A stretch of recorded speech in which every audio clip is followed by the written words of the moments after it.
T minus 1 minute.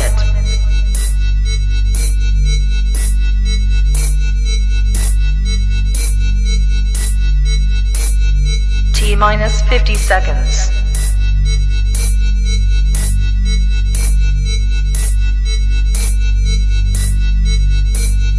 T minus 40 seconds.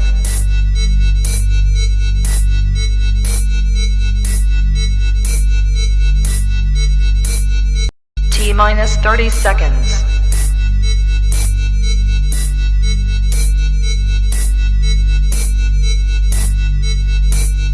T minus 20 seconds.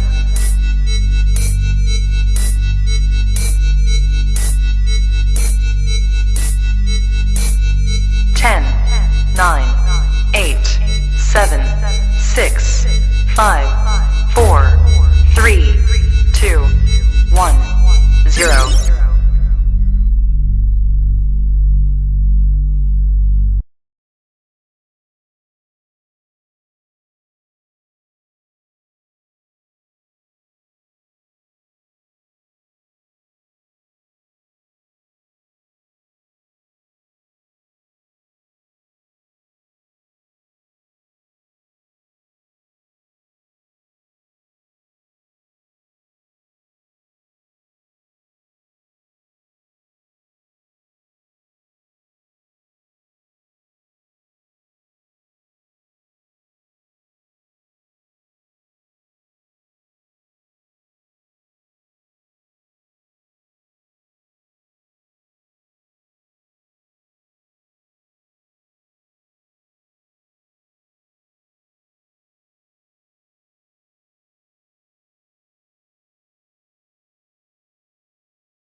Thank you, Gabriel.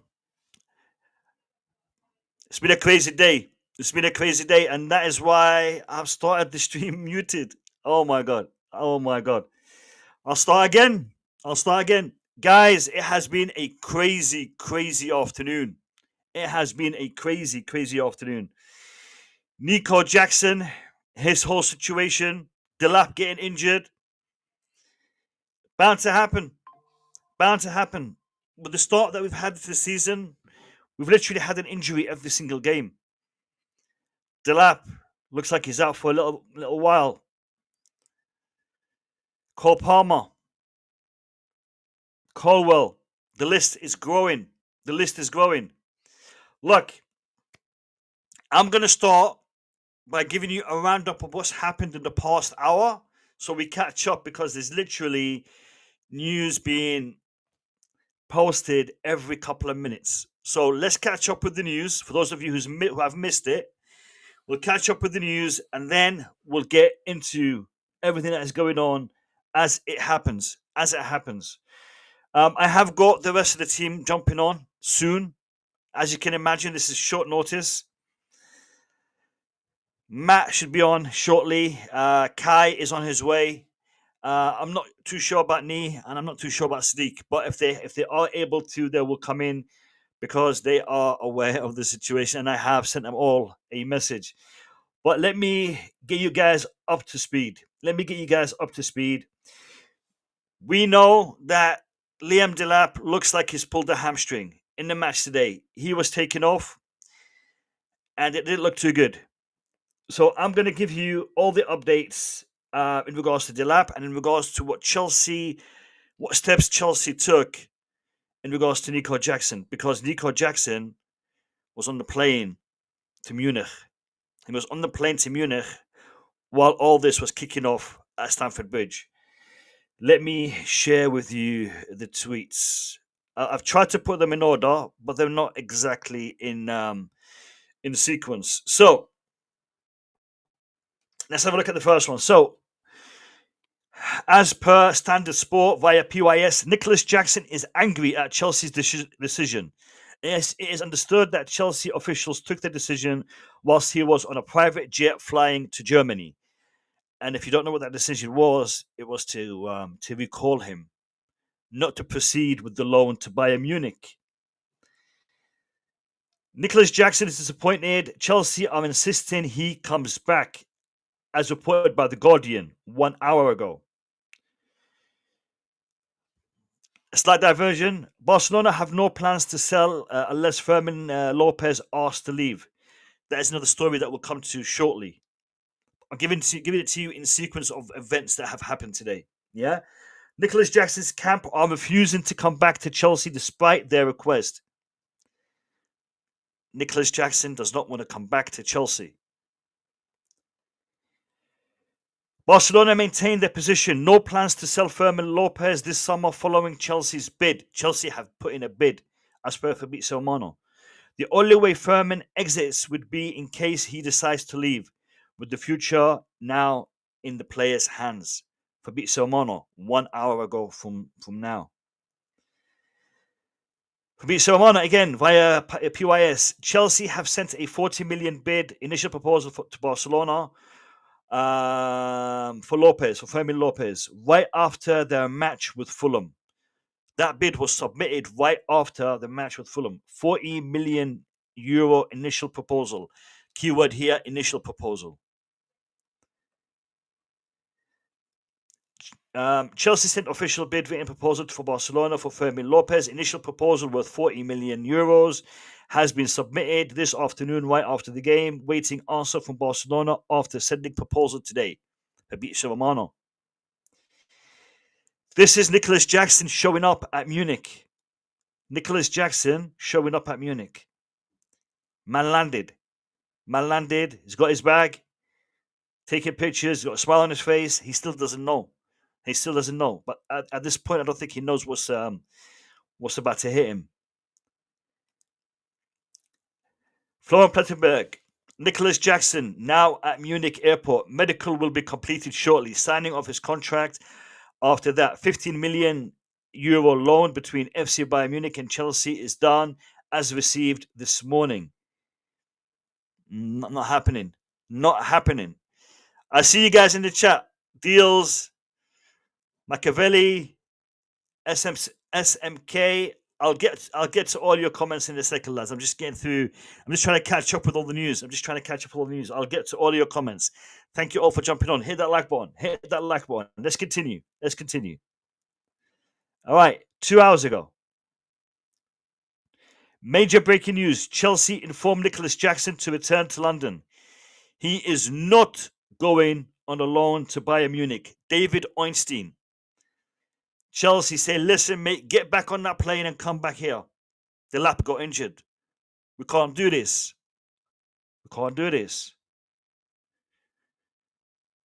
Chelsea informed Bayern Munich, they will not be proceeding with proposal loan for Nicolas Jackson after injury to Liam Delap. 24-year-old striker travelled to Germany to Bayern Munich move, but Chelsea requested Senegal international to return to London, reported by The Athletic. Enzo Maresca predicts Liam Delap will be out for 6 to 8 weeks with a hamstring injury. His injury doesn't look good. He was full speed, and it did his hamstring. So that requires weeks. Ben Jacobs, 6 to 8 weeks. Big up deals. 6 to 8 weeks.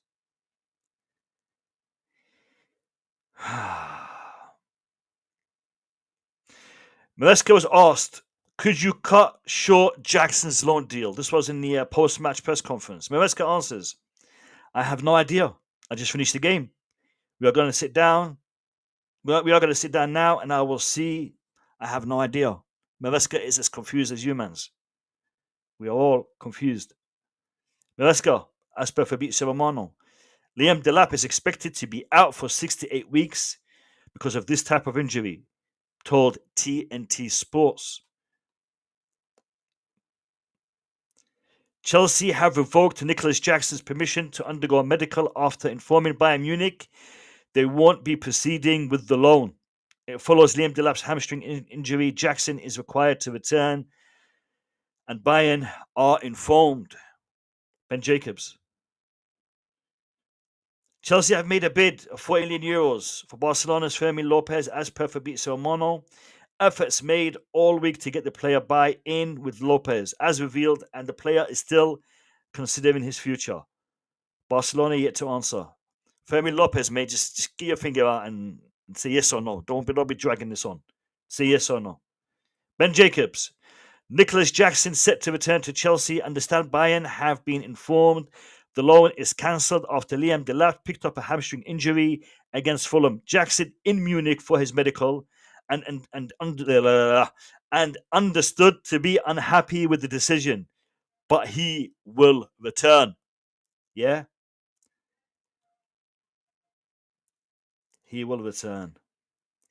Florian Plettenberg, yes, Chelsea have informed Bayern Munich that they are pulling out of the loan deal of Nicolas Jackson, as first reported by The Athletic. Reason is injury to Liam Delap.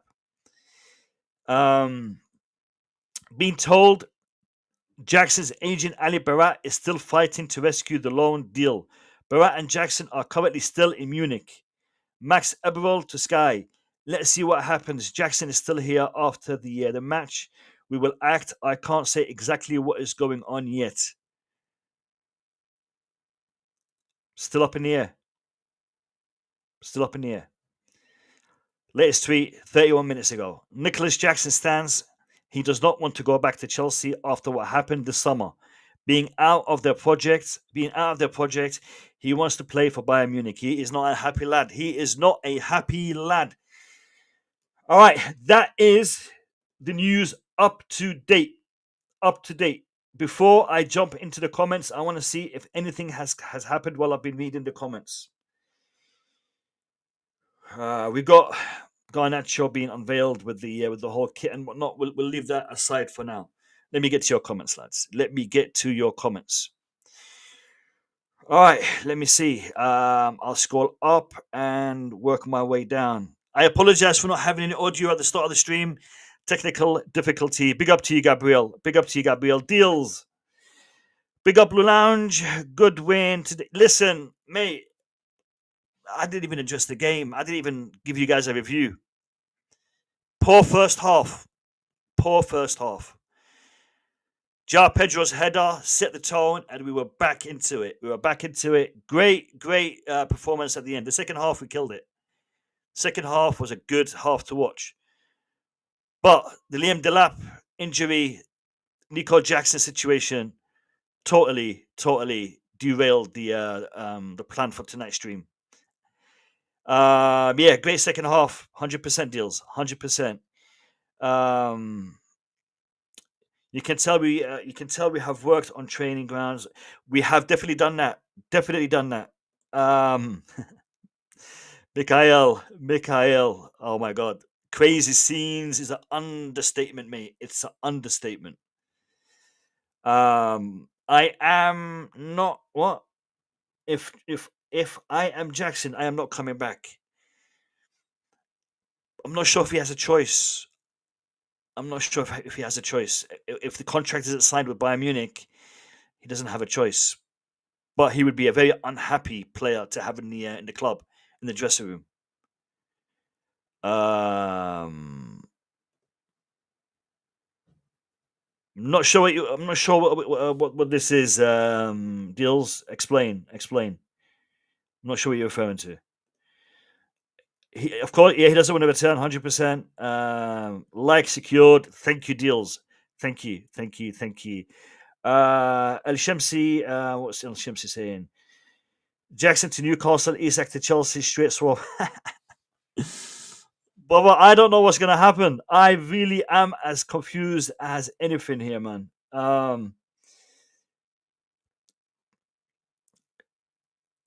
SMK, let's say 4 weeks to 2 weeks break, lads.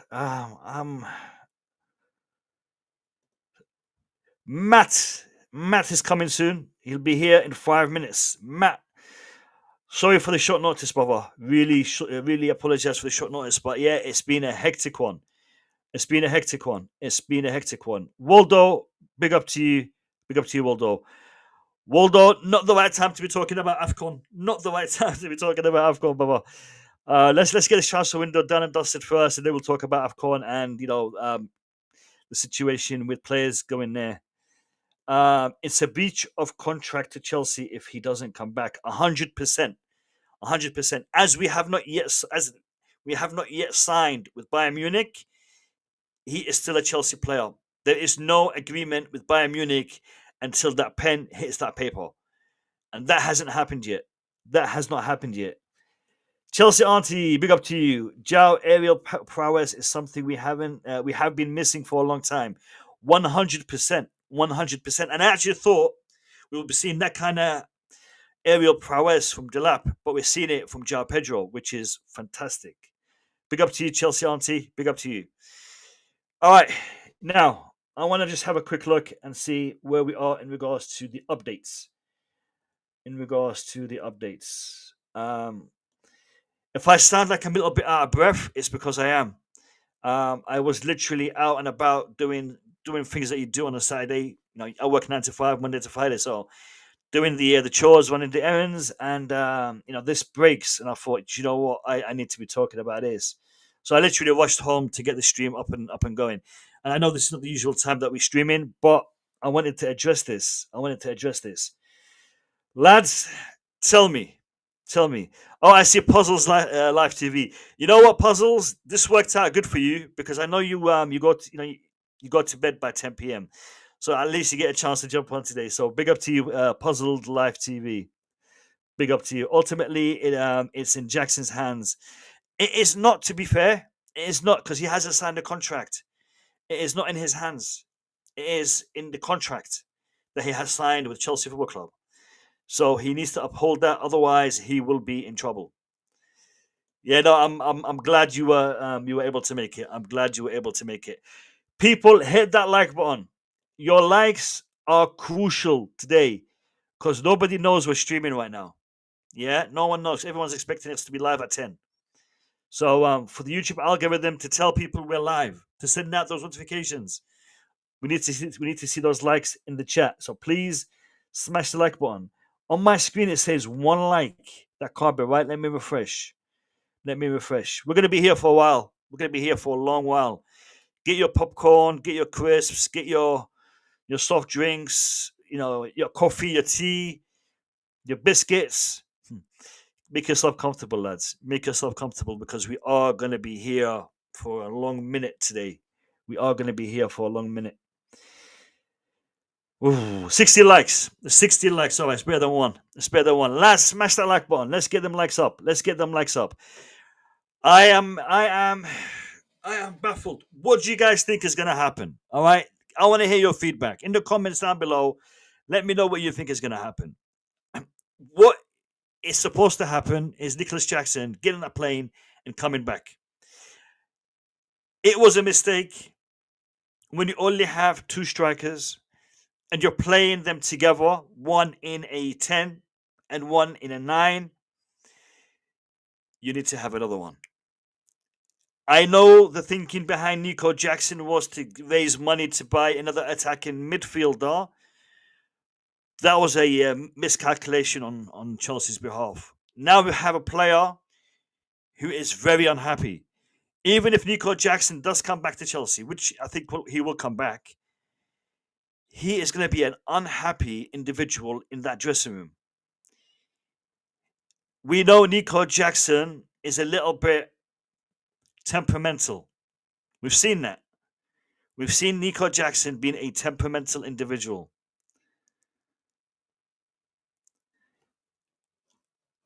Cigar City Blues. First time I've seen you. Welcome to the channel. Welcome to the stream. Thank you for being here. I'm sure you'll enjoy it. And it's a pleasure to have you on board. Big up to you. He's a temperamental lad. Nico Jackson is a temperamental lad. Is he coming back and is he going to kick up a fuss? Is he going to cause trouble? Because the man was literally minutes away from being a Bayern Munich player. Literally minutes away.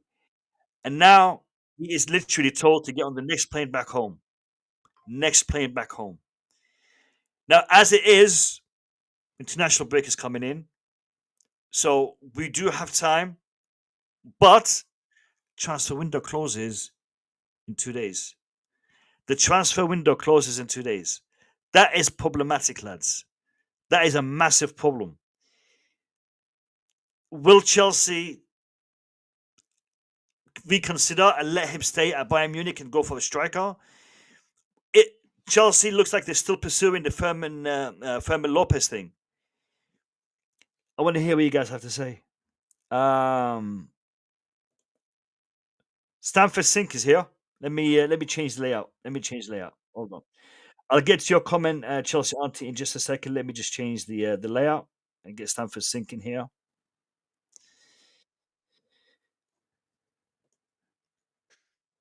Matt, welcome back.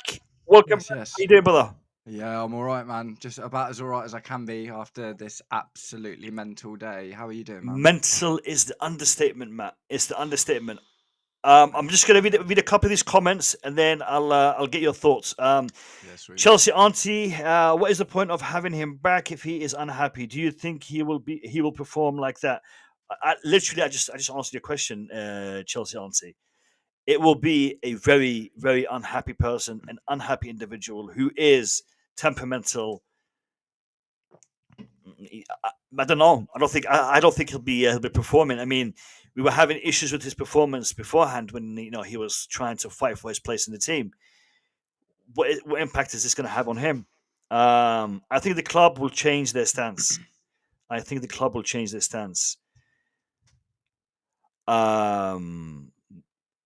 We'll find out.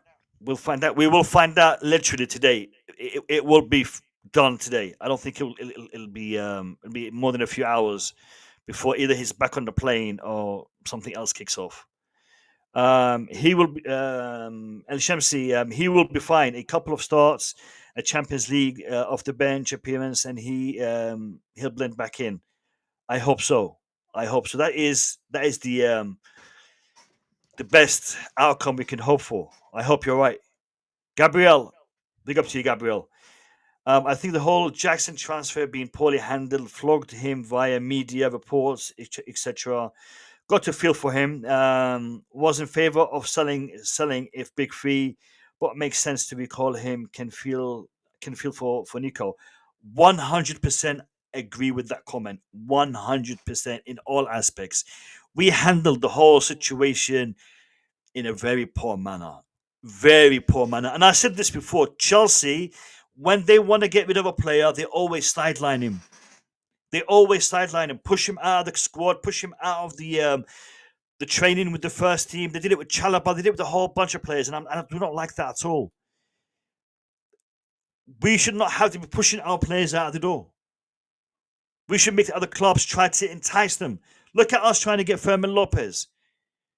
We're literally begging them, man, hey, come, we'll give you what you want, just come. And he's like, I don't know, I like Barcelona. Every Chelsea player that we're trying to sell will run out of the door because he's been sidelined for a good few weeks.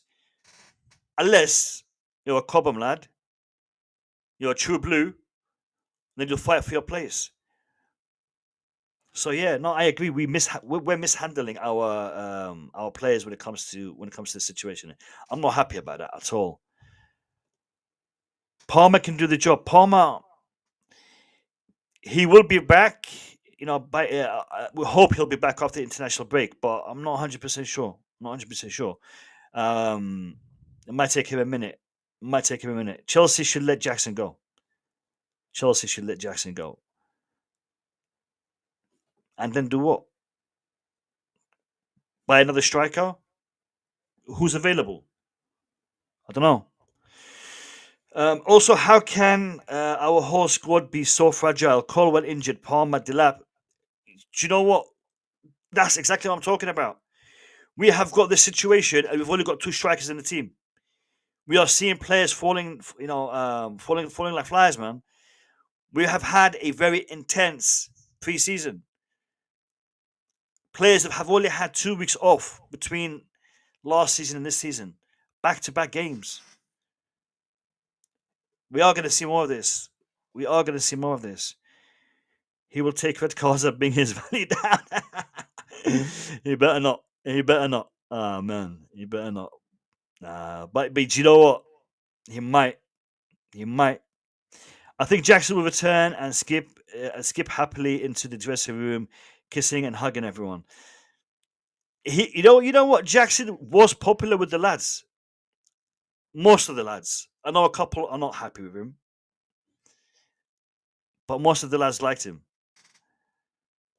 Daniel Knight, big up to you, my brother. Big up to you. All right, big up to you. AMH.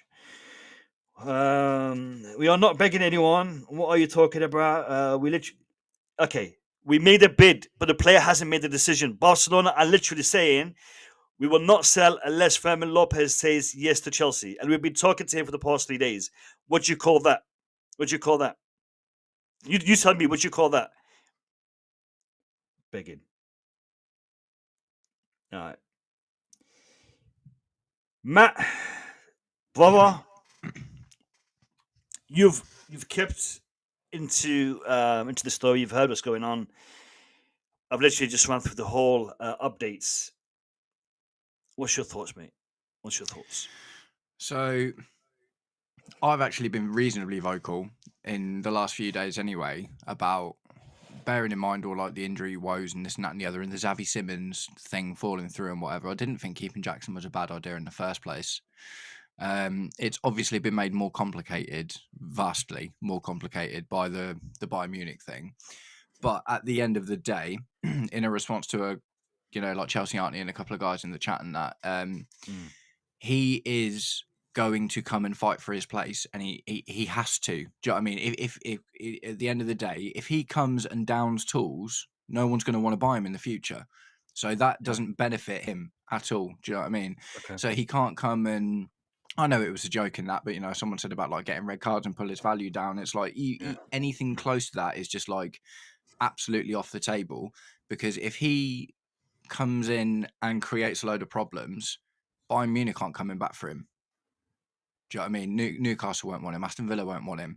Do you know what I mean? So if he wants a move, then he's going to have to. Because the thing is, this was like we really wanted to sell him anyway. Do you know what I mean? This already wasn't ideal for us. And now this has happened. It's like, he's under contract at the end of the day, man.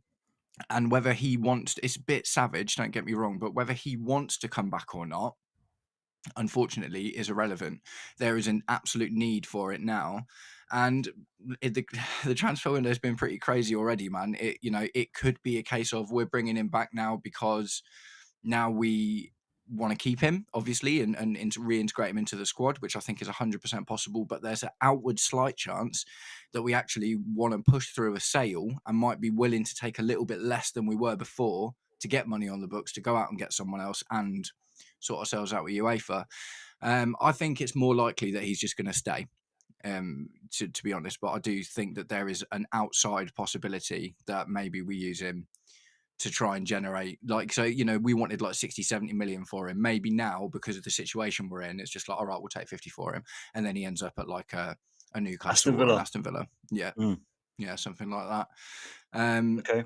The Fermin Lopez stuff, I don't know, man. It's just one of them, isn't it? It's, the depth is looking like an issue in general at the moment now, isn't it? Because especially with, Liam Delap being injured, all of a sudden, João Pedro now isn't an option to play there all the time, because we're going to need him to play up top one way or the other. So that all of a sudden, that centre attacking depth that a lot of people weren't sure we needed when we were going in for Xavi Simons now looks really, really crucial, because we're talking about 2 months without Liam Delap. And that's fine if you've got all these other options and stuff, but we don't, man. We've kind of been one injury away. The wingers we've got are wingers. We're not, inundated with lots of really versatile wingers that will also do really well in the centre of attack. Do you know what I mean? I would argue Esteval Willian is like, him and Cole Palmer are really the only ones that can do that. I think Tyreek George will still get sold. He was awful today, man. He was so bad today. It was tragic. But he was playing out of position, man. He was playing in the centre. Yeah, but he just barely got a sniff, man. Do you know what I mean? It's like I and the thing is, he was getting wasn't. bullied as well. He was getting bullied left, right, and centre. Yeah, Do you know, that's kind of what I mean, man. Is like he wasn't even. He was playing the number 9, but he wasn't really. He was drifting wide and dropping deep, and creating like dovetails and swapping around with people and stuff. And he, like you say, man, he just got bullied. I think that was Maresca, because the normal thing you would have thought that would have happened in that situation when Liam Delap went off would be, all right, we put Jamie Gittins on and we put João Pedro up top and Esteval comes in the middle, because that's all things that we've already done and we've already tried. Putting Tyreek George up top in this game against Fulham basically made it feel like we were playing with 10 men for most of the game. And I think that might have been in the same way that we threw Josh Achiampong into that centre role when Levi Colwill got injured and Tosin obviously pulled out. I think this is a similar sort of thing. I think it's Maresca showing the brass, the top guys, it's like, this is what I've got to do, man. Because in what world does a Tyreek George who's got one foot out the door, is he a better option in that exact situation than bringing Jamie Gittins on, putting João Pedro up top and putting Esteval in the middle? Tactically, I mean, I'm not a manager, do you know what I mean? Obviously, I'm a sofa manager, YouTube commentator, whatever. But at the same time, it's like, what did Tyreek George bring to the table that Jamie Gittins wouldn't have done better in his natural position? Do you know what I mean? We forced Tyreek George in an unnatural position when there was an option to fill the team out with everyone in positions that they're comfortable with, and something we've already tried. So I think it was Maresca basically saying, look, the squad balance is off. And I think it was the same thing with Josh Achiampong as well. So yeah, just a bit of a mental one, man, a bit of a mental one, after the game itself being such a event, you know what I mean, with the VAR stuff and Fulham's, let's be honest, undeservedly disallowed goal. That's kind of where I'm at with do you know what, Matt? If that happened to us, we'd all be fuming right now. Yeah, we'd 100%. all be fuming right now. Absolutely. I'm obviously I'm happy that it was disallowed. I'm happy that VAR stepped in and disallowed it. But if we were on the receiving end of that, I would be fuming. Mm-hmm. Because literally the player had it wasn't intentional. He was turning, okay, and there was no malice, there was no intent. But was it a foul? Again, I think it's subjective. Technically, by the word of the law, because the thing is, the difficult thing. If another ref was on today, another ref might have seen that and called it. The thing that's worse about it, I don't even think is the argument about whether it was a foul or not. I think it's about the worst thing about this whole thing is the fact that the ref had made the call and then kind of got bullied by VAR to go and change his mind. Because that's so much pressure, and when you've got to do the announcement and you've got these thousands of eyes on you. I mean, it's so much pressure to be in to make that decision. You're not just going to have your normal calm head on, are you? You're going to be like, oh, actually, maybe it is, or maybe he gets in trouble after the game if he disagrees with him. We don't know everything that goes on with that sort of 100%. Thing. So yeah, no, I felt pretty bad for Fulham in that one. Obviously, like yourself, Mo, I'm happy we walk away with the 3 points, but the nature of how we did that isn't actually very promising, is it? No, it's not. It's not. That first half performance was very poor. You can't put a spin on it. Yeah. The goal that we got from João Pedro literally turned the game around. Yeah. Second half, I was happy with the performance. The second half, we had the control, we had the rhythm, we had the flow. The first half, it looked like we were playing tennis. The ball was literally bouncing all over the place. They had it, we had it. It was like a basketball game. Literally, there was no domination, no control. The second half that changed. The second half that changed, and I think Fulham were demoralised by the decision. One, sure. and you can tell that team talk in the at half time didn't go down too well because their manager was fuming. Yeah, he was fuming. Yeah. Okay. So they came out in the second half feeling demoralized. They scored one, disallowed. They conceded one right at the the final whistle of the first half on the dying. Literally. And even that last kick, it was after the 8 minutes that were given for added time, which again was a long time to give for that half. It is where it is, Yeah. I'm happy to walk away with the 3 points. I'm not going to lie, because we've been on the other side of those bad decisions. Yeah, for sure. Many a time, Yeah, we've been on the 100%. other side of those bad decisions. So, what goes around comes around. It's gone against us before. Now it's gone for us, and it will in the future. Fulham will also be on the right side of those decisions. So, Yeah. it's circular. It's not Yeah, going to yeah, be just this manner. So I'm happy we got the 3 points. Yeah. But I am gutted at the injury, and I am looking at this as being something that is going to continue to happen because Yeah, man. Chelsea have a habit, especially over the past, I say, a few years. When we start, injuries are like London buses. You're sitting there waiting, and then 3 come in one go. You wait for an hour, and then three buses come in one go. And injuries are like that right now. We're literally having an injury every single game. The past 3 games. It was only yesterday we looked at the tweet that said Moise Caicedo hadn't trained for a week, and we thought he might miss today's game. Yeah. It's like, how long before Moise Caicedo drops out? Do you know what I mean? Because he's just played too much football. I made a point in one of my videos earlier. I think this isn't even just about Chelsea. This is like much bigger than that. Obviously, we're seeing a lot of it right now. Man City fans will be well aware of this with the Rodri stuff. Do you know what I mean? When he was coming out and being like, there's too many games. They're talking about having the Club World Cup every 2 years now because of how successful it was. Do you know what I mean? If they want, and the Champions League has got more games in it now. The Conference League has been added, and that's more games for more teams. If they're going to keep adding all these games, they need to lighten up on the financial restrictions, man, and allow teams to find easier ways to get money into their squads in order to bulk their squads out and bring up their quality in order to handle all of this, man. Because we can't. This is impossible, man. Do you know what I mean? It's like how are we getting in trouble with UEFA? And at the same time, all of our players are dropping like flies because all we're trying to do is play all of these football games. Do you know what I mean? And it's like, you've got to do that, keep everyone fit, keep everyone's value up, try and win, and also keep all of these guys at the top happy who are like, you're spending too much money. We don't like the way that you're spending money. You're not allowed to value this player at that. That's too much. Do you know what I mean? It's like, what do you want, man? It's like, look at Newcastle. Newcastle are a great example. Richest club in the country by a country mile. Can't do absolutely anything with it. And if Newcastle get a load of injuries this season, they've got the capital to help themselves out. Do you know what I mean? And they're in the Champions League this season as well. So they're going to have a lot of games too. And their squad is nowhere near as deep as ours is. Do you know what I mean? So I just think they've got to start lightening up on all these like PSR and FFP and all this stuff, like UEFA being the big boogeyman, telling everyone off for spending too much money and stuff. It's like, mate, if you want us to play all of these games, you got to let us build the squads for it. They're literally expanding every tournament. Champions League. I think they've added 6 games to the format.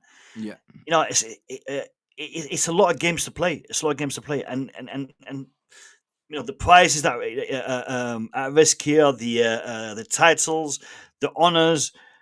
Players want to play the money. The players want to play in these tournaments. They want to play, but at the same time, we've got our own league. Do you remember that whole talk about the Super League a couple of years back? Yeah. Well, literally, UEFA decided, you know what? We're not going to let you guys do the Super League. We'll do the Super League. Just call it the Champions League. But literally, that's what they're doing. Yeah. Okay. I don't want to have something to replace the Premier League. For me, the Premier League is the league, is the big trophy. For me, the Premier League trophy trumps all other trophies. I would win the Premier League over any trophy any day of the week. Yeah. All right. Yeah, agreed. Love the Champions League, massive trophy. But if you tell me now, we'll give you the Premier League title or the Champions League title, I'll say to you, give me the Premier League title any day of the week. All right. But clubs want to win multiple trophies. I want to win the Champions League and the Premier League, and I want to win the FA Cup, and I want to win the Carabao Cup. I want to win everything. I want to win everything because but in 4 years' time, we're still fresh. We want to get these trophies, all right. But you got to facilitate them in a better way. I mean, I'm actually happy that the Club World Cup is not every 4 years. I'm happy for that. Yeah, because they want it to be more though. They want it to be more.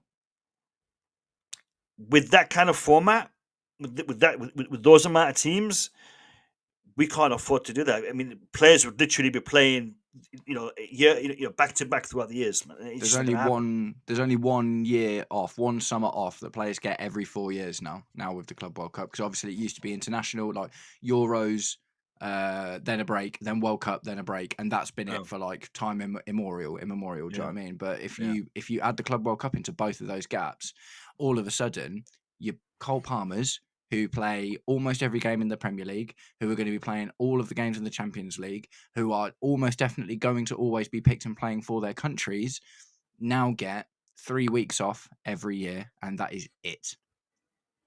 So you can literally go further than that. Like, imagine your average footballer's career is 12 years. So if he gets 3 weeks a year, what's that? 12, 30. It's like that's, like not even half a year off in over a decade. From being a professional footballer. It's mental, absolutely mental, and it is just going to. Sorry, Matt, I was just distracted by a tweet from Ben Jacobs, but Yeah, no worries, no it's not worries. important. Apologies. No, Yeah, no. carry on. I'm just moaning about the amount of games, man, and it's hard as well because I love it because more football is great because it's more for us to talk about, it's more for us to watch. We love football, man. Do you know what I mean? But at the same time, they need to either pull it back or evolve the club philosophies. Do you know what I mean? In terms of like, okay, yeah, cool. We want you to play an extra 6 games in the Champions League this year, and we want you now to play 10 games a year in a competition in America or Saudi Arabia or like a really far away country in the Club No. World Cup. Do you know what I mean? We want you to do that all the time. And the thing is, it's not even just the games, it's the conditions as well. Because these Club World Cups are going to be held in countries that aren't involved in European football generally, and countries with lots of money, like America, like Saudi Arabia, like Qatar. Do you know what I mean? These guys that can afford it. And all of these countries have got extreme weather. Do you know what I mean? Extreme weather. And Yep. that in itself is like almost doubly as taxing for the players, isn't Yeah. it? And And like I say, the problem is, it has to happen in the summer. yeah, Okay, so I come from that region. So yeah, I come from the Middle East, yeah, and in the summertime, we literally do minimal amount of work during the day because of mm, how hot it is. Okay, all the work that we are able to do is done indoors. Okay, the only time we work outdoors, I mean, for example, if you had to do any road works, you had to do anything that is that involves the outside, yeah, it's all done. It's all done at night, and even then, it is hot. It is hot. Okay, the summer months are ridiculous. The humidity, the heat. So to play a football game in the in the Middle East, people from the region can do it. yeah, Yeah, we can do it. We're used to it. But if you're bringing in European teams who play in a different climate, they're going to be at a disadvantage purely for the fact that the heat is there. So keep the balance. mm, The Club World Cup in Qatar was held in the winter. yeah, Happy to do that. I yeah, think yeah, yeah. that would be a better scenario. That being said, is that feasible to be done in for the Club World Cup, where you're going to have literally all these teams away from their leagues? Will those leagues stop? Will there be a pause? Will it be like an international break? How is it going to work? I, I, It's a headache. It's a headache. yeah, yeah. It's interesting what Gab's just said there. Actually, what I Gabriel's agree. saying I because agree with Gabriel there. I they agree with have that Gabriel there. already in a lot of Yeah, other leagues, don't they? It's just in the yeah, yeah, UK that we don't have it. We yeah, literally get yeah. Christmas Day and then Boxing Day That's it. everyone plays. You're Do you know what playing I the mean? It's Boxing just Day, they're playing. Yeah, Boxing yeah, Day is yeah. it. Do you Yeah, know what I mean? yeah, And then the league just carries on, and obviously international. And the thing is, you know what's going to happen? Like players are going to stop wanting to play for their countries in international breaks when they're not competitive. So when we have an international break and it's like friendlies or it's like the Nations League Cup or whatever, like people are going to start being like, nah, I'm good because I'll just take the risk that you'll pick me for the squad, and then that's going to change how the makeup of the international teams as well. Do you know what I mean? Because all of these players are going to be like, I'm not playing some friendly when I'm already at risk of injury all the time anyway. I'm not going away in my country to play some friendly that doesn't matter. Do you know what yeah. I mean? Just because of the sheer amount of games, man. I think it's a real worry. And like I say, I think Rodri was the first guy that was properly coming out talking about it. And a lot of people were quite flippant with him about it. Simon Jordan was like, get on with it, man. It's your job. Do you know what I mean? But at the end of the day, you like even look at Spurs last year, man. Spurs like injury riddled season, man. Archie Gray playing centre back for half the season at 18 years old in a position that's not his own because they had no choice. And don't get me wrong, Spurs have come out of it okay. They got a trophy and stuff, but that sort of thing could happen to us, man. Do you know what I mean? It's like, just imagine we lose Moises Caicedo for 6 months for an injury. What happens then? He played 38 games last year. Do you know what I mean? 38 games in the Premier League. He played every single Premier League game. Every single game. Yeah. He hasn't. I think he hit 100 games when we played West Ham. When we played West Ham, Moises Caicedo has played 100 games for Chelsea, and I was thinking, we only got him the other day. Yeah, he's already played 100 games. I'm like, what? I was shocked. I'm like, Moises Caicedo's already hit 100. He's hit a century of appearances for Chelsea. That is a madness. It just shows how much you're relying on him. Listen, Moises Caicedo, he had a knock. He only trained yesterday. Okay, and Maresca could not contemplate leaving him out of the squad. That's how valuable he is. And especially, sorry, Matt. Especially, and I, it's subjective, but I don't think Enzo Fernandez is performing well recently. Yes, he got he scored that penalty, but that's a penalty. Yeah. In that game, he was a ghost. He was a ghost, and even in the game against West Ham, he wasn't. And it's not the Enzo Fernandez that we know. We know. He's a much better player than that. He was like that when we got him as well, wasn't he? He was playing through some sort of injury when we got him. And then got over it and started playing really well. And this is the thing, is like we've only just found out that Cole Palmer was playing through injury recently with the groin thing. So when he pulled out of the West Ham game, that wasn't, that happened just then. It's like, he's been dealing with this for a while. So we're not even being made aware when players, so we can go all in on, I was fairly critical of Enzo Fernandez, not too bad, but I called him a passenger. Do you know what I mean? And he got his goal and he got the assist for the corner for João Pedro's goal as well. Do you know what I mean? Which is all fine and good, but he wasn't contributing to the rest of the game. And we can talk about that stuff as commentators, but at the end of the day, if these guys are playing through injury, obviously they're not going to be as good. Do you know what I mean? It's just so mad. It's just starting to become a real worry, man. Like with Levi Colwill. Matt, I want to ask you a question. What are you more upset about today? The fact that Liam Delap is injured, or that Nico Jackson's deal has collapsed? What has upset you the most? Liam Delap getting injured, for sure. 100%. For sure. 100%. Absolutely. I don't care. The whole Nico Jackson thing, I'm not too fussed about. No, I'm not too fussed about. No. Yes, right now the media are gonna love it. They're gonna lap it up. They're gonna talk about it for the next couple of days. But Nico Jackson, he's gonna come back. Mercer's gonna sit him down. Look, mate, it is what it is. We're professionals. It's nothing personal. Blah blah blah. You're still getting paid a lot of money to play football. Do you know what I mean?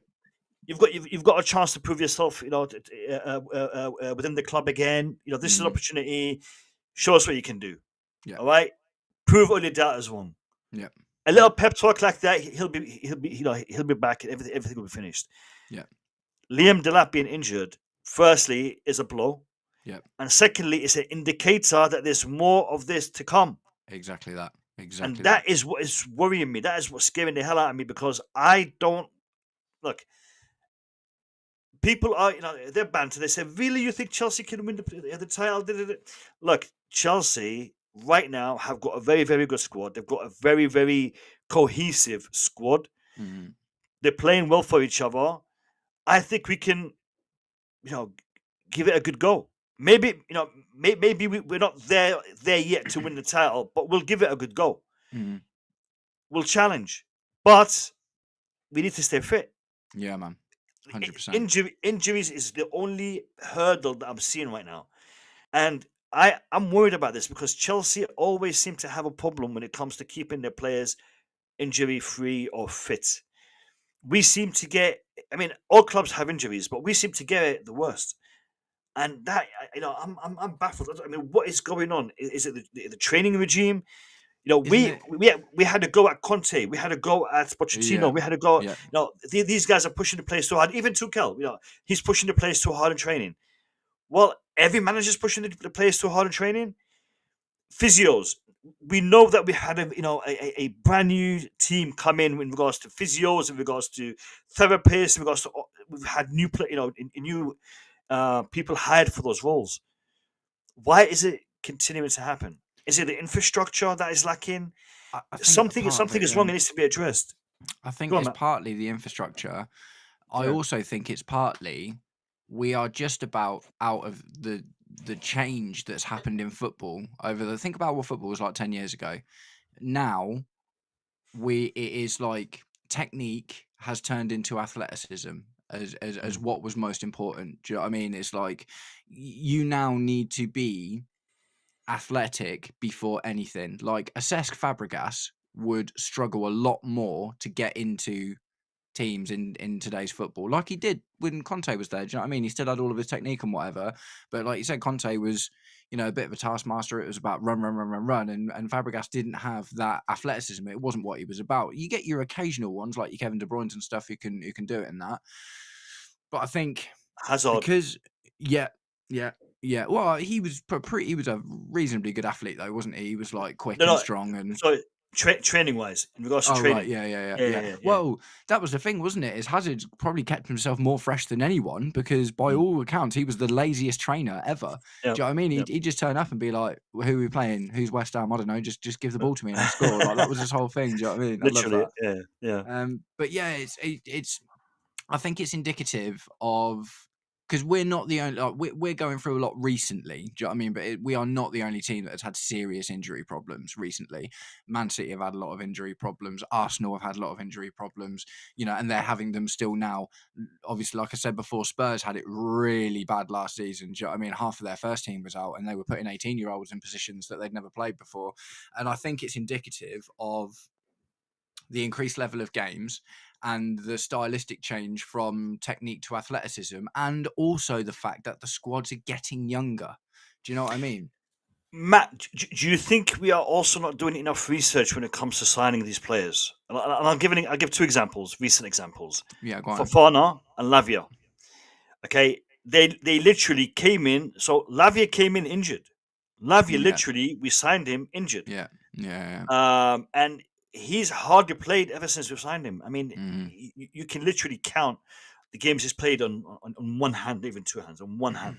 Okay, Fofana, he'll have 3 or 4 games and he's out for a couple of weeks. 3 or 4 games, he's out for a couple of months. It's like Fofana, since we've signed him, I think has played maybe 1 season worth of games. Yeah, he's not been with even, us. I don't think. He's been with us for like 3 years now. Yeah, it's 3. This is his 4th season with us. I think he was fourth season. Yeah, he was bought by Blueco in their first window. I think. No, I think was it bought for? I think he was bought in the first window with Sterling and the rest of them and them. Yeah, I think so. So. Because I remember it was a lot of money. Do you know what I mean? It was a lot. It was like nearly 80 mil, wasn't it? Yeah. I do think. I don't think it's about the lack of research. I almost think it's about the hubris of thinking that they can deal with it. Sorry, Matt. Just 1 second. Yeah. Guys, I know that notifications haven't gone out, and it's because the stream. I literally posted it and started it within, I think, half an hour.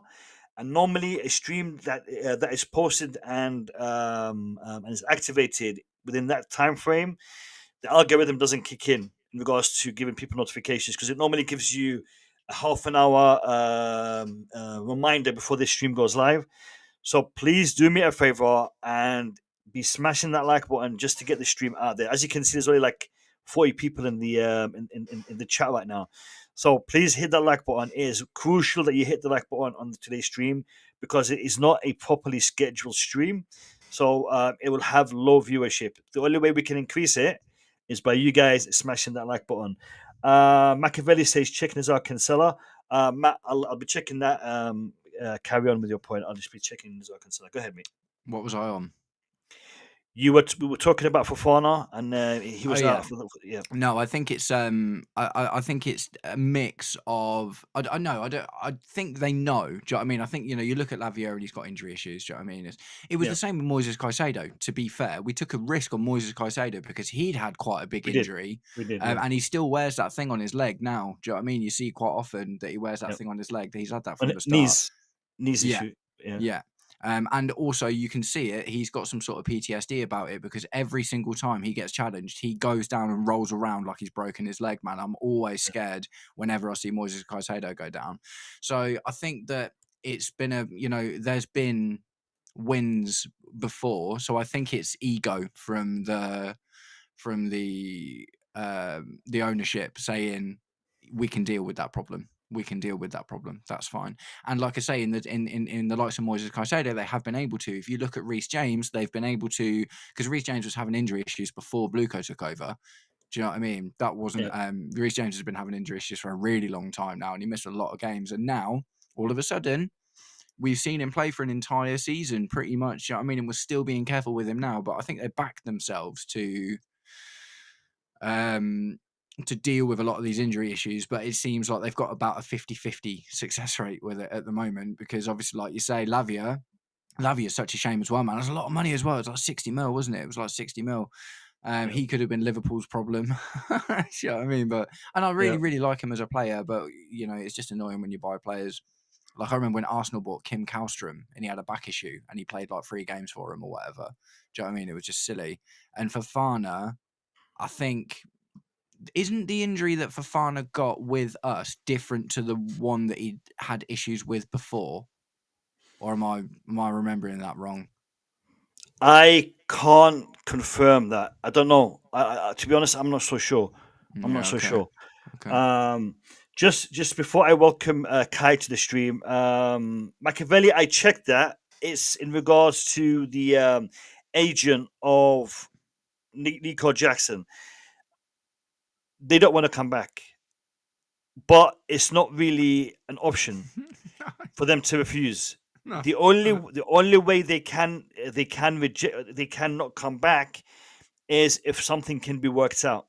So end of the day, it's in Chelsea's hands because Chelsea have not signed on the loan deal. The loan deal was only going to be signed after the medical was completed. So the medical was completed, but Chelsea didn't sign because literally Nico Jackson was minutes away from being a Bayern Munich player, but minutes away. He is still a Chelsea player. So if an agreement can be reached, maybe Chelsea will say, look, to Bayern Munich, that buy option, it might have to become an obligation because otherwise we can't afford to be without a striker. The only way we can do that is if it's becoming an obligation to buy, and then we can maybe sign on that dotted line. Maybe that would be an option. Otherwise, Nico Jackson will be coming back, and it's Chelsea who decides the outcome. So he can put whatever he wants on Instagram. Nico Jackson's agent, he can put whatever he likes. End of the day, there's a contract, and if he doesn't uphold it, there will be financial consequences.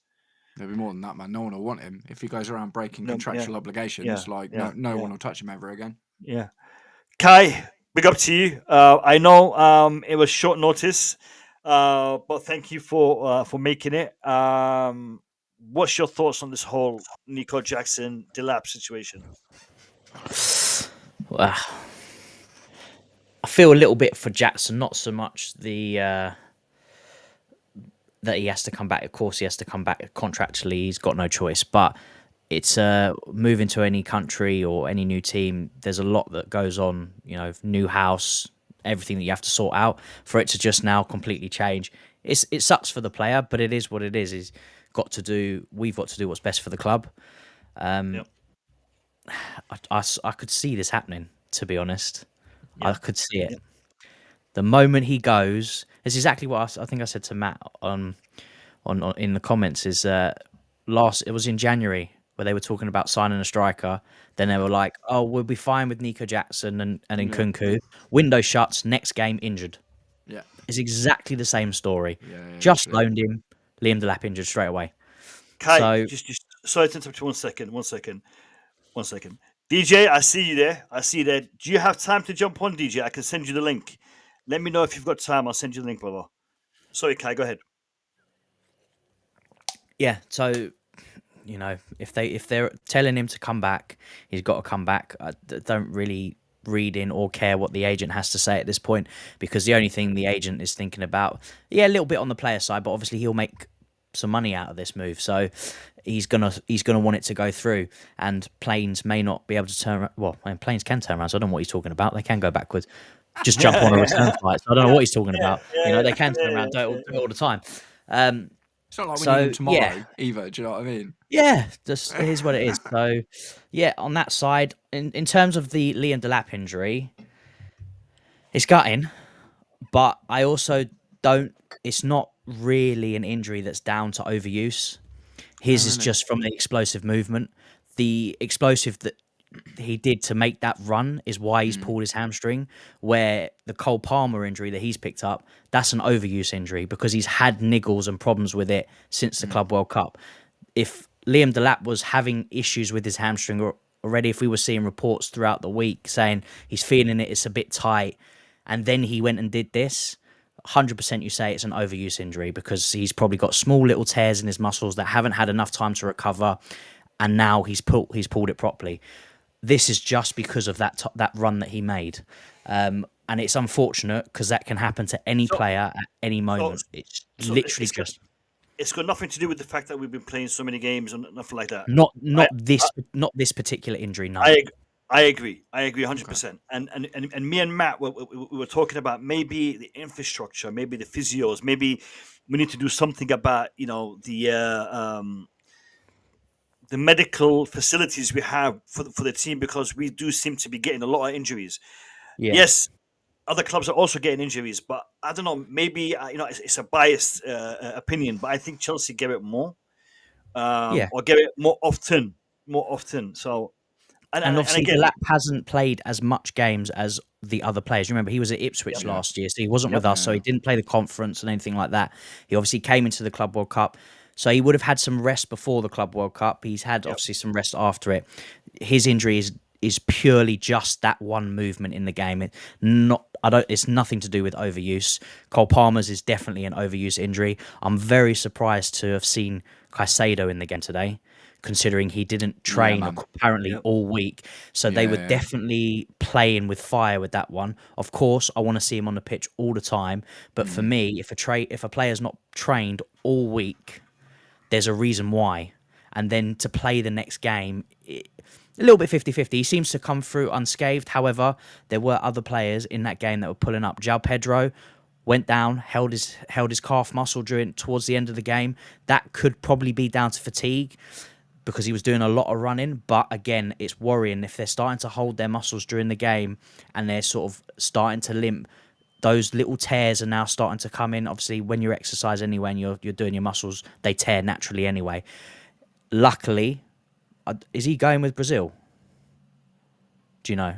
Is he? João Pedro. João Pedro. Is he? Yes. So he could probably use this 2 weeks off now. Yeah, he pulled up that's right the only thing. Pedro, Santos, and Esteval, all three have been called up to the squad. Yeah. Can I ask a question, Kai, about the Delap injury? So is Delap's injury, so it's not because of overuse, that's fine. Is it something where Delap will naturally have had a predilection towards this kind of injury, or is it completely random? No, it's not random. And again, I'm not a medical profession, so I'm not going to, it's just a little bit of footballing background. But yeah, so with overuse injuries, it's the micro tears in the muscles that don't have enough time to recover and heal, and then you constantly keep tearing them, and eventually they give. Right. Okay. And that's why they'll get little niggles, and then suddenly it's a big injury and they're out for a little while. Yeah. This one is purely because he tried to. I can't say that they didn't warm up correctly, because they're professionals. They will definitely warm up correctly, and they'll stretch and do all the things that they need to. But if there's moments in the games where, and in Fulham, there wasn't much in terms of use for him right at the start. We struggled to sort of get him involved, and every time we were, it was always a ball for him to chase. Yeah. So if he's not physically ready and not to make that run, and he's gone and done it too quickly and exploded too quickly that his muscles aren't ready for that kind of movement yet. They're not warmed up enough. It will just pull straight away. And that's exactly what happened. You saw he made that sprint, and I think it was also he tried to sort of stretch a little bit, and he's just probably overstretched the muscle too. It's not quite ready to stretch that far yet, and then it's gone. Hopefully, it's just a pull, because if it's a tear, it's going to be a lot longer than 8 weeks. It's what we worried about in the Benfica game in the Club World Cup as well, wasn't it? With that massive gap right towards the end. It was kind of what you're talking about now, isn't it? It was like being at that point and being ready and stuff, and then not being ready and then having to go straight back into it. Do you know what I mean? Okay. Yeah. Just on topic. Machiavelli, we would sell in a heartbeat. Yeah, for sure. We would sell in a heartbeat. Definitely. They don't even have to offer us that money. If they say obligation to buy with the current agreement of 70 million next season, done. Yeah. Stay there. Don't come back. Guarantee it. Guarantee it. You could probably argue that with UEFA, couldn't you, about getting in trouble in it? But if we were to go out and buy a striker, for instance, because we made that money and we're going to make that money, it's like we've made the deal now, we're going to get the money in a year, but we needed to go out and buy a striker because Liam Delap has, Kai's just saying it could be more than 8 weeks. Do you know what I mean? We could, this could be like a half a season thing.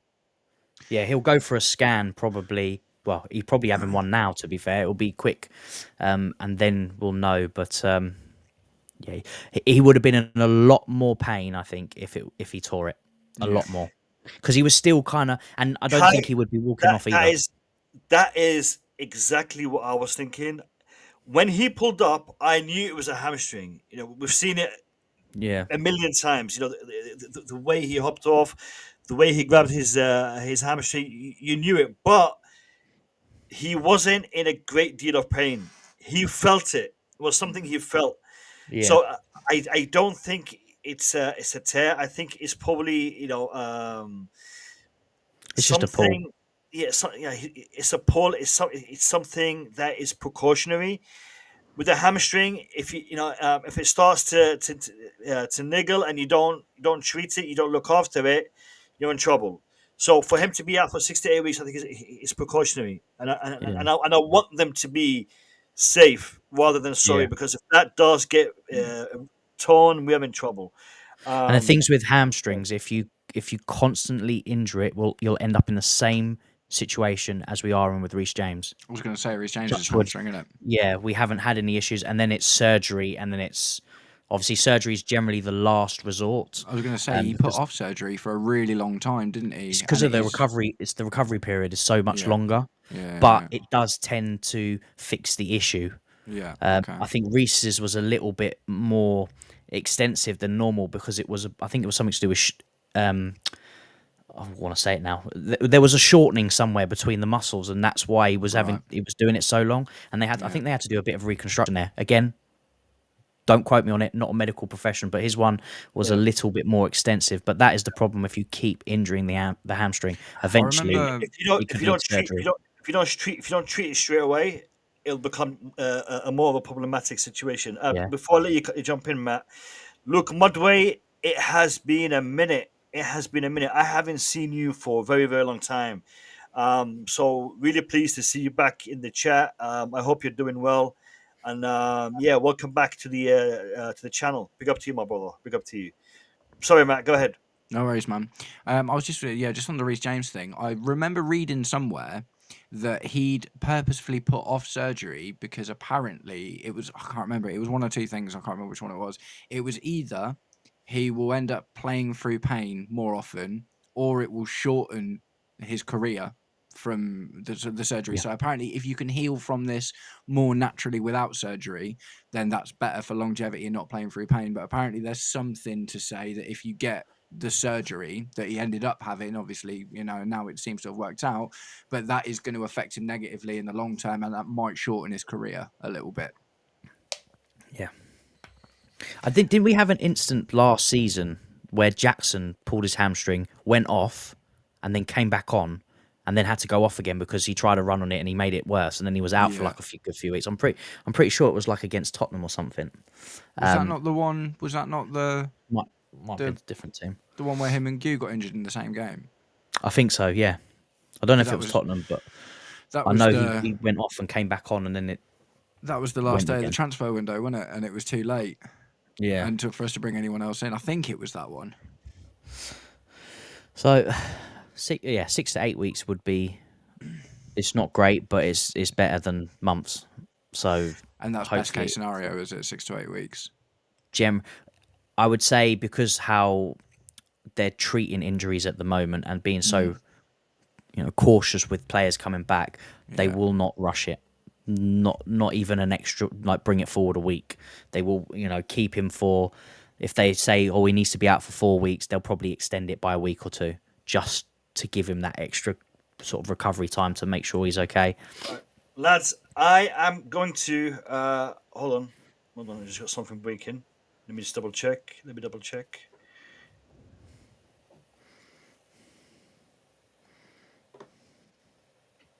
No, nothing important.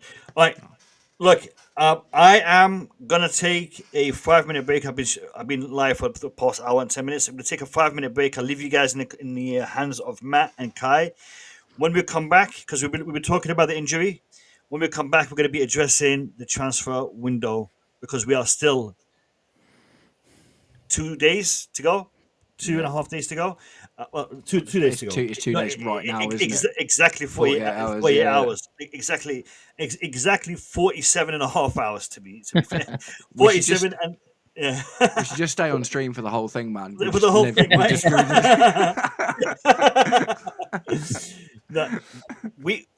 So look, guys, like I said at the start of the stream, we were not anticipating to be live this early, but because of the breaking news, the whole situation, I've literally had to call everyone.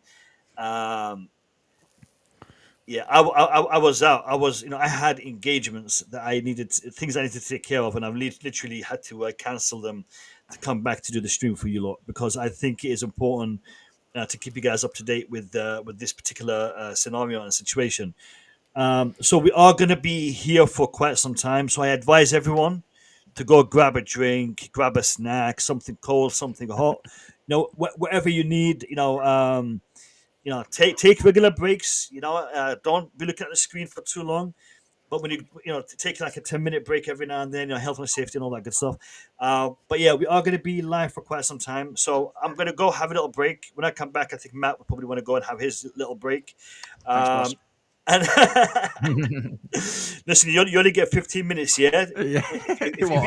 All night. Until midnight. Start going back at McDonald's. So basically, when we come back, we're gonna switch the topic back to the transfer window. But like I said, make sure you guys are fully hydrated, because we are going to be here for quite some time. So take regular breaks, get your snacks in, and make sure you smash that like button. Before I go, I want to just check how many likes we've got, because I know we didn't get notifications out, so I'm assuming the likes are going to be quite low. We are currently on. Let's have a look. We are currently on. Come on, load up. It's loading. It's taking a minute, man. What's going on? Okay, we're on 37 likes for an hour and 15 minutes worth of stream time. 37 likes is a little bit disappointing, people. I gotta admit. We got Fabrizio Romano, who just jumped into the chat as well. So, smash a like for Fabrizio. Fabrizio, do you know if Nicolas Jackson will be jumping on anytime soon? I'm just giving him an idea to go make a Nicolas Jackson account, if you know what I mean. Yeah, is Nicolas Jackson going to jump on anytime soon? I'd love to know what Nicolas Jackson's saying, Fabrizio. If you can just give him a bell and tell him to jump on it, I would love to hear what he's got to say. But yeah, I'll be back in a couple of minutes. I'll leave you with Matt and Kai, and I'll see you in two. Sweet.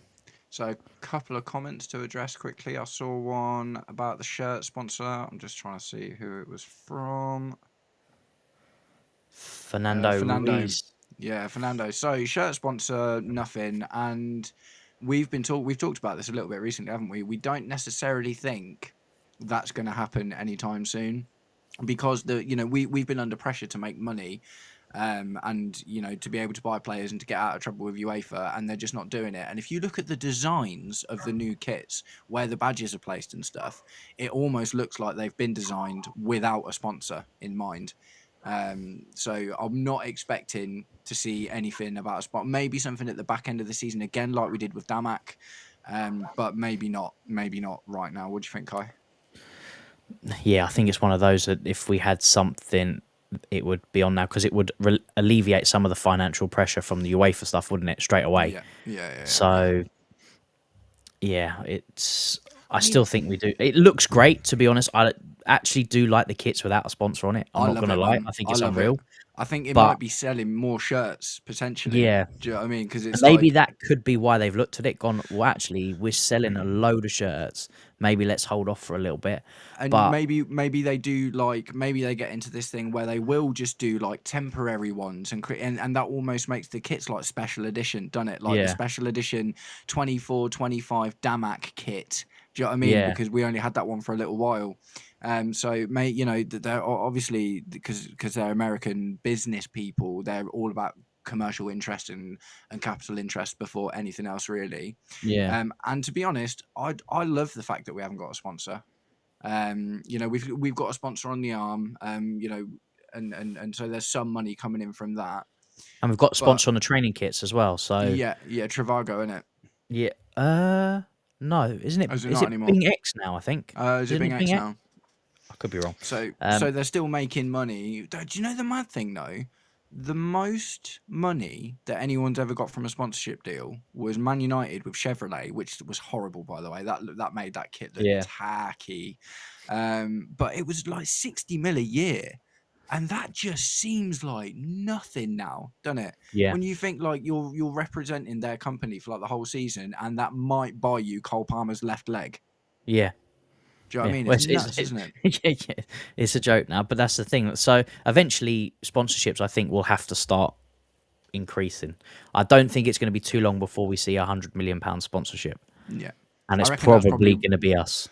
Yeah. So that's almost definitely why we haven't done one yet, because the thing is, you can't, like, apart from like Damak and, because they're all mates or whatever, generally when you sign a sponsors deal, apart from the 3 situation, which I'm glad we got rid of as well, because they're a terrible network. Like you sign for like 5, 6, 7 years. You sign these long-term deals. Do you know what I mean? You sign these really, really long deals, and there's almost no point in us signing a 6-7 year sponsor deal for like 50-60 mil a year, because that's almost half of maybe what we could be expecting. Interesting. What else we got? Chelsea auntie said, imagine getting to the quarters and semis or finals of the domestic cups as well. It's just too much for players. It will break them. Me and Mo talked about this quite a lot at the start, man. This is what I've been raging about all day, to be honest. My general assertion is that if UEFA and FIFA and all of these governing bodies are so desperate to get more games in the calendar so they can make more money, because that's what it's all about. It's about them making more money. That's what it all comes down to. That's why the Super League was really a thing, because it all comes down to money. They have to loosen the financial restrictions that are being put on all of these clubs that are likely to feature in these big tournaments, and who have players that will be likely to feature in their countries for their other big tournaments as well. Do you know what I mean? There's like all this stuff like that's going on with UEFA at the moment. That's got to stop, man. Yeah. Even just to start, they should not have separate a PSR for Premier League and stuff, and then a different financial calculator for UEFA. At least make it the same, because we're in the green in PSR, we're all good, but when it comes to UEFA, we're not, and that doesn't make any sense to me. It should all be aligned into one thing to start with, because it's not going to be the whole reason they brought it in again is to stop clubs going bankrupt and having to close. That's the whole idea from it. Now it's becoming a bit of an annoyance and a nuisance, and it's making worse, and now they're throwing more games and stuff. But then obviously they've added the Club World Cup, which is going to be now every 4 years, but they did reduce... Well, they want it to be every 2. Yeah, every 2, but they did reduce the... Is it the FA Cup and the Carabao Cup? Because you remember you used to have to do, when you got to like the quarters and semis, you had to do away and home. Isn't it just one fixture now? It's not a double. No, I think double header. Is it a double header? I think it's still 2 fixtures, Is it but still a double header? they've removed extra time from them, so Yeah. it goes straight to penalties now. I think, doesn't it? So I suppose they're trying to change games that way, but And that's been a whole big thing in itself, because those FA Cup replays are so massive for teams further down the triangle, further down the pyramid. Do you know what I mean? If Grimsby get an FA Cup replay, that's twice the revenue, which is massive for clubs like that. So this is where it gets complicated, man. Do you know what I mean? Because this is something I mentioned as well. Because if we do loosen all the restrictions, which I'm fair game for, looking at all of this injury stuff, what that also does is continues to put an even bigger wedge between the teams that have got money and the teams that don't. yeah, So, but isn't it's that's I suppose that's the whole thing that they didn't want, is to small the wedge so teams are. But then, would you say now it's because of the financial constraints why teams are closer to each other? Because Liverpool have still splashed money this season more than the likes of West Ham. We splashed money more than the likes of Sunderland. So if teams are still getting closer, not being able to spend as much money, what has the constraints really done? If anything, it's just tried to hold back the bigger teams, but it's not really doing that, is it? In theory. It's more about the promoted teams, I think, man. Because the thing is, like, so Sunderland have been able to come up and spend a load of money because they've got a legacy, and it's not just Yeah. about. Do you know what I mean? So it's kind of like the Man United thing on a much smaller scale, isn't it? But for Burnley are a really good example, because Burnley are now finally, after like a decade of being in and out of the Premier League, starting to be, and you know, with the new TV rights and stuff, they've kind of gone out and bought players and stuff, and they're paying wages this season for the first time ever. For the first, like, all of Sean Dyche's tenure with Burnley in the Premier League up until now was shoestring budgets, because that's all they had. So they've had to build it over time. So it can be done over a really long period of time, but because the top teams are getting so much better, it's just going to get even harder. Oh, We have a break-in. We have a break-in. This is Ben Jacobs. Nicholas Jackson is still hoping his Bayern Munich loan can be revived. Dimansi Karma, who is part of Jackson's team, has posted airplanes don't go backwards. They turn around. Stupid thing to say, But man. we've known this for about half an hour. Ben Jacobs, come on, man. Oh, Do your thing, man. Do some proper journalism, man. Come on, Ben Jacobs. You can do better than this. We got. Jackson and Palmer are getting into it in the chat. Yeah. So we asked for Nicholas Jackson to come on, and he has obliged us. He says that's fake news. I want to return to Chelsea. I don't want to upset Kane. Listen, Nico. Do you know what? Try to convince the man to pay the 70 million, and just you can stay there. You don't have to come back. And There are obviously a couple of other options that they could take if this is going to turn sour. Obligation. Obviously, they could obviously obligation with Jackson. Then we've got the money, we can go out and spend it. Great. I don't think Bayern would do that, because they just won't, for them. Right now, that might be a good option for Bayern, because You think so? I think so. They want him. He's there. Okay. The only they're not going to pay 70 million right now. No. But they can do that. They can do that next season. But are they in a position to be so desperate to change the terms that they want when it's not their team that is now struggling? Because if they were that desperate, because they don't have an alternative. They need that striker to come in. Just like we spend the money for Nkunku, would they? That's the thing. No. So they're not going to spend 70 million on Jackson. Yeah. So right now, for them to buy him, that's not going to happen. But changing that to an obligation, they may even negotiate, a reduced fee. So the option to buy is currently on 70. They may say, okay, look, we'll do the obligation, but let's just reduce that to 60, and let's stop all this messing around. There's only less than 48 hours left. Let's get this penciled in. He's here. He's done the medical. We'll change it to an obligation. Let's agree on 60, and Bob's your uncle. That could happen. I think that is potentially the likely outcome. There was a comment here from Machiavelli. I think where is it? Was it Machiavelli? there are a few other potential options that they could do if it stays the same. Yeah, I can't remember if it was Machiavelli or if it was someone else, but they were asking about the whole Fermin Lopez thing. The Fermin Lopez thing is still ongoing. Barca have said they will not sell unless Fermin Lopez agrees to join Chelsea. Chelsea and Lopez are still discussing, still talking. So that is not out of the scopes of reality. It could happen. Chelsea did put in a 40 million euro bid earlier today. It was rejected, but it was rejected because Fermin Lopez still hasn't agreed to leave the club. So that is a developing story. We are keeping an eye on that one as well. So we've got Fermin Lopez, Nico Jackson, and potentially something happening from nowhere. Yeah. We could see something like that happening, especially with the whole situation right now. Isaac, mate. We're gonna go in for Isaac. We can't afford him. I don't think we can afford him. We'll find a way. Well, we need a striker. He's the only one left. That would be fantastic. Courtney is in the building. Big up to you, Courtney. Big up, Courtney. Courtney, a question: did you get a notification, or did you just see the stream on your timeline? Because I know a lot of people did get notifications for the stream. So just let me know if you go on your timeline or via notification. There is another breaking story. Let me just have a quick click and see what that is.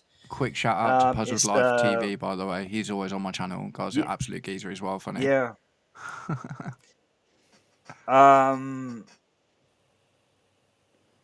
Just a retweet from Ben Jacobs regarding Alejandro Garnacho, who is now officially a Chelsea player. Signed and dusted. Everything's done.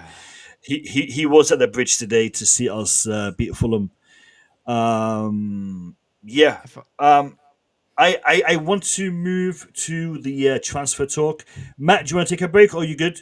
No, I'll take one, man. I'll take one. Nice one. Okay. Thanks, boss. Yeah, take your break. While you're taking your break, we're gonna address some of the comments. I didn't get a notification. I knew it. I swear, I knew it. Yeah. So people, it is more crucial that you're smashing the like button on today's stream because no one was notified of the stream. I literally posted it and went live within half an hour of me posting the stream, which doesn't give enough time for the YouTube algorithm to generate the notifications for streams, because normally it sends out a 30-minute reminder before it sends the stream going live. And because it didn't send the reminder, I don't think it sent all the notifications out. So please smash that like button. Otherwise, people will not know that we are streaming. If you guys smash the like button, then it will be recommended on more of the timelines of our usual viewers. Machiavelli is saying, but more till what you going to do? Tell me what you're going to do with a unhappy player or on your team. I mean, Nico, if he came back. We addressed this already, Machiavelli, early doors in the stream. I think he will be unhappy for a short amount of time.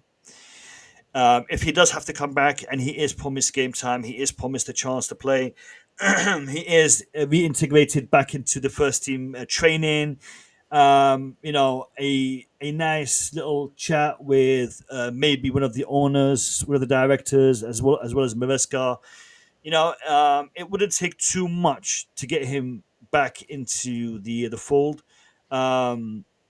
I don't think there has been such a big dispute with the player. It was a matter of, look, we don't see you featuring in the squad right now, so we're going to send you out on loan or we're going to sell you. Simple as that. Now it's, look, we need you. We have a problem. You're a Chelsea player. This is your chance to prove your worth. Do it. And I hope he becomes a professional, steps up and says, look, I'm going to show you what you were just about to miss out on. And he's going to start banging goals and playing like, a Drogba 2.0. We never know. Big up to Maha. I see you in the chat. Big up to you. We've got Enzo Maresca coming into the chat. You speak with him, Enzo. You speak with him. You tell him what, tell him it's okay. She happens, but we can get over it. We'll put it behind us, and you're back. You're blue. You don't have to learn German. You can speak English, so you don't have to learn German, I guess. Yeah. But yeah, this is the situation we're in, lads. This is the situation we're in.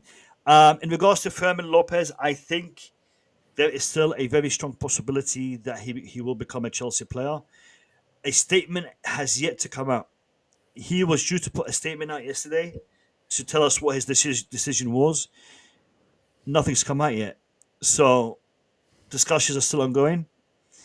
As a great journalist once said, it's advancing. I'd also say that with how sort of quick the rumours and that came about with the Fermin Lopez, it was more of a fact they wanted to get the player side first before doing anything. They weren't going to make a bid to Barcelona until they understood where the player was at and if they could convince him to buy into the project and join the club.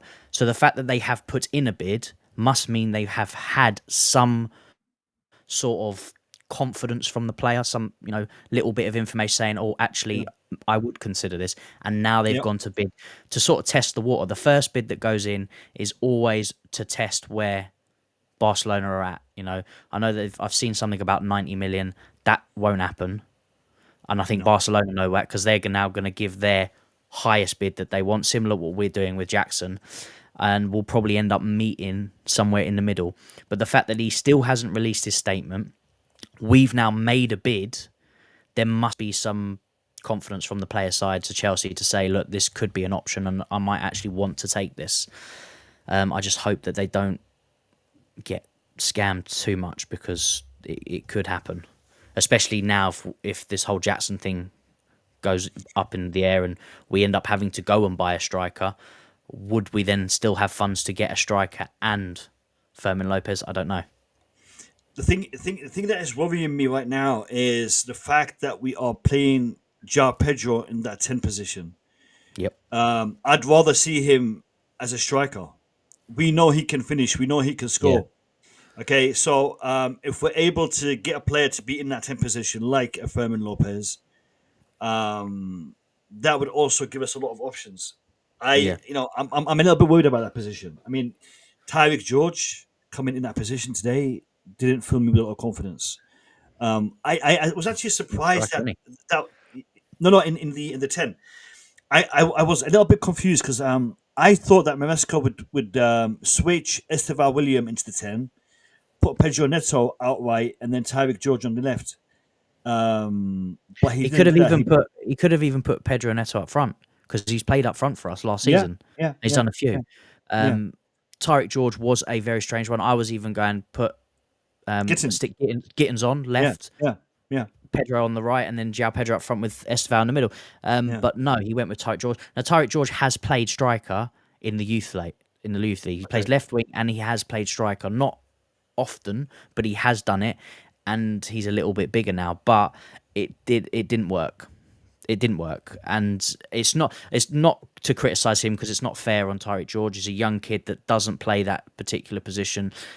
He's maybe had a few games there, and we've sort of thrown him in there to try and do a job. It was more his role really was more just to be a nuisance and basically pull the centre backs away from João Pedro because they were really tight on him throughout that game, and Tyreek George basically occupied Anderson the whole time he was on the pitch. He was trying to run through him. He was kicking him around. So if that's what Maresca's told him, he's gone on and go, look, just go make yourself a nuisance. He knows he's not really going to affect the game in terms of a creative way or a finishing way. He had obviously that one opportunity on the back post, didn't he, that he didn't score. But in terms of his overall performance, it was quite non-effective in terms of like on the ball and things like that. I didn't like his performance there at all. Me and Matt were talking about this earlier. He was being bullied all over the pitch, man. He doesn't have the physicality to be in the centre. He's great on the wing. He's got the pace. He's got the skill to get past players. But in the centre of the park, he doesn't give me a lot of confidence. We've just got something coming now. Hold on. Let me have a look. Yeah, I was not a fan of the Tyreek George idea today. I think it was a message from Maresca about the squad balance and him just saying, look what I've got to do. Do you know what I mean? When he didn't have to do that. But then he's also playing two strikers at the same time. Yeah. Because he Yeah. could That's true. play one of them up front, stick Esteval in 10, and have Pedro Neto and Gittins on the. So That's what I thought we'd do instantly. Yeah, but When I saw just- Tyreek George and Gittins warming up at the same time, and I was like, oh, that's clearly going to be Gittins coming on. Then Tyreek George came on. I was like, Yeah. mate. It's like playing with 10 men. I don't think Pedro and Delap are a good fit to be played together. I've seen Pedro playing in the 10, Pedro playing in the 10 seems to be, I don't know, counterproductive for Delap. I get the feeling that Delap doesn't really know where he should be when he's got Pedro behind him. I think he plays better with Palmer, with maybe the likes of, I was going to say here, Xavi or Nkunku, but they're not going to be here. So I think he'd be better with a natural 10 behind him who would Someone more feed him the creative. chances. Yeah, João Pedro has a more attacking mindset. To be fair, João Pedro's attacking positioning is a lot better than Delap at the moment. I've seen him in corners. I've seen him in build-up play. Delap is more the traditional striker, where he's better in that box position, while João Pedro builds his attack with him. He'll play that 1-2 and create that chance for him, while Delap is more give me the ball, let me score kind of striker. Got a Fox, big up to you, Courtney. Chelsea's first 45 minutes was concerning, 100% concerning, 100% concerning. That first half I was shocked. I'm like, what am I watching here? This is Fulham we're playing. But then, the second half, the VAR decision, we're scoring at the last second of the first half with 8 minutes added on. Fulham came out in the second half drained of all their energy, man. They were not up for the game anymore. And I think their manager Silva had a lot to do with that. He was not happy, and I'm only guessing that team talk was all about feeling sorry for ourselves because it's all going against us. And if that was the case, then You got to play through stuff like that, though, ain't you, man? Because it's like You you have were to. saying earlier, You man, have when we to. were talking about it. Like, if that would have happened to us, we'd have been fuming. But at the same Yeah. time, you can't base the rest of your performance on a bad decision that hasn't gone your way. Yeah. Do you know what I mean? 100%. And I feel for Fulham, man, because they were on the receiving end of a couple of dodgy decisions and that today. Do you know what I mean? And they can rightly feel. I don't necessarily think though that even if the decisions had gone their way, that they'd have won the game. Do you know what I mean? Because the handball Yeah, was I think- clearly a handball. Do you know what I mean? The handball was obviously a handball. Like, he literally Yeah. not only hit it with his elbow, but had his other hand up like this as well. Do you know what I mean? So, Yeah. that VAR wasn't- is still a problem. It is still a problem. It's not. Yeah. It's not right. Do you the guys handball- do you think João Pedro handballed it in that build up, or for me it looked like it was a ball to hand rather than a handball? His 'Cause it his arms were down Yeah. by his side, man. Do you know what I mean? Yeah. It wasn't like he'd raised them to make his Yeah. body big or anything. His Yeah. arms were literally, in a reasonable position. On technicality, yes, it's handball because it hits hand, Yeah. and it did come a little bit away from side, but it's about the proximity, how close he is from where the ball is kicked, and it was literally as soon as the ball kicked it hit his hand straight away. So in terms of proximity, it can't be considered as a handball. And if you look, they looked at so many different things in the build up before, Yeah. trying to find something to not give a There penalty. was like a foul or something as well, wasn't there? That there was like two different. They were things trying to look at looking Caicedo to see if he had Yeah. fouled because he won the ball twice, didn't he? Yeah. Before it got out to Trev. So they were really trying. The VAR call that they got for their disallowed goal, for me, they got done there. That's agreed. not a foul. It's not a foul at all. Yeah. No, I agree. And it should have stood. So, Nah, if anything, and I think they got shafted in the United game as well, didn't they? I didn't catch The that week one. before. I think from a penalty decision. I don't know. Oh, I can't remember if they were getting the penalty or if it was a penalty to United, but there was a push from Lenny Yoro or something like that, and Yeah. the VAR decision went against them in that game too. So they've been shafted sort of 2 weeks in a row for VAR, but that particular decision today, it's not a foul. He's turning, and he's got to put his foot down. Is he going to hop towards the goal? It has to plant the foot down. It's just timing is unfortunate. It's exactly what Puzzled Life's saying, though, man. It's like it all evens out because it will go against you, and at some point throughout the season, it's going to go for you as well. Whether it's exactly balanced or not doesn't equate to it being fair. At the end of the day, it can be, some people can get more decisions than others, but that's just the chaotic randomness of football, isn't it? And it's kind of unaccountable. You can only do so much within the rules and regulations to try and avoid this kind of stuff. You can't micromanage it because then football will just get boring, man. If we micromanage every single decision, like, look at these VAR shouts today, man. 17 minutes.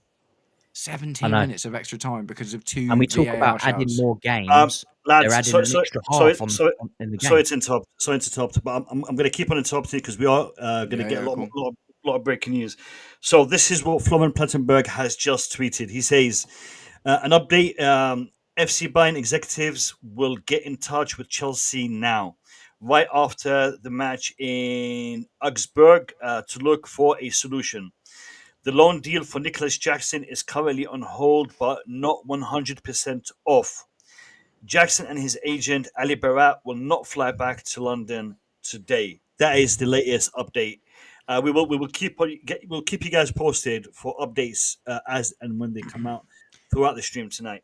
It will only benefit us when whatever this decision is in the Nicolas Jackson thing, it will only benefit us one way. We're not going to get shafted in this decision, so I'm not worried about it. Whether he doesn't come back or not, either means we get the obligation, we get a sale, or he comes back. Whatever of the decisions, he's got no power, and Bayern Munich have no power. We hold all the cards in the situation.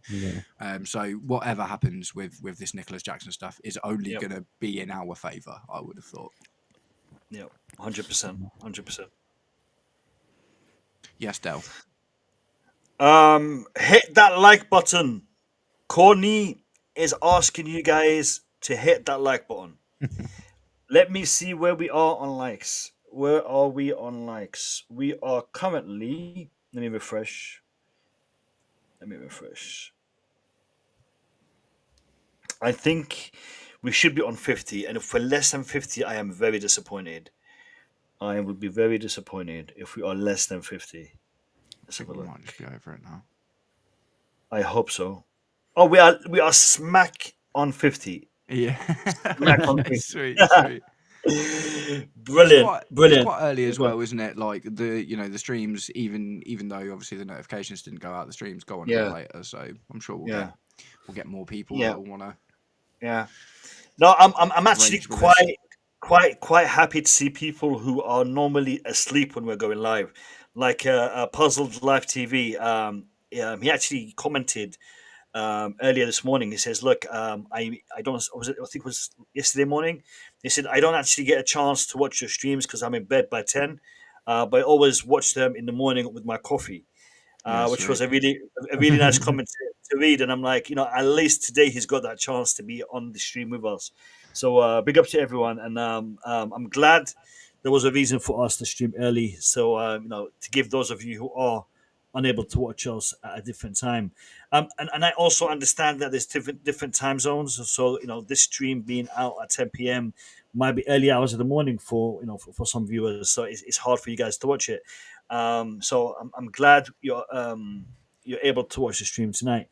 We've got to stay on for the next 48 hours, man. Make sure everyone can watch it. No, do you know what? I'm actually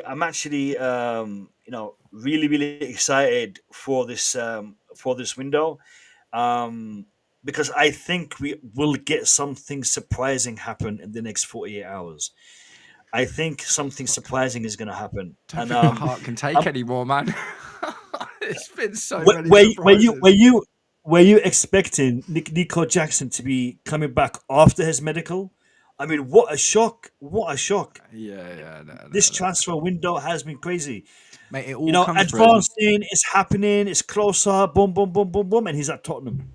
It's all come from that David Ornstein tweet about Fermin Lopez, man. That was patient zero for the craziness that's happened over the last few days. No, it's been a mad one. Let me ask this question: what would you rather see happen? Nico Jackson back or Nico Jackson obligation? Obligation, I think, at this point. Regardless of what's going to happen now or in the future, he's going to get sold. Yeah. So if we do it now and we can invest now, then that seems like a much better option than having to wait another season, I guess. Who though? That's the other thing. Is like other than Isaac, like who is like scrape the back of our minds to think who is actually available. Let's say it's 50, 60 mil ish, something like that. Who's left, and not even that necessarily is available, but that you can always go out and get a player. Do you know what I mean? But who is there that we could even feasibly go in for? And do we go in for a first teamer, or do we go in for a Mike Maignan style, like Ollie Watkins, for instance? Yeah.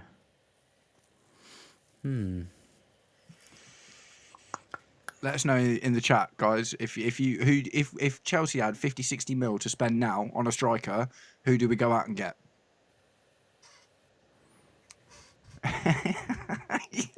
Del money as well, good. Diego Costa, Greg's in a Coke can. Coke, yeah. Question. Vlahovic, has he been sold? No. That's an interesting one, actually. Still been flirting with him. Who was it that went in for him and got turned down? I think it was West Ham. Was it? I think. But there's a name that's been on our card for a good few seasons, isn't it? Every transfer window he really comes up. Liam Delap-esque as well, isn't he? Not exactly the same, but similar profile, quite big and bit of a bully in that. Yeah. Yeah, that's a shout. Interesting. And I don't think he'll be expensive. What about Lautaro Martinez? What's he saying these days? I would love to have Martinez, but I don't think he'll be coming. No. I think he is a. Oh yeah, Samu from Porto. That's a shout. Yeah, Samu I think yeah. it'll be too expensive. Yeah, Lautaro would be, but I mean, Very expensive. Is he 30 yet? I think he's got to be close to it. He's close to it. Yeah. We've got something breaking. Hold on, let me have a quick look. Jamie Vardy. Everybody's having a party. Jamie Vardy. What's he like? 37 now? Yeah. Yeah, mate. Mind you, Thiago Silva was good till 40. Yeah, go on. What we got? Callum Hudson. I'm not going to put on the screen because it's not Chelsea related, but kind of Chelsea related. Yeah. Callum Hudson-Odoi has signed a new 3-year contract at Nottingham Forest. This is home. This is home, and I've enjoyed every moment. I appreciate all the support and love I've been getting since day one, and coming here has helped me in every way possible. Callum, great lad. Yeah. He went for a really rough time as well, man. Yeah. I'm really happy for him. Really happy for him, and I wish him all the success in the world. I think he's a fantastic player. Was he a ball boy? And I saw a video. I think he was a ball boy, and Hazard took the ball from him, and his expression when he gave the ball to Hazard. There's a clip going on. I can't remember if it was Hazard or a different player. But from a ball boy to being in the academy to being in the first team, being highlighted as one of the best youngsters, best prospects for Chelsea. I just think he had a turbulent time. But yeah, I wish him all the best. Yeah, no, same as man. Something else has just broken. Let's have a look. Samurai Meridian's a good shout though, because you've got a few. What's it? John Duran. I mean, I think is that that's the whole thing. We didn't go for a minute. The attitude thing with him. You've got Mateta from Palace. Similar. His numbers aren't bad. I mean, he's doing like 16 plus goals a season. That's a great shout, and you would have thought. But the thing they've just lost Eze, haven't they? It's going to cost 50 mil in it for any player of that sort of quality that you might normally be able to get for 30 is now going to cost 50 just because of the situation that we're in. But I love that shout. Mateta's a wicked shout. Would feel bad for Palace, but that sort of guy is a really same sort of profile to that, because you want a contrast. You don't want to get exactly the same as João Pedro. Luke, I think just to answer Luke Mudway's one. John Duran, I think we did like a background check when he was still at Villa, and there was some something that come up in that check that sort of made us pull away from it a little bit on that one. But he was killing it at Villa. His biggest mistake was moving. He should have stayed at Villa for the season. Yeah. And I mean, he probably mad as well because it's not like there was loads of other strikers in front of him either. no. Do you know what I mean? Ollie No, look Watkins at is only- Watkins has like fallen off. yeah. Did Davis move? Jonathan Davis. Yeah, because we were interested in him last window. Yeah, I don't think he has moved. What the guy from France? Yeah, the Yeah. little striker, wasn't he? Yeah. I think he's Canadian, isn't he? No, But- that's Alfonso. Alfonso's Canadian. Jonathan, I think, is French. You've also got it's like I don't think you could potentially terminate Mark Hughes' loan. You'd have to pay a fee, or we have, as I said, we have a pre-agreement with Omega from Strasbourg. You could bring him back early, I don't but he think is they doing wanna- well out there. So Yeah, that's the thing, innit? You don't want to be butchering the Strasbourg project because the fans are already not super happy with this whole Blue Co arrangement. If you go start yeah, doing stuff exactly. like that, Start making it worse. And mate, I promise you, French fans are hardcore. The French Yeah. ultras, they will go in for sure. They will go in. So Yeah. yeah, I like the idea from a footballing perspective, but I think from a culture and fan perspective, Yeah. that's not a good idea. I'm trying to think if there's any other. I just thought of someone a minute ago. Oh, mate, Chris Wood. Yeah, Chris Wood from Fire. But then they had another striker who was doing all right, but he's basically been overdone by Chris Wood. Was it Tyrone Anthony? I think it was Tyrone Anthony. He was doing all right. He's again another similar Liam Delap, but again, it's not the right quality. I don't think he'd have enough quality to sort of lead the line at Are we? Chelsea. Are we? He's not getting Are above we? Chris Wood at the moment. Are we overreacting? I mean, the lad is only out for like 8 weeks. Max? Well, potentially. No, that's the thing. That's what Kaiser was saying earlier about the injuries, man. Depends how big it is. Yeah. And the thing is, what this also does show you is we're not even just talking about Liam Delap's injury. What happens if João Pedro gets injured? Do you know what I mean? And then we're in the exact same position. We always used to have 3 strikers, man. You know what I mean? It's only quite recently that we've started, and this was in a time where there was a lot less games. Do you know what I mean? It wasn't great, but I remember when we had Loic Remy was always our backup third striker, and he always got games. Do you know what I mean? So having 3 strikers, ideally, you want someone like a Mark Yu for your third striker, someone who's good enough to play, doesn't mind not playing all of the time because they're young or whatever, or the other end of that, someone that's a bit older and understands they're not going to get loads of game time. We always have a third keeper. Why do we always have a third keeper, but we don't have a third striker? Do you know what I mean? It's like, how often does your second keeper get games compared to your strikers? Do you know what I mean? So it does seem a bit weird that we've set. I think it's kind of a self-infliction thing because we've only pretty much had Jackson for the last 2 years. We're looking at 2 strikers and being like, that's double. Do you know what I mean? But when you actually think about it, like, really, you want 2 first team strikers to compete with each other or offer different things and a backup guy, like the same way that literally up until this season, or no, even still this season, we've always had 3 keepers. We've sold Marcus Bettinelli and now it's Skaga Slanina, I think, is the third keeper now. So why have we got 3 keepers but only 2 strikers? Smart. Why not see? I mean, Gabriel, his comment: 8 weeks plus another 4 weeks to get full match fitness will be December by then. Yeah, it's half season. 100%, Gabriel. But December is just on the border of the winter transfer window opening. So maybe see what the situation is, and if need be, go in strong for a striker in the winter transfer window. Now, I know in the winter transfer window, players are overpriced. And it's not easy to get a player midway through the season. But if need be, if we are desperate, then wouldn't that be an option? It depends on, for me, whether you think you would be happy to risk the first half of the season. Obviously, like, there's a lot more like games thick and fast in the second half of the season, and the first half is always a bit slower and stuff. But we need to have a strong first half of the season, man. Do you know what I mean? That's really, really important.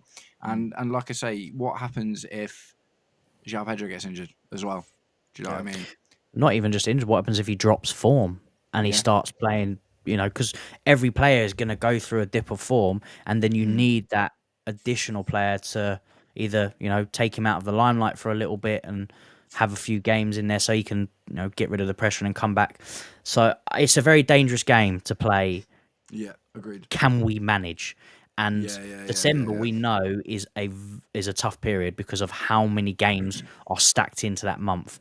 So even if Delap does come back in December, he's then got to try and get match fit while playing loads of games, which could potentially give him a little bit of a setback, because there's no guarantee once he comes back from his injury that he's just going to come back and everything's going to be fine. There is that potential setback, so we could end up going further. And are we happy to just risk it? We as fans want us to compete, for the season, hopefully win some trophies, compete for the Premier League. Are we now just willing to risk not being able to compete because we don't want to go out and get another striker and just see if we can make it to January? Similar to last season, we thought we could cope with just Nicolas Jackson and Nkunku and see if we could make it to the end of the season. Next game, gets injured. Could very well happen. João Pedro could go away now and get injured on international break. Window shut, we can't do nothing. Then we've got no strikers. Nkunku wasn't even on the bench when he was fit for a lot of it because of of his profile wasn't the right one. So even though he was available, he just wasn't playing because he wasn't good enough for what we were trying to do. So I would feel a lot more comfortable having some sort of backup striker, even if it's a bit of a superfluous buy. Like I'm not necessarily saying let's go in for an Isaac or even try and wrestle with someone like Mateta. I love the idea, but even if it's just like that Aubameyang style signing that we made, do you know what I mean? And you've got Visser as well, I guess, from Brentford. Yeah. But again, he's going to cost a bit of money. Yeah. I think it's just for the depth. Matt, just to interrupt. You know what? I am seeing some of the old school boys, man. Metal Face. Wow, that's been a while. That's been a while. I think that's been a couple of years since I've seen you on my channel. A couple of years at least, man. I hope you're doing good. I hope you are doing good. You know what? Over the past 2 days, I've seen a ton of you, man, that you've been missing for ages. You've been missing for ages. But it's brilliant. It's brilliant to see you guys back in my chat. Back in my chat. I want to ask this. In regards to this transfer window, we've got rid of some players that you would think would solve some of the problems that we're having right now. If you mean Nkunku, I don't think so. He can't be a 9. We've tried it. It just doesn't work. He can't. Not as a 9. Not as a 9. Because right now, we've sold Nkunku and we've left ourselves with a gap in the middle of the attack. We've tried him there, man. It didn't work. We've tried him everywhere. Literally, we've tried him left wing, middle, right wing, up top. Okay. Is it better to have him in the squad than not to have him in the squad? And because we did not replace him, we've sold him. And then we've got Garnacho, who is replacement for Madueke, Sancho. Right now we are lighter in the squad than we were last season potentially. Yes, we've got Esteval who's come in. Yes, we've got De La Pedro, but I don't know. I just are we though? It feels because we've had a couple of injuries, and right now we are playing makeshift players in makeshift positions. I don't know. But it feels like season, we're like. So last season, João Felix wasn't really with us. Yeah, but he wasn't really with the squad. Yeah. But on the wings, who did we have last season? Pedro Neto, Noni Madueke. Yeah. Mudryk and Sancho. Mudryk, Sancho, and then Tyreek George. Now, Mudryk got banned, so he was not there. And Sancho was trash, didn't do enough. So we were left with Noni Madueke and Pedro. So that's what, 3 wingers. At the moment, we've got Esteval, Garnacho, Pedro Neto, and Jamie Gittin. So we've got 4 wingers. So in the winging department, we are not deep. Buonanotte as well, who's coming. It was a here we go, but we've not seen an announcement saying it's done now. Do it. Yeah, no. But Buonanotte, he's part of the squad. But is he really a player that we're going to be depending on, relying on. I don't know. No, I mean, he'll be He'll like be a bit Tyreek George, part man. player, Do if you know what I that- mean? Yeah. He'll just. I don't expect him to play at all, like very much at all. Yeah, and you can't have, as much as we'd love to have, like guaranteed first team starters for every single position. How are you going to keep all those players happy? Yeah, Because you can't play them all. We've got a ton of fixtures. We've got a ton of fixtures. But no, it's not. It's not about Chelsea. Go ahead. I figured it out. I know who the striker should be. Who? Danny Welbeck.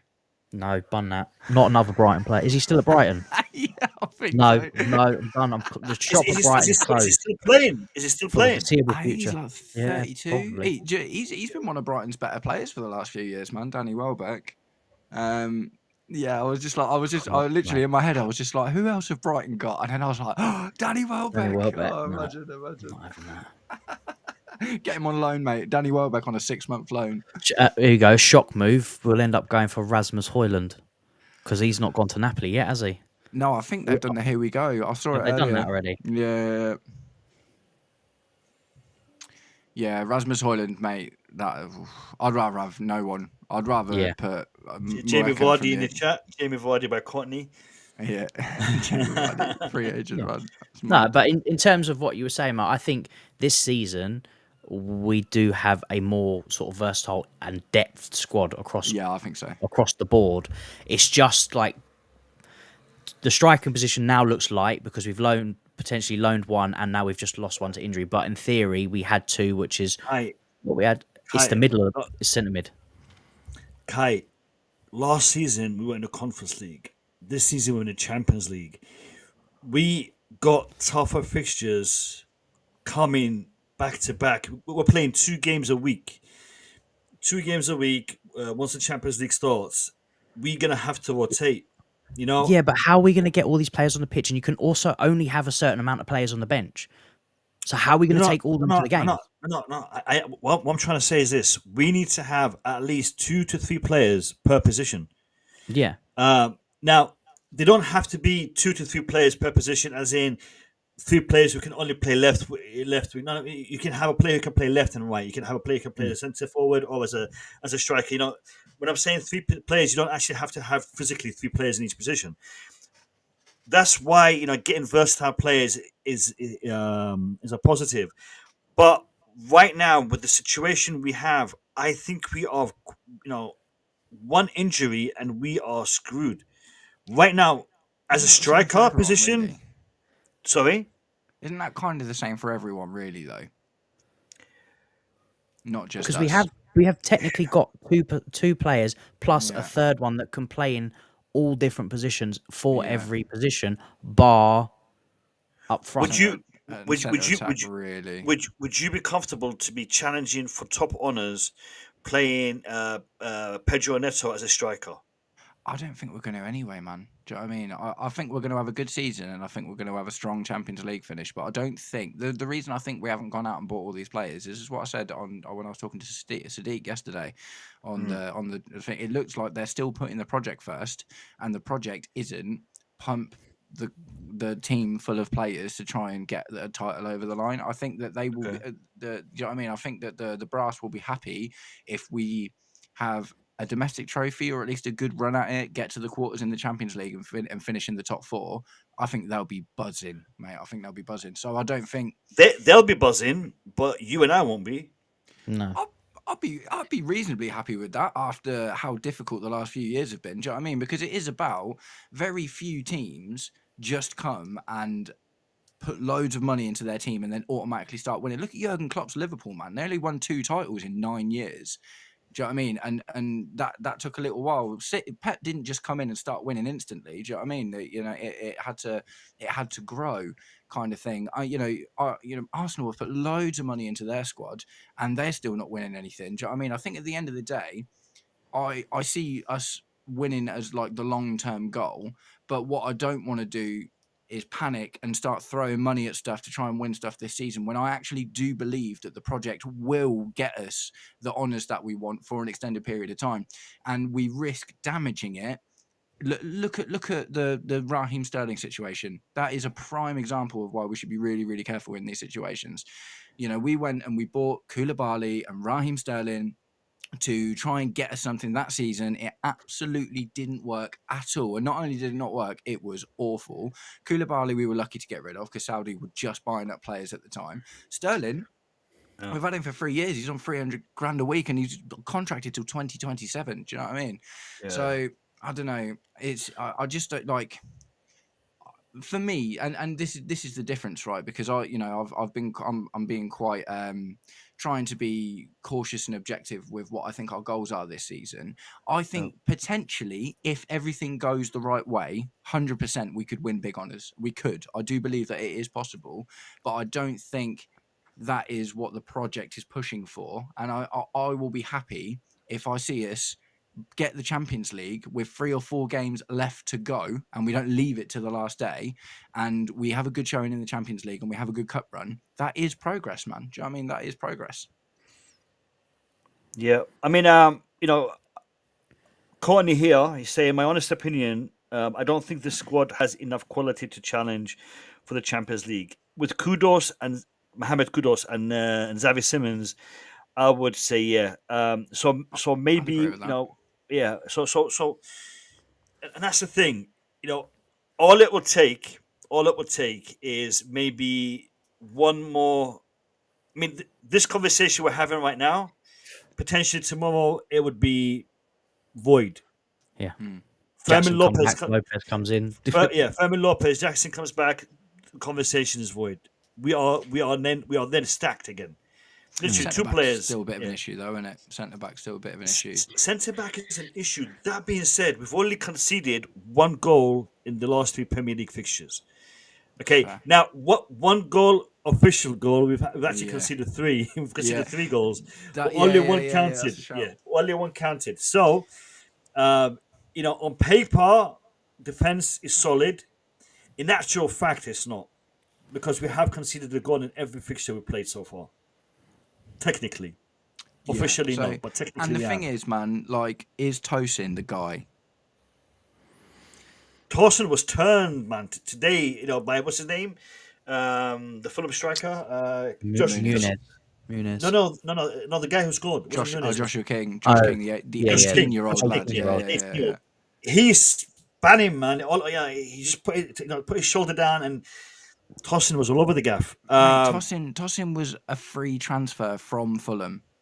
Yes. At the end of the day. And don't get me wrong, I think he is overachieving for that. Do you know what I mean? I think we've gotten more out of Tosin than I ever expected us to. And I'm not unhappy with him being there. But do I look at Tosin Adarabioyo and think, yeah, we could win the Prem with him in our team? Do you know what I mean? Tosin was never meant to be a starting... exactly. Centre back. He was meant to be one that comes and closes games. We're waiting for Fofana to get back in fitness. I think Fofana getting back into full fitness.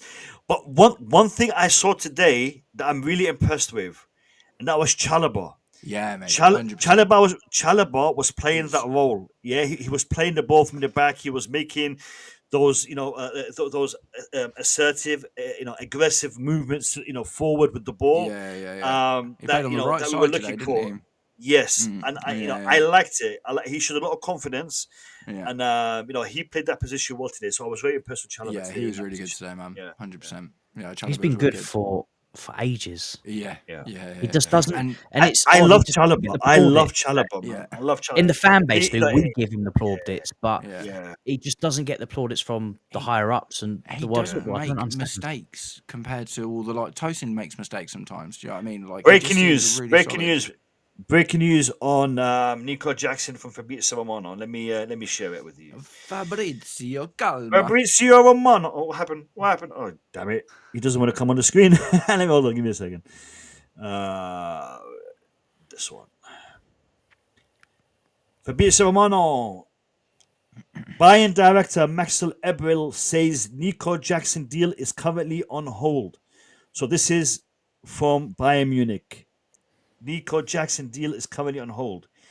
Everyone now will revisit the network and contacts to a certain extent. Then we will see what is possible, told AZ. I want to just double check that was the last update. Now, up until this, Chelsea were saying the deal is off, and then Chelsea was saying the deal is on hold. But now Bayern Munich is saying the same thing. So now Bayern Munich have acknowledged the fact that the whole Jackson thing might not be happening. So it's advancing, lads. It's just got to work for us, man. Do you know what I mean? Yeah. It's just there's no way that we loan Nico Jackson out to Bayern Munich without an obligation or something that suits us just because he really likes the idea of being out there. It's just not going to happen. Do you know what I mean? At the end of the day, we're going to be without a striker for 2 months. That puts huge amounts of pressure on João Pedro. And if João Pedro plays every game for the next 2 months, then chances are he'll probably get injured too. And then we'll be in even more of a mess. Do you know what I mean? It's just like, no, it's just... Kai, start this off for us. What do you think? Jackson or Delap? Who's better?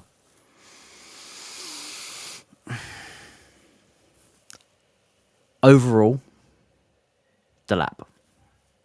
Technically, they do the same thing. Obviously, they've got the same work rate. They're similar types of strikers, like to run in behind. But technically, on the ball and finishing-wise, because I'll say it again, Jackson is not a striker. He is a winger. Liam Delap is a complete striker. Still got a lot to learn, lot to work on, but technically, finishing-wise, also striker brain-wise. Like, he makes striker runs. There's not many occasions where we see Jackson make those type of runs. So, for me, I would say Delap. What about you? I'll go to Matt first, and then I'll jump in with my opinion. Go on, Matt. I think for our type of football, Jackson, but on the whole, Delap.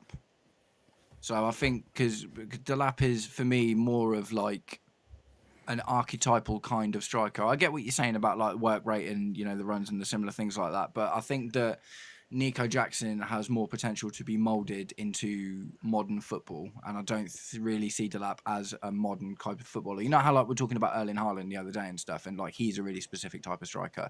I see Liam Delap as like a beta version of Erling Haaland. Do you know what I mean? Like, he's that kind of striker, and when you've got him in your team, the best thing to do is to play to his strengths.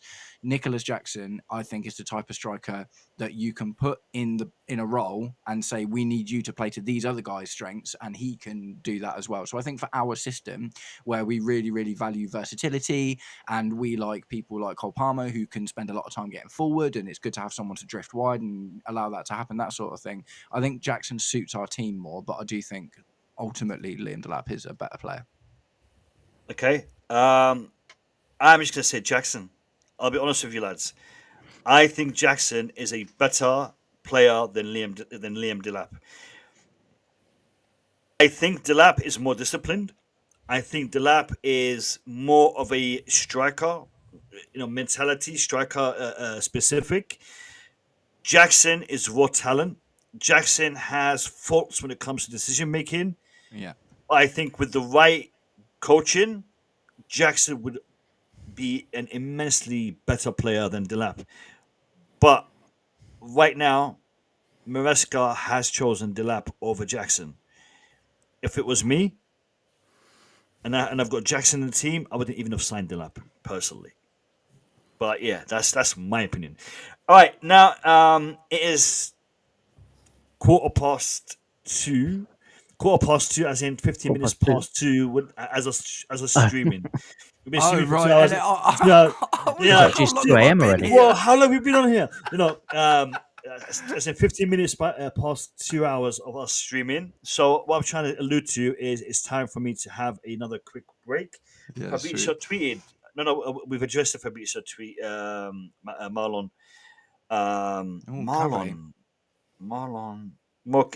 Sky Cave did a tweet. Let me have a look before I go for my break. Let me have a quick look. I was gutted about the Burnley game today, by the way. I thought they'd get a draw. I thought they were going to do a pen right at the end, didn't they? Yeah. Shame. Oh, was it 3-2? Was it? Yeah. 3-2, I think. Yeah, 3-2. Yeah. Let's have a look. Cave. Okay, he has got. Let's have a look at Cave. What the hell? I'm not reading all that. He's got a whole essay. We'll have to. You okay, put it so up this and is. we can read it if you want. No. I'll read it. Nicholas Jackson has. So this is Cave from Sky.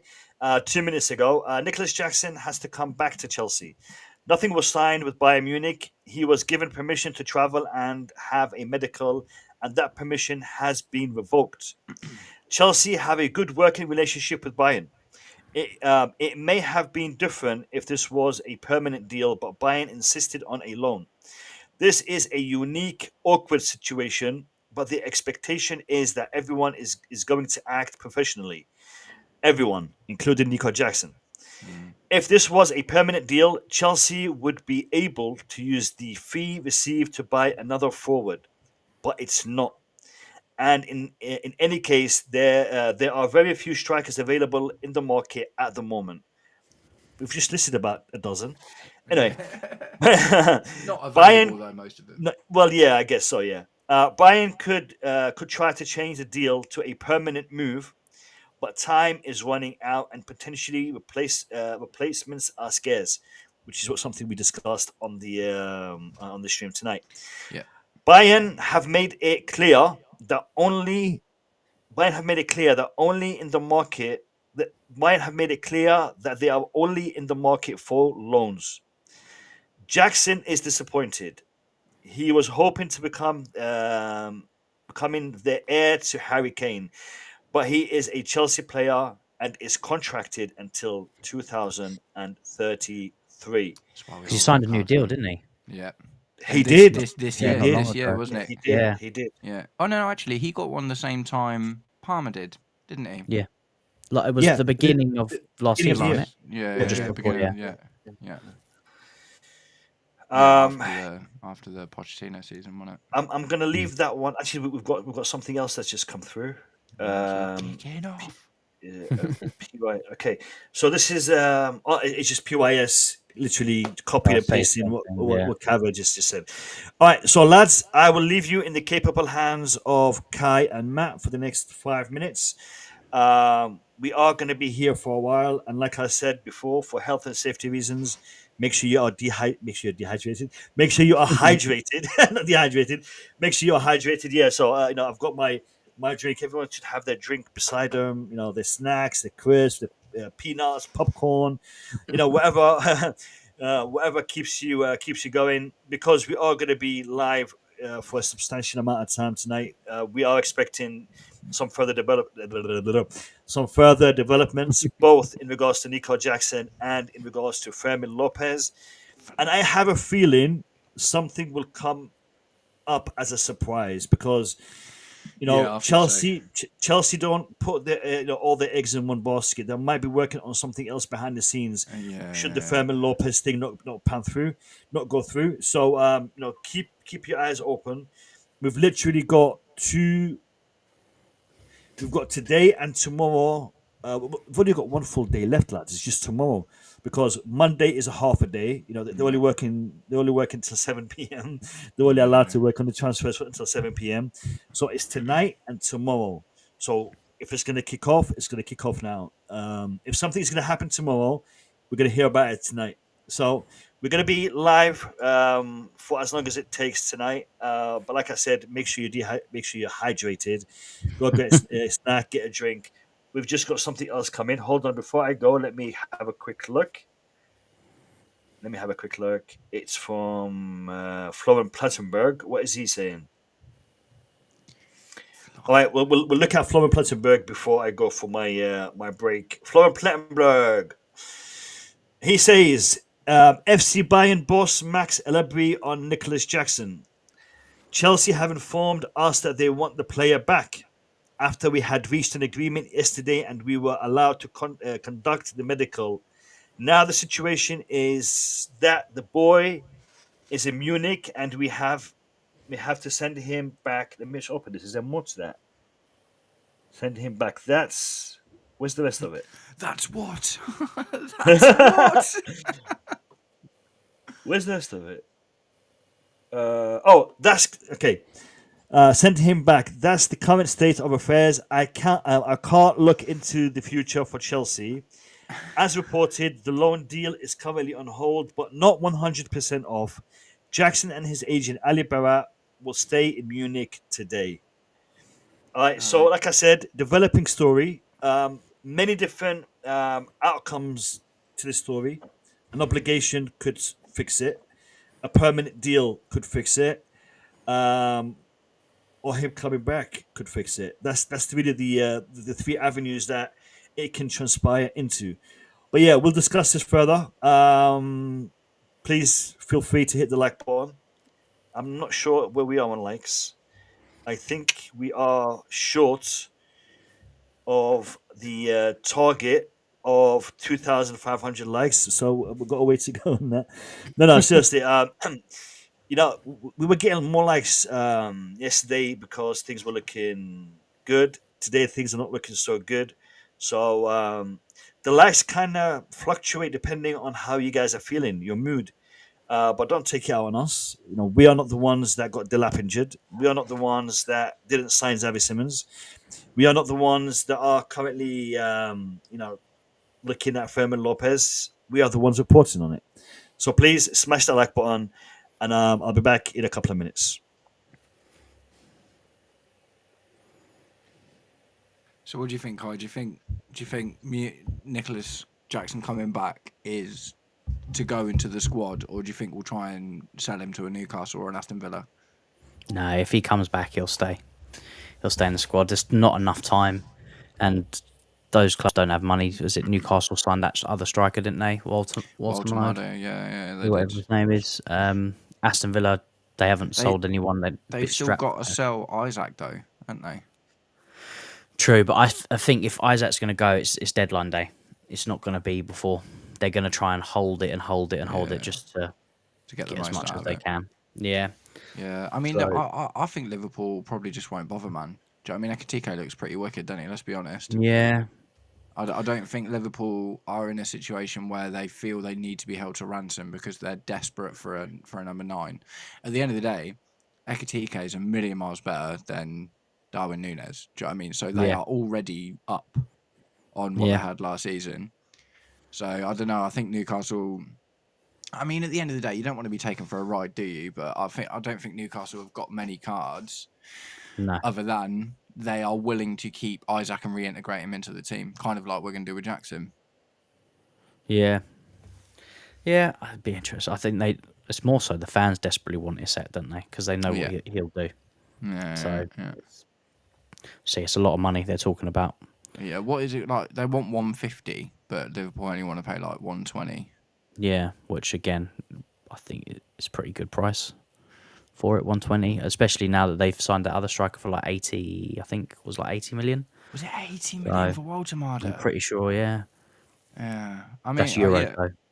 Yeah, oh, right, okay. Yeah. I was going to say, I was like, mate, that's mad. Yeah, I'm happy for Jackson to come back and be in the squad, man. Like, at the start of this, when we bought Delap initially, I was like, finally, the one thing that Jackson hasn't had is competition. Yeah. 100%. I do, looking at it now, I am like, loaning Mark Gue out seems like a bit of a silly idea now, doesn't it? But I guess, there might be something from his side as well, being like, I don't want to do the same thing I did last season. I want to go and get game time somewhere. And he's not good enough to fight for that spot with Pedro or Delap, is he? But yeah, at the same time, I think if Jackson comes back, I'm not worried about him down in tools or anything like that. Do you know what I mean? He's got AFCON and things like that coming up, doesn't he? Yeah. So he can't down tools because he wants to get in that squad. So is he? Where's he from? Senegal, Ivory Coast? Where's he from? Senegal. It is Senegal, yeah. Are Senegal in the World Cup? Have they qualified? Don't know. Because that's the next big thing, isn't it? Is the World Cup in I'm America. sure, actually. And he's probably Senegal's starting number 9, I would have thought. Just having a look. World Cup. I can't see anything on it. If anyone in the chats know if Senegal is in the World Cup, let us know. I'm not too sure on that one. But yeah, he obviously is going to want to play in that. So if he's going to just sit and mope around and not want to play, he's not going to get he's not going to get in the team. So at the end of the day, man, the end. Say again. We've got Knees on in the stream, by the way. We've just got to wait for Mo to come back to get him on the screen. I was like, what? Yeah. Can everyone else hear you, or is it just us that can hear you? Okay, sweet. That's right, Sweet. they can hear you. Yeah, cool. Can't remember what I was saying. Yeah, I would be happy for Jackson to come back. Yeah. No, yeah, that was what I was going to say. The thing we haven't talked about is this could actually go really well, because it is very unlikely that we're going to be able to get a striker better than Jackson if we have to buy Yeah, someone. now, yeah. And Jackson could break through whatever issues there's been with him. Now he's got to compete with someone a bit more top level and someone who's already established himself in the team in João Pedro. Yeah. And maybe Delap is the ultimate loser out of this, man. Do you know what I mean? Maybe Delap. The thing is, we haven't seen Jackson compete with anybody yet. No. And I don't really class him and Nkunku thing as competing. No. So if he comes in now, he's going to compete against these other two strikers. It could bring the best out of him. So it could be a win-win. But got 14 goals in his first season, man, for a recently converted winger. That's unbelievable. Yeah. He got 9 goals last season and spent 3 months out injured. Was it 3 months? yeah, 3 months back out? in the season, yeah. Do you know what I mean? So he could push himself to Guys, 15, 20 goals. we have breaking. Nee, welcome to the stream. I'm just going to read the last bit of news that's come in, and then I'm going to hand over to you to get your reaction. Ben Jacobs, Max Abrol to Sky on Nicolas Jackson. Chelsea have informed us that they want the player back after we reached an agreement yesterday and had permission to conduct a medical. Now the situation is that the boy is in Munich, and we have to send him back.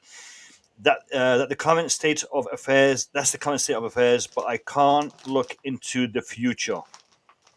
It looks like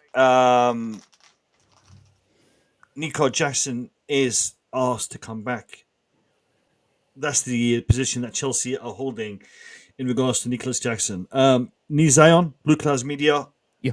Welcome to the stream. I'm sure you've kept up to date with the whole Nicolas Jackson situation. Yeah. Delap got injured. Nicolas Jackson done his medical, was literally minutes away from becoming a Bayern Munich player, but everything turned south. So, what's your take on this, brother? What's your take on the whole Nico Jackson situation? I'm very happy that it never happened. I'm very, very happy it never happened. Jackson's a player I was never ever wishing he'd leave the football club. But if you look at the scenario at which we found ourselves, where we have 2 players ahead of him in that pecking order, there's no choice for him but to find another football club. But this is a time that he has to relaunch his career again with these chances he's getting. Second chance. You don't get that many second chances. Not many players get second chance at Chelsea. David Luiz did it. Didier Drogba also did it. A few players, I don't know how many, maybe 3 in the career can return back to Chelsea.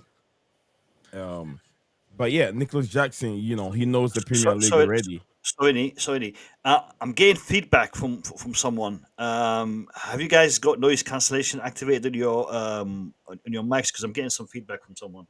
My microphone was just muted, so it's not from me. It was my phone that was on, so I turned it off. Okay. I don't know why it's coming cool. true. It shouldn't. Usually it doesn't come true. It's okay now. Carry on, Nick. Yeah, I forgot it was on. I'm gonna take my fresh air break, boss. Go ahead. Yeah, sorry. Go ahead. Don't be late back here. Don't be late. Yeah.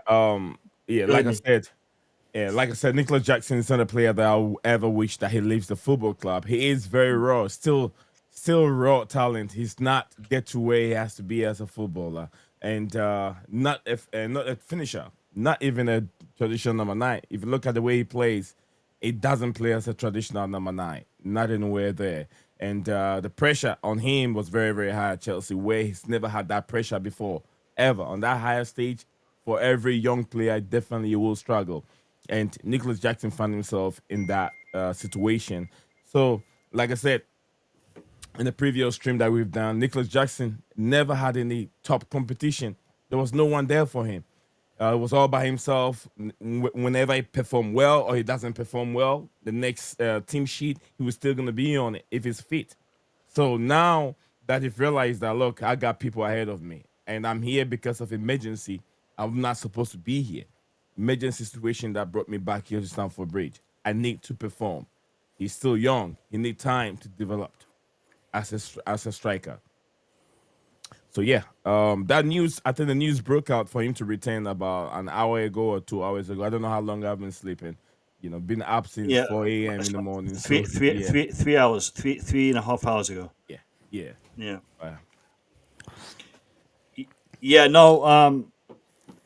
The situation is one that is a little bit problematic at the moment, specifically for Nico Jackson. He has been sidelined for the latter part of the World Cup and Club World Cup, pre-season, and the start of the year, the Premier League. So he has been sidelined. He hasn't really had the interaction with the first team that you'd expect from the from the player. It's a policy that Chelsea have implemented a lot recently with players they are trying to get rid of. Bridges need to be built with Nicolas Jackson. I think he needs to be integrated back into the setup, and it needs to be done in a way where he feels that he is again appreciated and again welcomed into the setup. We don't want to have any turbulence in the dressing room. We don't want to have any uproars. We want to get the players to interact well. There's a lot of new faces in that dressing room, and there's a lot of harmony that's already been built by Enzo Maresca. Nicolas Jackson will come back. In a way, it's good that Chelsea will not be taking part in any fixtures for the next 10 plus days due to the international break. So it'll be a fresh start when he comes back. I'm hoping they can mend those bridges quickly. I think Nicolas Jackson, like you said, has a second chance here. He needs to take it. And I know you guys were talking about the AFCON and the World Cup coming up. Again, I'm not sure if Senegal have qualified. Do you know, Ni, if Senegal have qualified for the World Cup? Are you aware of their situation? Yeah, Senegal, as of now, if I can remember, they have 12 points right now, but they are on the second place with the one leading that group. That could be Democratic Republic of Congo, who is leading with 13 points with 5 goals. Is it the top two who qualify, or is it just the first one? One. First, one. Okay. One on each group. Yeah. And do the second teams go into a playoff? Is that how it works? Yeah, it goes for a playoff. Yeah, exactly. So he still has a chance to qualify for the World Cup. Yeah. He's still got a chance to to take part in the in international duty. So he would be keen to get game time, and I think one of the reasons why he's so keen on Bayern Munich is because he knew he'd be getting some sort of game time. While at Chelsea, that wasn't even a prospect for him. So if Chelsea are recalling him, they're recalling him because they're going to utilize him. If that can be relayed to him, if that can be emphasized to him, you will be playing, you will be getting game time. Look, Delap is injured. Delap will be out, potentially for a good chunk of the next 2 to 3 months. And that is game time that will be given to you. Depending on your performances, depending on how well you do. And you've done this for Chelsea. You've scored the goals for Chelsea. Continue to do that. You'll continue to play. So I'm hoping that is the way things are gonna go. Like I said, I think Jackson is a good player. I think Jackson does need to iron out some things, but I think he's a good player. And I'm disappointed that Liam Delap is injured, but at the same time, I think Jackson being in the squad again, when Liam Delap does come back, having those 3 strikers, competing for game time is not a bad thing. Not a bad thing at all. It's our best crop of strikers we've had at one time for a really long time. 100%. Do you guys reckon seeing Jackson playing with Delap playing and Joao Pedro playing at the same time? Jackson being in the middle, Pedro on the left hand side, Pedro up front. Jackson Pedro, yes. Jackson Delap, no. Delap, no. I think you don't think it's going to happen? I think we've had so many opportunities with how bad our left wing was last season. We had a million opportunities to try Jackson out there, and it never happened. So I think that's down to Maresca. I think Maresca likes Jackson's wingery qualities because it makes him an interesting striker for him. But to say that we had Mykhailo Mudryk, who was terrible before he got banned, and Jadon Sancho, who flattered to deceive for the entire season, and Jackson was never even got a sniff of that left wing position. I just don't. I think he sees him as a number 9, and that is kind of it. Maybe things could change now. We've got so many strikers, but we've also got Jamie Gittins and Garnacho as left wing options. Do you know what I mean? Yeah. So I think that's unlikely. Lads, I'm back in 2 seconds. Just got a phone call. I'm back in 2 seconds. Okay.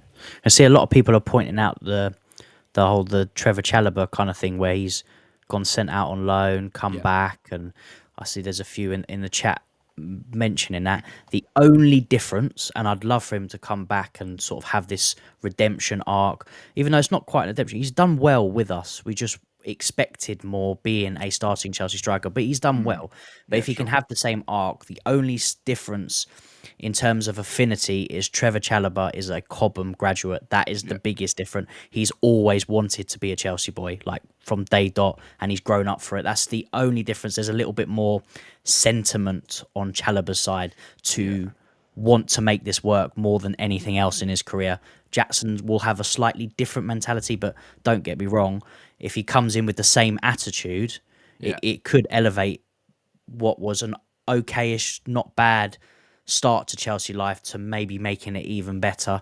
And I think if we went into the season, say Delap wasn't an option and he went to United for whatever reason, and we went in with Jackson and João Pedro, we would be quite happy with that too, wouldn't we? Again, two different types of strikers, Definitely. So we would be quite thing. But there is that option of him coming back and definitely, when we got using Delap, this in positive. I was expecting Jackson to still be our starting number 9. And for Delap to push him for the spot. That's kind of what, before the João Pedro thing kicked off, that's kind of what I assumed was going to happen anyway. I know, obviously, the main issues are the red cards, aren't they? The main issues are the red cards. But it's not going to, we talked about this a little bit earlier, it's not going to benefit Jackson to get himself carded and, do you know what I mean, just sit on the bench and collect his wage or whatever so he can go somewhere else, because no one's going to look at that and be like, oh, like Bayern Munich, if Jackson comes in and does awfully, Bayern Munich aren't going to look at him and go, yeah, we still want you. They're going to be like, nah, we'll look elsewhere. It's all right, actually. So, yeah, I agree with what you're saying, Kyle, 100%. Jackson doesn't have the same loyalty to Chelsea as a club and as an institution as Chalobah does.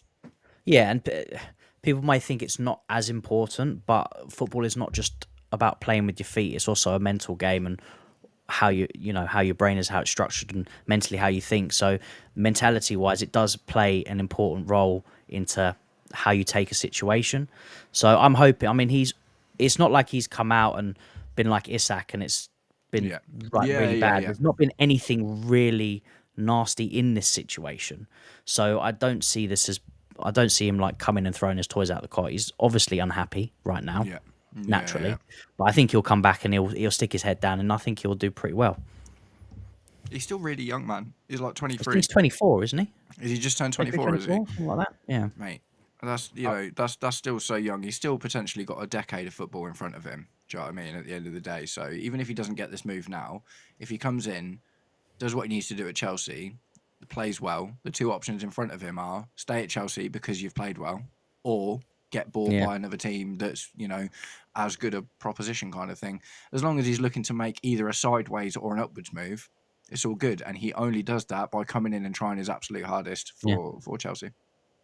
I'll give you this because I've been talking to Alejandro Garnacho a few hours before he put on the jersey, and he has promised me that no matter what happened, this is a new environment. And whatever happened in United stays at United. He's a fresh bone. He's a fresh person. Nothing is going to happen. And he'll make sure he'll make me proud, because the whole world is against me on Alejandro Garnacho coming to Chelsea. So he's promised me. So you guys, I think he's all hands down. Don't worry. We're all, I think pretty much everyone here is pro Garnacho, man. And do you know what? You were a big part of that for me, Nick, because initially I wasn't really sure. And then I did my first stream with you, and you were being so positive about him. That was what got me to go on. I did my first Who's the Better Baller video when I started comparing people and stuff, and I really, really started looking into him because you were being so positive about him. And I was like, do you know what?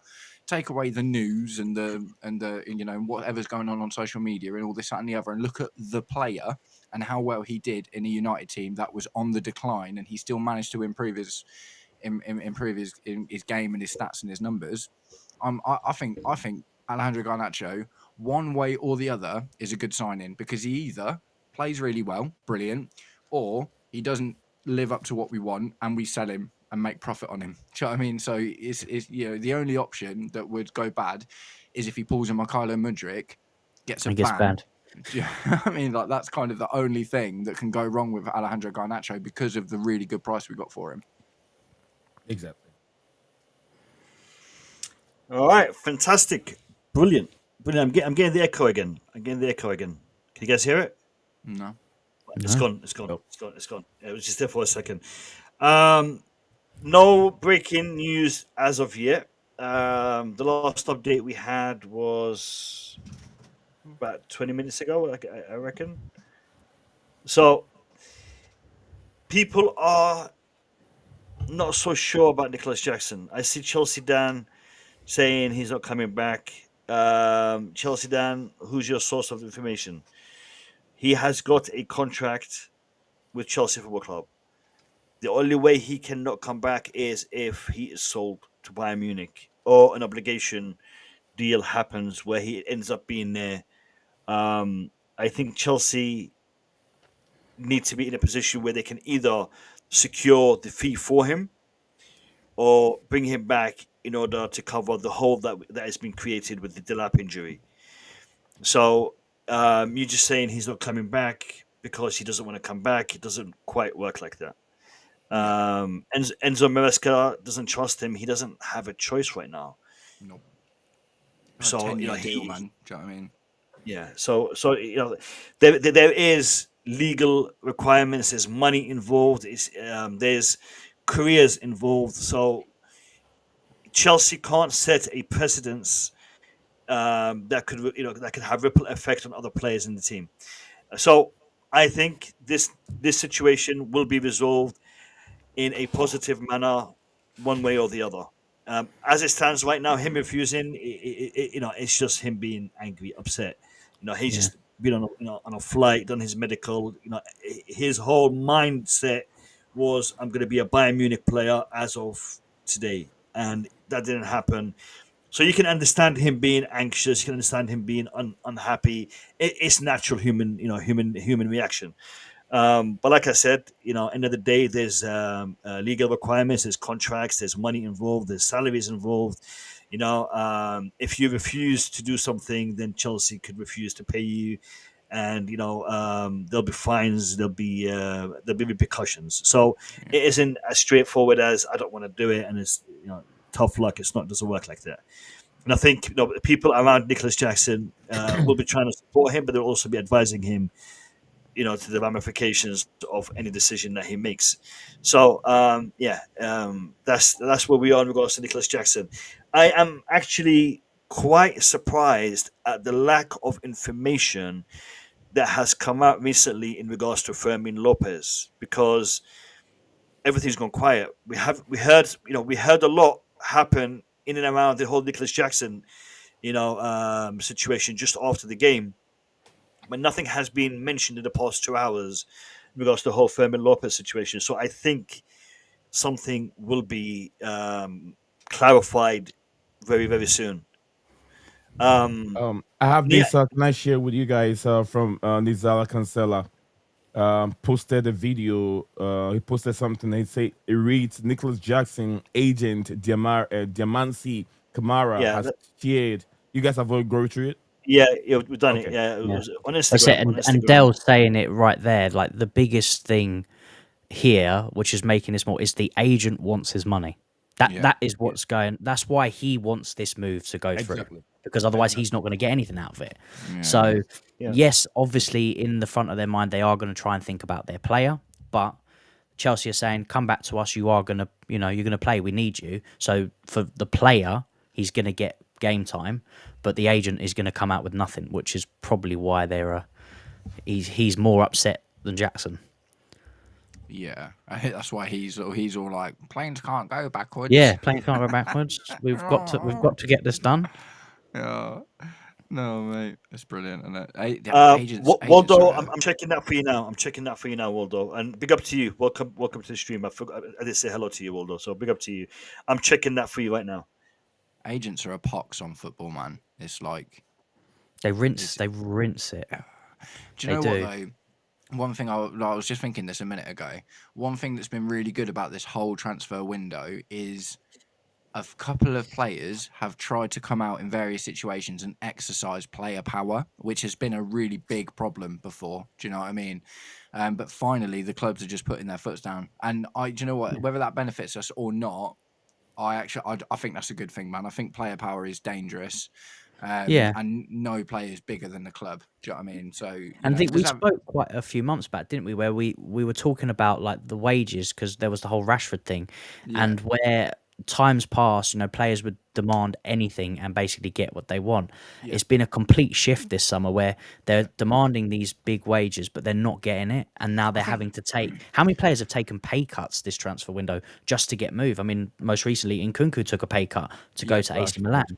So players, I think Chelsea have been a big part of that as well, man. Do you know what I mean? Because obviously when Bluco came in, and there's lots of there's been issues and stuff. But one thing I really appreciate about Bluco is they've come in and set the precedent with incentive-based contracts. Do you know what I mean? You're not just going to get 300k a week. You've got to prove that you're worth it. And PSG are following suit. That's why Donnarumma wants to get out. Do you know what I mean? So, I think we are actually starting to set a genuinely positive trend in football that is removing player power. And it's these long contracts, isn't it? It's kind of what it comes down to. It's long contracts and incentive-based wage structures is a really positive influence on football, man, because it takes the power away from the players and keeps them incentivized to reach their goals, so we don't end up with situations like Arsenal had with Aubameyang, where they were like, "Here's 300k a week," and he was like, "Done. See you later, mate. Not gonna be good anymore." And it focuses more on player performance rather than just giving them and hope that they do it. They have to work hard and perform. Like Chelsea players, they all got a bumper in salary because the condition was get into the Champions League and you will earn more money. So they've performed to get there, and now they've reaped the reward. So now this season they've probably got another incentive base that they have to reach. So hopefully it should make them perform better, which is like any other job. It's like even with Palmer and Jackson. Give us a second, Matt. So this is a tweet by Chelsea Dodgers, courtesy. It's from the Guardian Sports, courtesy of Chelsea Dodgers.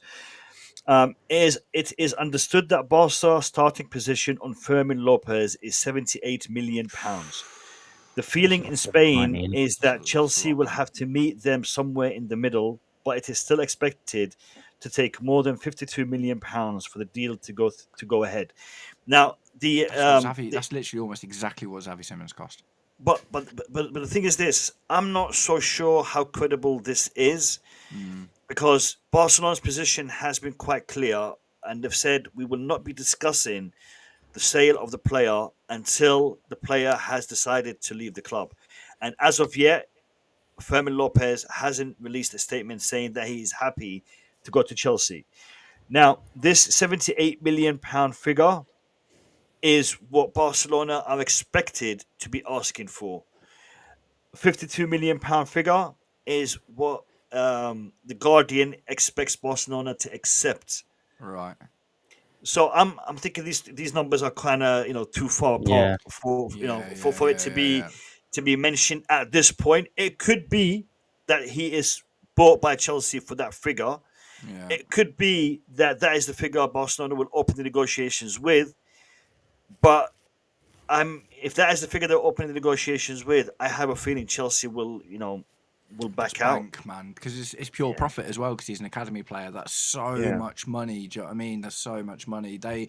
He isn't good enough for that amount of money. Is the honest truth. Do you know what I mean? What on the other side of that, when I've seen us being like we've bid £34 million, I'm like, don't get me wrong, like wicked if it goes through, but that feels a bit low as well. If 52 million is the amount with add-ons included, that's reasonable. And you know what I mean? This is pounds, not euros. This is pounds. Yeah. That's what I'm saying. So £52 million is like 60 million euros, right? So if we end up paying 35 to 40 for him now, and the add-ons can add up to like an extra 10-15 mil or whatever, yeah, that's kind of reasonable. He's a young La Masia Barcelona product who are always expensive. Do you know what I mean? So there's a premium on that already just because he's a La Masia player. He has been performing really well. He's still very young. Maresca seemed to favour him over Xavi Simons, you know, if the calls or anything to be made by. So anything in and around up to £52 million, okay, cool. That's maybe not the worst thing in the world. 78 million quid, 90 million euros. No, mate. Yeah, that's a no-go. No, that's definitely not, man. That's well too much. Yeah, too much. Agreed. I'd rather see what Buonanotte can do. Yeah. At least until the winter transfer window, then maybe we'll see what other options are available. Yeah. I mean, if Nico Jackson comes back, João Pedro slots in the 10. Cole Palmer is only out for a couple of weeks, so it's potentially he'll be back quite soon. Sorry. Waldo, I saw it. It's not relevant. It's not really relevant. It's just regurgitating. Sorry, what's already been said. So it's nothing new. It's nothing new. But I did see it. In regards to Jackson. Go ahead, Matt. Sorry, just. I can't even remember what I'm on. I'm starting to get stream fatigue. Every night, like... Do you know what? Seriously, I can't wait for this window to finish. I really can't wait. No, it's been great, man. I have loved it. It's just like it's happened to me a few times tonight where I've been in the middle of something and then as soon as like I stop, like it's just gone. It's just gone. It's just gone. I'm running on fumes, but I'm here for it because I'm a Chelsea fan and I love it. Nick, I've got a question for Nee actually, unless you've got something breaking. Yeah. No.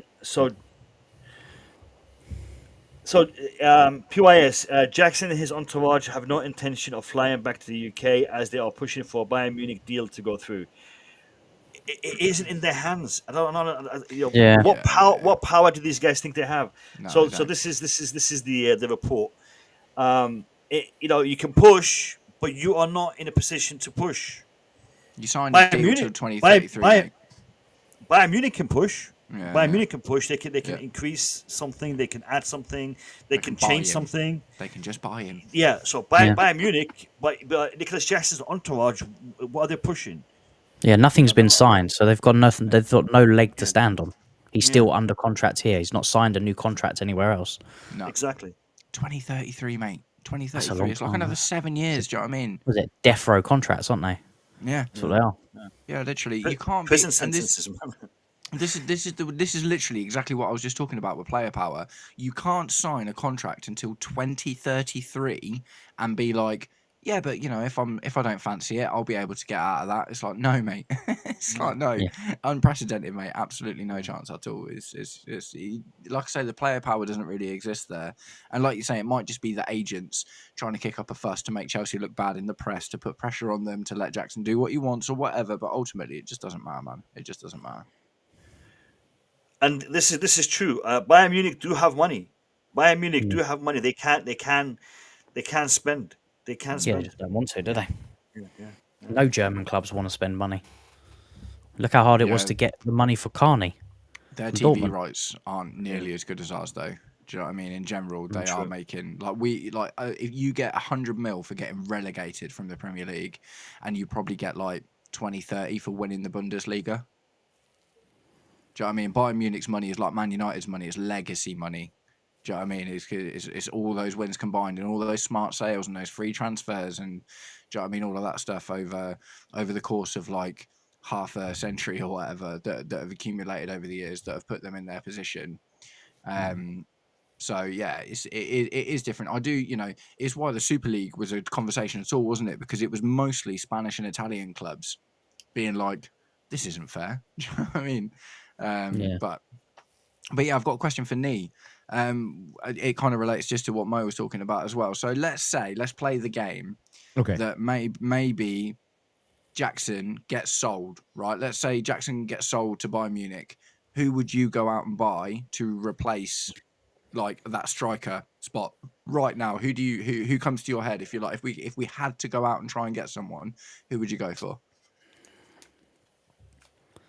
Look, I'm looking for one player from Paris Saint-Germain, Gonzalo Ramos. I think Okay. he is a very good striker, but he doesn't fit into what PSG are trying to do, and he doesn't get game time. I think we were linked with him before he moved to. I'm not sure if we would link with him. Was it Manuel Agate, or him? I think Manuel Agate.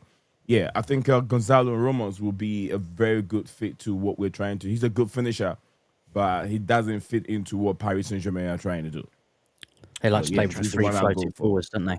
Yeah. They basically use a false nine, don't they? Essentially, and Ramos is Dembele. definitely more of a striker. That's a great shout. Yeah. That's because we went through loads. I really like Kai's shout of Mateta from Palace, because he's kind of a good striker as well. My rogue shout was Danny Welbeck from Brighton. Oh, OG man, OG. Yeah. No, do you know what though? That's probably Goncalo Ramos is probably the best shout out of all of them, because he definitely stylistically fits a bit more, and because he's struggling to get game time at PSG, he might even actually be available without needing to completely wrestle him. That's a great shout. Nice one, man. Do you know what, guys? We've just got a tweet from Matt Law. Okay, I want to show it to you, and then I'm going to give you a hot take on this thing. If I can load it, it's taking a minute to load. Give me a second, lads. Yeah, I think he's talking about Jackson this is not wanting to come. Yeah, so this is what Matt Law said. He said Jackson does not want to come back to Chelsea. Okay, we have seen in the past half an hour every journalist tweeting Jackson this, entourage this. No one's talking about Chelsea's position. If anything, though, this is actually putting more pressure on Bayern Munich than it is on us. Because if we want him back and we're not happy, we'll get him. But if Bayern Munich might be even more incentivized to try and make something happen because of all of this news, more than us. Do you know what I mean? We haven't got anything to lose by bringing Jackson back. They've got something to lose by not getting him. So, and because there's only so much time left in the window, so all of this stuff might actually put more pressure on Bayern than it does on us. I want to hear more about what Chelsea's saying. I want to hear. Get much from Chelsea. But that's the thing. So what is being pushed right now is fuel to a fire. Jackson's entourage, Jackson's this. Yeah. Listen, at the end of the day, what you're reporting on has no bearing on the outcome of the situation. They can scream as loud as they want. They can kick up as big a fuss as they want. End of the day, the decision makers in this is not Jackson, his agent, or his entourage. The decision makers in this whole situation is Chelsea and Bayern Munich. Whatever conclusion they come to, that is what is going to be the outcome. So you journalists reporting on, okay, you said he doesn't want to come. All right, we understand that. Fair enough. You don't have to keep on saying it every 5 minutes. We know his position because it's literally the same journalist repeating it over and over again. This isn't a breaking deadline day story. The man is upset. He went to Germany. He isn't happy about the whole situation. He doesn't want to come back. You've said it once. Enough, done. We understand. So what is going to happen? What is Chelsea doing? What is Bayern Munich doing? That is what I want to hear. That is what I want to know. Okay. I mean, they're saying, Bayern Munich, the deal is on hold, and we are looking to make a decision on this soon. All right, tell me now what Chelsea is saying. You told me what Max Let me tell you what Chelsea is saying. Let me tell you what Chelsea is saying. Yeah. What I'm saying is I want these journalists to be reporting the news that we want to hear that will actually enable us to understand what is going on. Because, them reporting on this isn't really doing nothing for me. Yeah, I know he doesn't want to come. Mo, what they're trying to tell you is Chelsea has only one standpoint. And the standpoint is they have the property or they own that player. He has a contract with us. something just happened, and as soon as that happened, we made a call to Bayern Munich that we cannot proceed with this move. We want the player back to Stamford Bridge. They made a statement already, so it's up to the agent, whoever is with Nicolas Jackson, to return back to Stamford Bridge. They made a statement. Bayern Munich cannot sign him without Chelsea also putting a signature on that paper that we've helped complete the transfer. Nicolas Jackson cannot do anything either because he is in the middle of two clubs. But who has the power? Chelsea, and they say retain. So Chelsea are not going to say much. Chelsea won't speak much. It's directly to Bayern Munich, let the player retain. Sorry, we cannot do it because we had a serious injury. We got a game coming up, and we have to have this player in the squad. 100%. I agree with everything you just said there. 100%. So report to us any developments. Because we have got 2 days left a day and a half left in this transfer window. Tell us exactly what is happening in regards to other options. Tell us what is happening in regards to any negotiation between Chelsea and Bayern Munich. Because this is a transfer. Tell me what is happening in regards to that. Is there a buy option obligation being inserted? Is that something that has been discussed? I'd love to know that. Is there any discussion in maybe Chelsea reducing the price just to get the deal over the line with Bayern Munich? I'd like to hear about that. Is there a potential that he could be sold to Aston Villa for a reduced fee, one that they can actually afford? Is Aston Villa actually talking to Chelsea now that the whole Nico Jackson situation has kind of collapsed with Bayern Munich? Is Newcastle entering? Tell me this. Don't tell me his entourage doesn't want to, come back. That isn't news. Tell me what is going on. And this is the thing. They are finding the easy clickbait stories. Jackson's not happy. He's angry. 10 minutes later, he's still angry. He hasn't calmed down yet. 15 minutes later, his entourage are not happy. 20 minutes later, X, Y, and Z has tweeted or has put on X a picture of planes don't go back. That's not news. Why has journalism just gone down to such a level? Man? It's really interesting. As you were just saying all about that actually just totally got my brain whirring. I was thinking about it. Think back to all of the stuff about Garnacho and Xavi Simons. All of the news wasn't coming from Chelsea's camp. It was coming from Leipzig and United.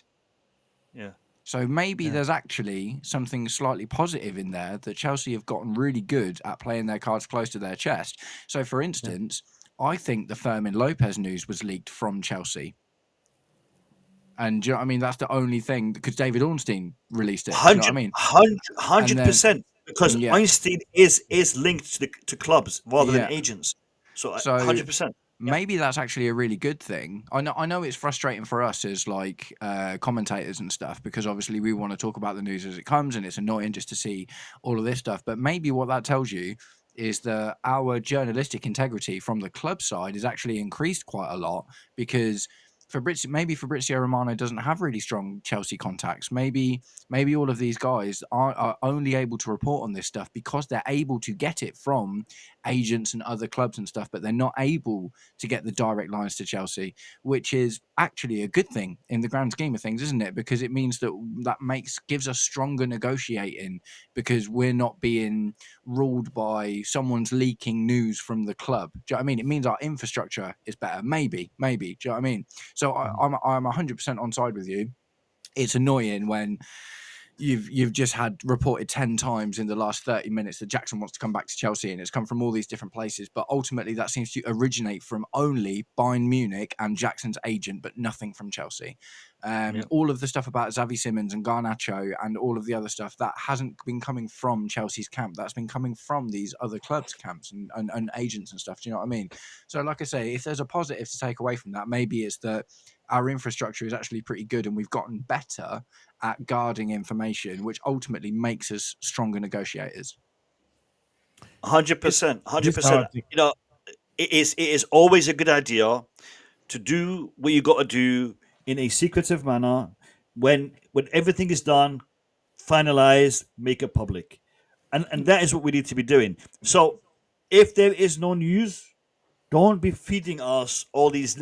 And the issue is, literally garbage. Literally garbage. Don't and it's just rounding everyone up. My concern is this: this can get so bad that fans will start hating Nicolas Jackson because all of this is coming out. And it's like, we don't want him back. We don't want him to come back to Chelsea. But we want him back. Chelsea club, the club wants him back. Chelsea has a problem and they need to fill that hole. That's why they stopped the deal. They need him back. But all these journalists putting all this information out there, that doesn't really make a lot of sense in regards to what is going to happen with the deal. It's going to get fans to turn against one of the players who he is still a Chelsea player.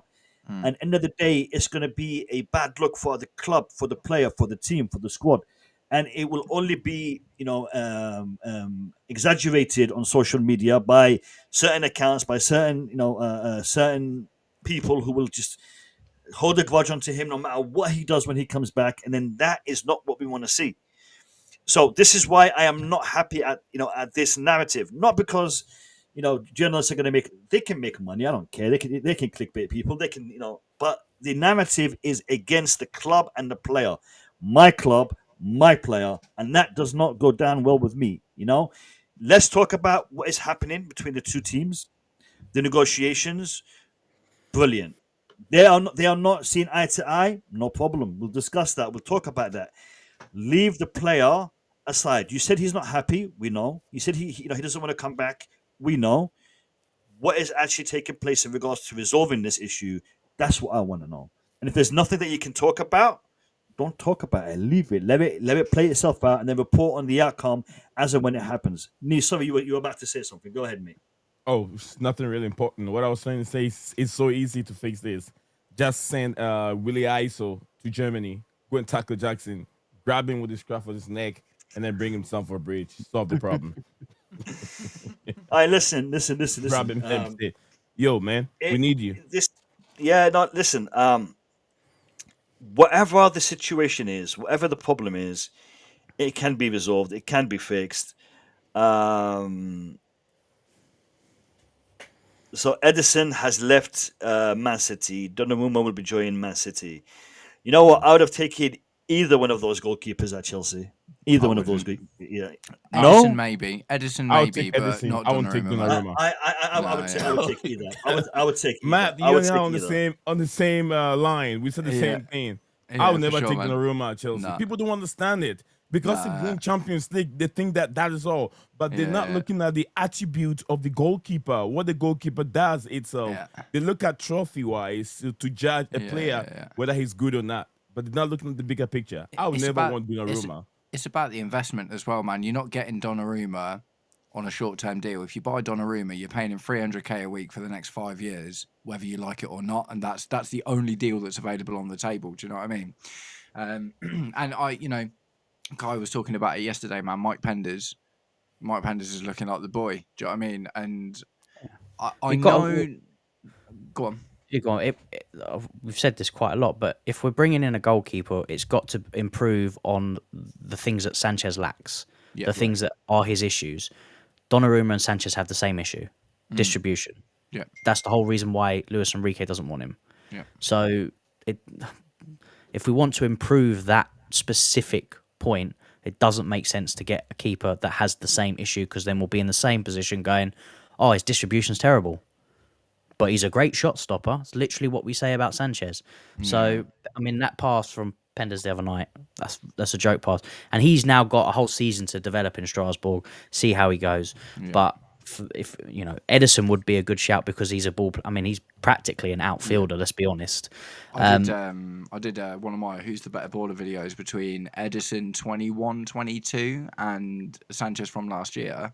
Yeah. Edison is obviously much better at distribution, and Jackson actually has slightly better shot stopping stats than Edison does. So it just shows you how much difference that makes. Do you know what I mean? Because Edison got like an assist in that, and stuff, and he's obviously, that means he's trying to play creative attack starting passes sort of thing. Do you know what I mean? Whereas Sanchez is trying to do that but not as good at it. But like 100% agree with you, man. It's just like Donnarumma improves the team a little bit, but the other thing, other than the statistical thing and other than the profile thing, it's the money thing, man. So the reason that Donnarumma wouldn't sign a new contract at PSG is because PSG are introducing what Chelsea are introducing right now, incentive-based contracts with lower base rates and potential to earn more based on performance.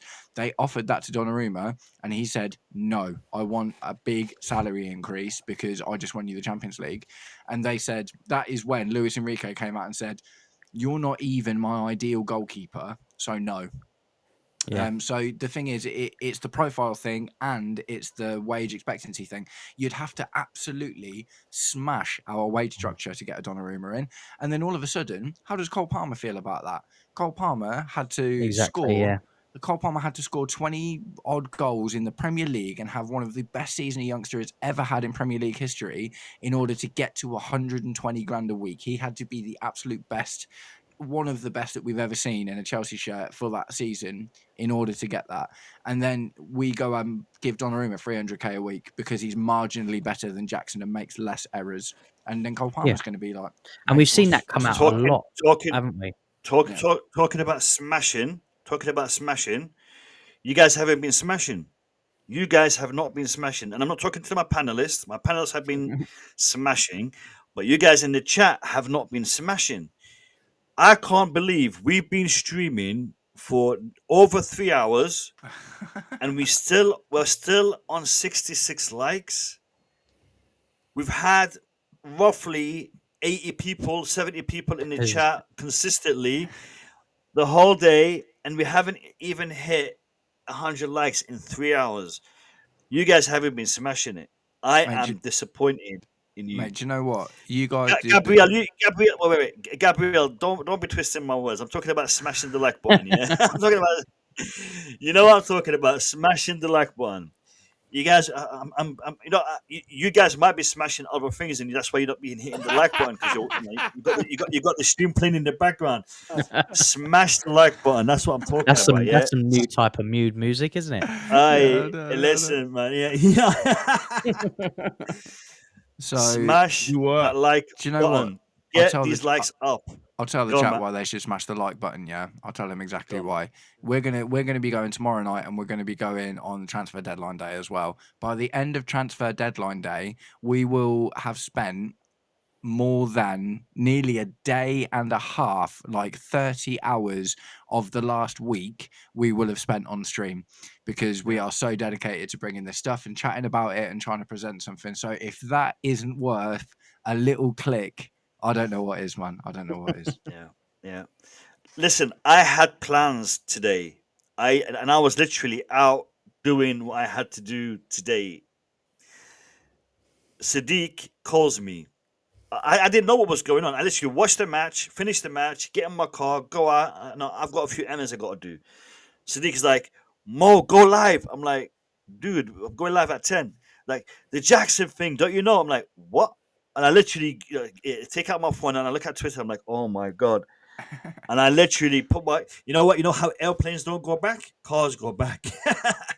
Literally put my car back in reverse, turned the car on, and I came back. And I messaged all the guys you see in front of you right now. You know, Kai, Nee was asleep, man. He didn't get my message until like a couple hours later. But Kai, like, Mo, I'm still at work. I'm like, dude, when you finish, jump on. He's like, yeah. I'm like, Matt is like, yeah, I'll be there. And I'm like, okay, good. At least I got one person coming on.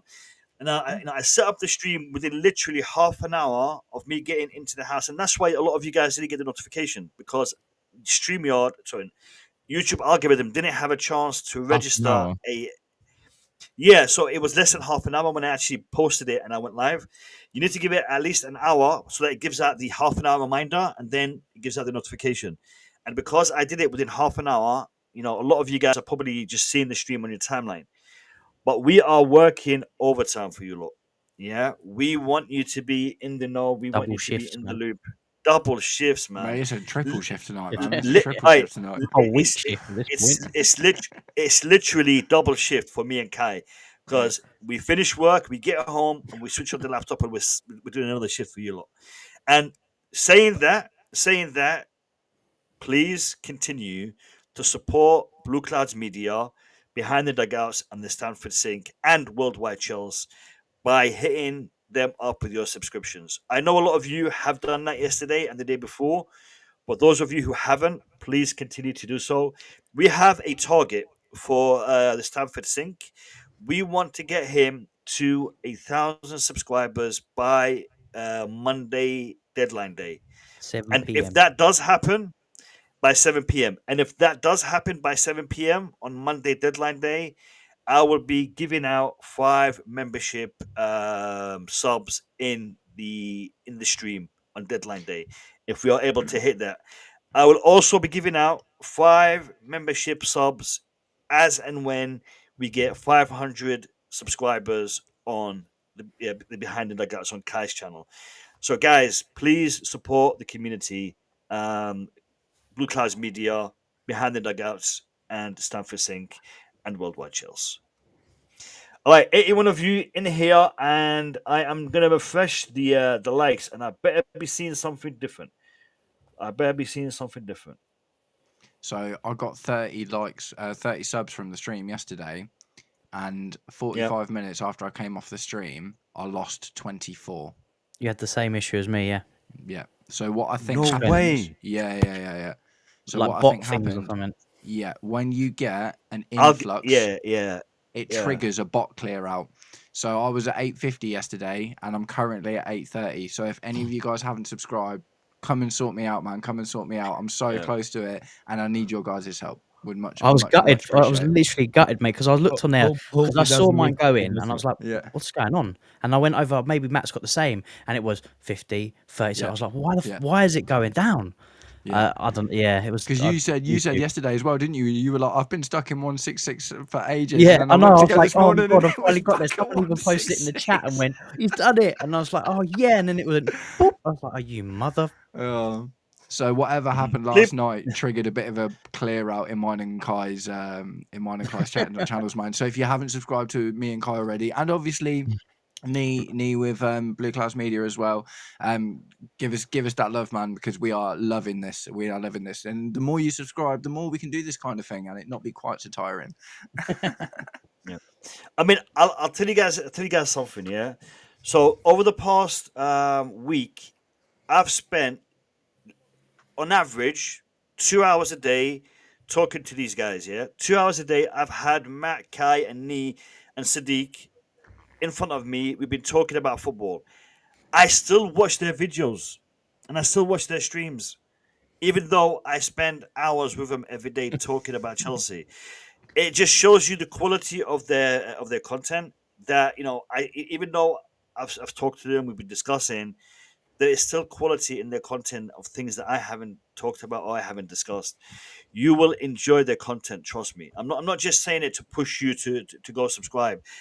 Nothing's going in my pockets if you subscribe to them or if you don't subscribe to them.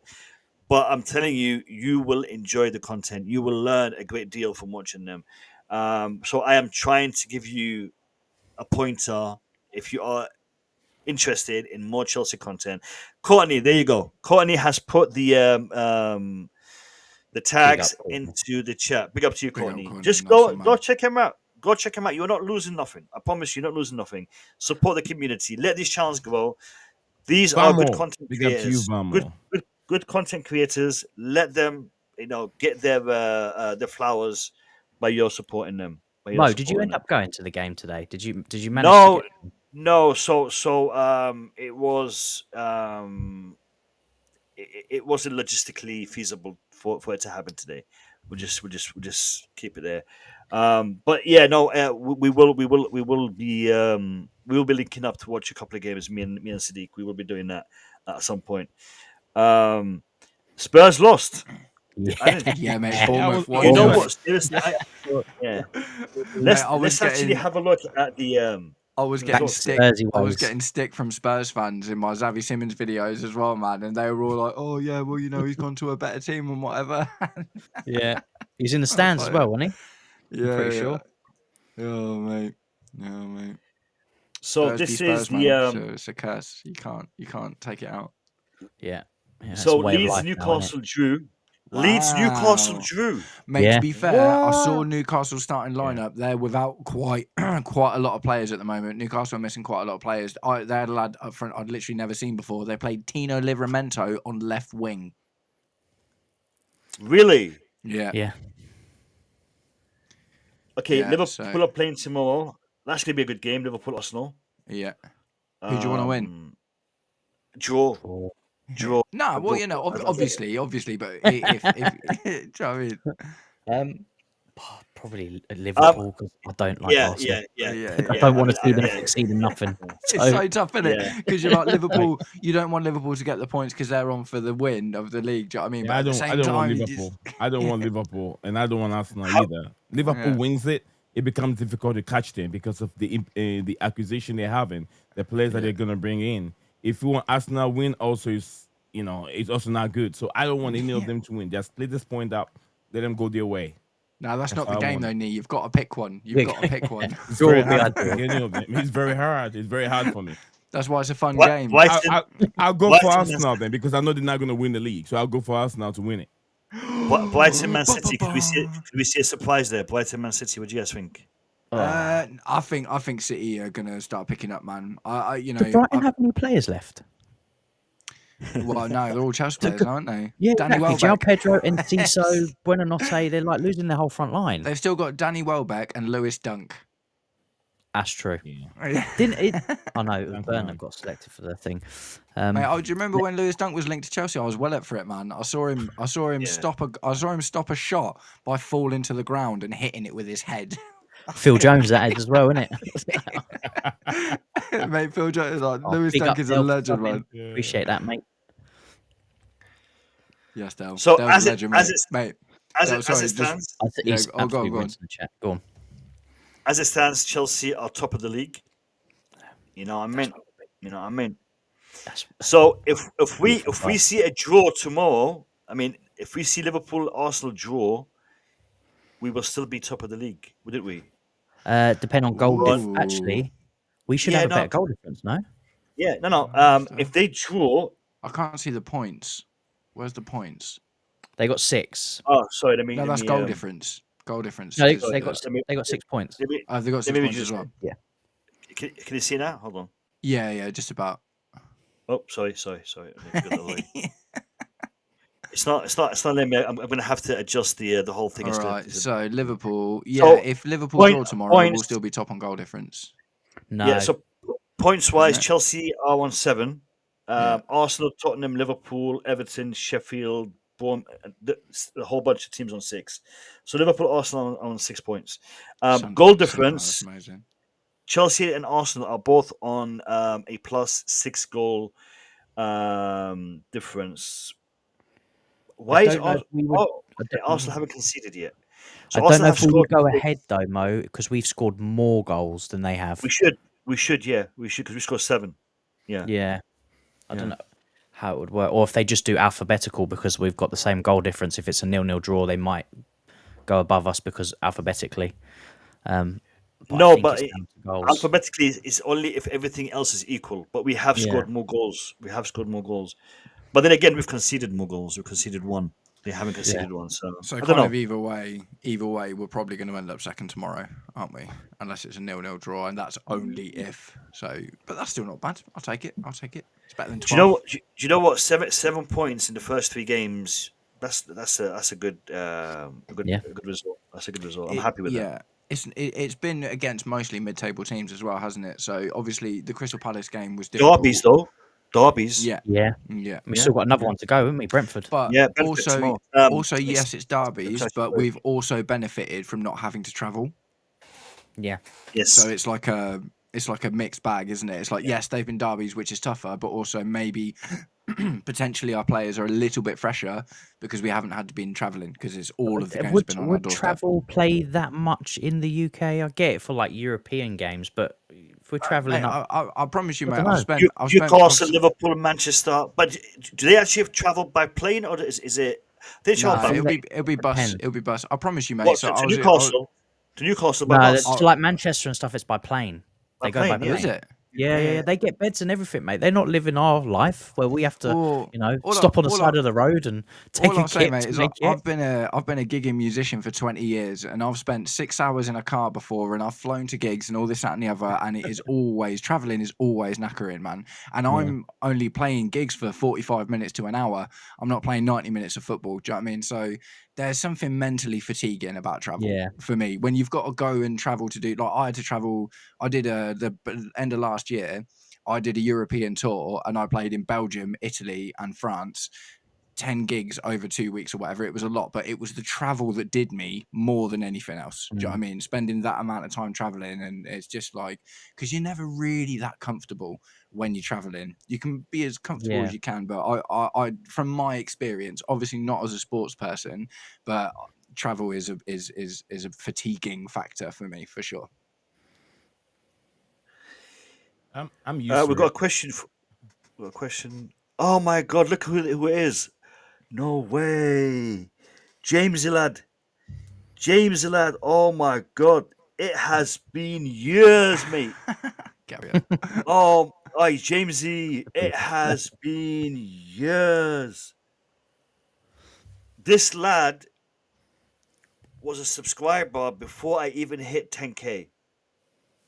You know what? I think it was even before I hit 5K, Jamesy. It's been a long, long time, mate. It has been a long time. Big up to you, my brother. I hope you're doing well. I hope you're doing well. Kawasi, again, one of the old school. You know what? I have seen so many of your old school OGs on this channel in the past couple of days, man. I think Jamesy even came on the panel a couple of times. It has been a while, mate. It has been a while. Big up to you. Big up to you. Yeah, man. It has been a long time. It has been a long time. Long time, long time. I know I'm a legend, bro. I know. Blue Clouds Media, he's a hero.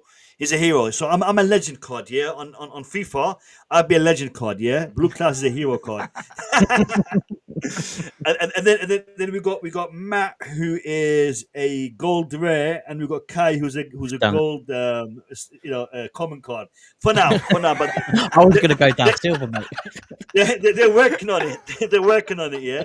Hopefully they get an info card at some point. Oh, brutal. Just a quick. But you never know. He might get an info.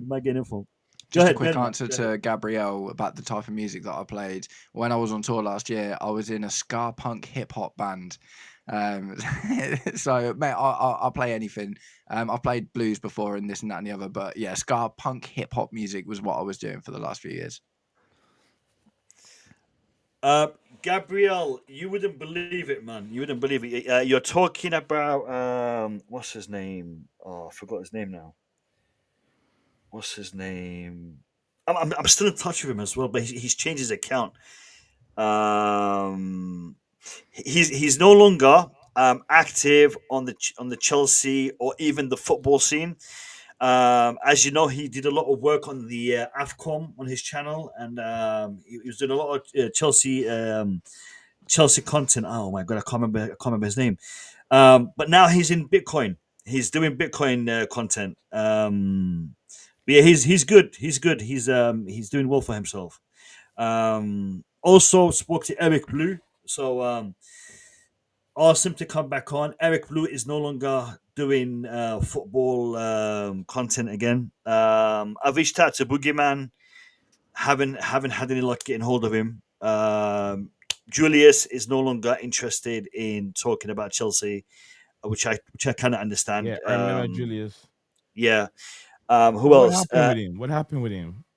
Is he something personal or just? No. Like he's just not interested in talking about Chelsea at the moment. He's focused on other things in his life. MDT, I know he's still watching the show, but he's also got a lot of things that he's dealing with. But he will jump on as and when he has time. And if you're watching MDT, all you got to do is hook me up with a message, and the link will be coming your way. Who else? Couch Critic. He seems to be active on other channels at the moment. He's not really being quite forthcoming when it comes to the Blue Lounge. I wish him all the luck and I wish him best. Who else? Who else is there? Yeah, that's where we are. That's where we are in regards to the to all panelists. DJ Sav and stuff. DJ Sav, he's actually out shopping at the moment. He was here earlier, wasn't he? Yeah, so he said he may be able to jump on later. So if he does send me a message, that link would be coming his way as well. Who else? Who else did you mention? Stav. I Stav. He's not relevant to this channel. Stav is not a name that is relevant to this channel. I wish him health. I wish him prosperity. But he caused problems, and I don't want to go into it at the moment. Yeah, no, I mentioned Couch. Yeah, Mo, I'm gonna take Bobby. a fresh air break. Oh yeah, go for it. Bobby. Yeah. Who's Bobby? Which Bobby? Bobby Smoky Signal from Yeah, another one who decided to go in a different direction. So no longer relevant to this channel. I wish him well. I wish him all the best. But he went in different direction. Yeah, exactly. Staff, the guy who lives in Cyprus. Yeah. Yeah. I know he's having health issues and whatnot. One So more. I wish him well. One more. If you can remember, he goes by the Blue Bridge now. Blue Bridge. Max Burton. Max Burton. Max Burton he is welcome on this channel anytime he wants. I love Max. Great guy. Great guy, Max Burton. We actually went to a football game together. Me, Max, and Sadiq. Carabao Cup final against Liverpool. Max Burton is a great guy. Everyone. It's been years. Since we were streaming, so everyone is going in a different direction. But yeah, Max Burton, great guy. Yeah, with the Suns, exactly. Yeah. Last time I spoke to him, Lee, I think it was on your channel. About a year ago, I think it was. Max Burton, great footballing knowledge. Proper old school Chelsea. Great content as well. Great content, but unfortunately, he's not getting the traction. He doesn't like to spice it up by going down the entertainment route. He just gives you facts. It gives you pure statistics, pure hardcore information. But yeah, big up to Max. Where's Kasim? Oh my God! Kawasi, you still remember Kasim? Kasim kind of went a different direction as well, man. I think Q&A TV. Oh, Q&A TV. Yeah. Do you remember Q&A him? TV. Yeah, Egyptian lad. Q&A TV. No, just Q&A TV. Yeah. He had what is it? A very loud persona. Didn't like people who had a different opinion to him, and it was just hard to to communicate. I tried hard with him, mate. I tried to support him. I love him as a person, and I wish him all the best. He's got a great family, great kids. Q&A. Is it Q&A or GNA? No, Q&A. Q&A. Yeah. I think you're mixing him up with Jem on GNA TV. Oh, Jim. Yeah, I was talking about Jim. Yeah, Jim. So Jem is on playback now. He's no longer on YouTube. I'm still in contact with Jem. We speak every now and then. Jem is a great guy, great content, but no longer on YouTube. If you guys want to go check him out on playback, he's there. He's active, very active. Playback? To be honest, another platform. It's another platform similar to YouTube. I actually tried it. I just couldn't get my head around it. I watched a couple of his streams on playback. I just couldn't get my head around it. It's a bit difficult. What's Gabriel saying? Jim channel was messed about, but yes, I know. I spoke to him. He had some issues with YouTube. I had the same issues. I was able to resolve them. To be fair, I had literally the same issues that he had. I was lucky. I was able to resolve them. He gave up on YouTube, but he's doing well on playback. So if you guys are on playback, go check it out. And they went on Monster. I love Monster. What a guy, and what a content creator. Monster. He's no longer active on YouTube, but he is active on X. On X, yeah, he does his spaces. He's doing well for himself. Last I heard, he was in the IT sector, and he's doing well. So again, wish him all the best. Great guy. I actually met him once at Stamford Bridge, and he is massive. He is a massive lad. Great guy. great guy, but he is intimidating by his size. Great guy. I Monster had still him. will look like yeah. Go on. I almost had a show with him, but at that time I was using the OBS and we couldn't figure it out. We couldn't figure out how we can join. The same thing Monster. With Jim also. Yeah. Yeah. I gotta say this about Monster. Since then, I wrote him back and never He replied. So yeah, I forget about it. he is always approachable. He is really keen to support other content creators. He has never been one to look at his social media presence and be like, I don't want to be there. He will always give people a platform. He's interacted with many content creators. Great personality, great footballing opinion, great footballing knowledge. A lot of us disagree with him when it comes to Lukaku, but apart from that, I think we're on good terms. Who else? Who else you guys want to ask about? Everyone is good. Everyone is well.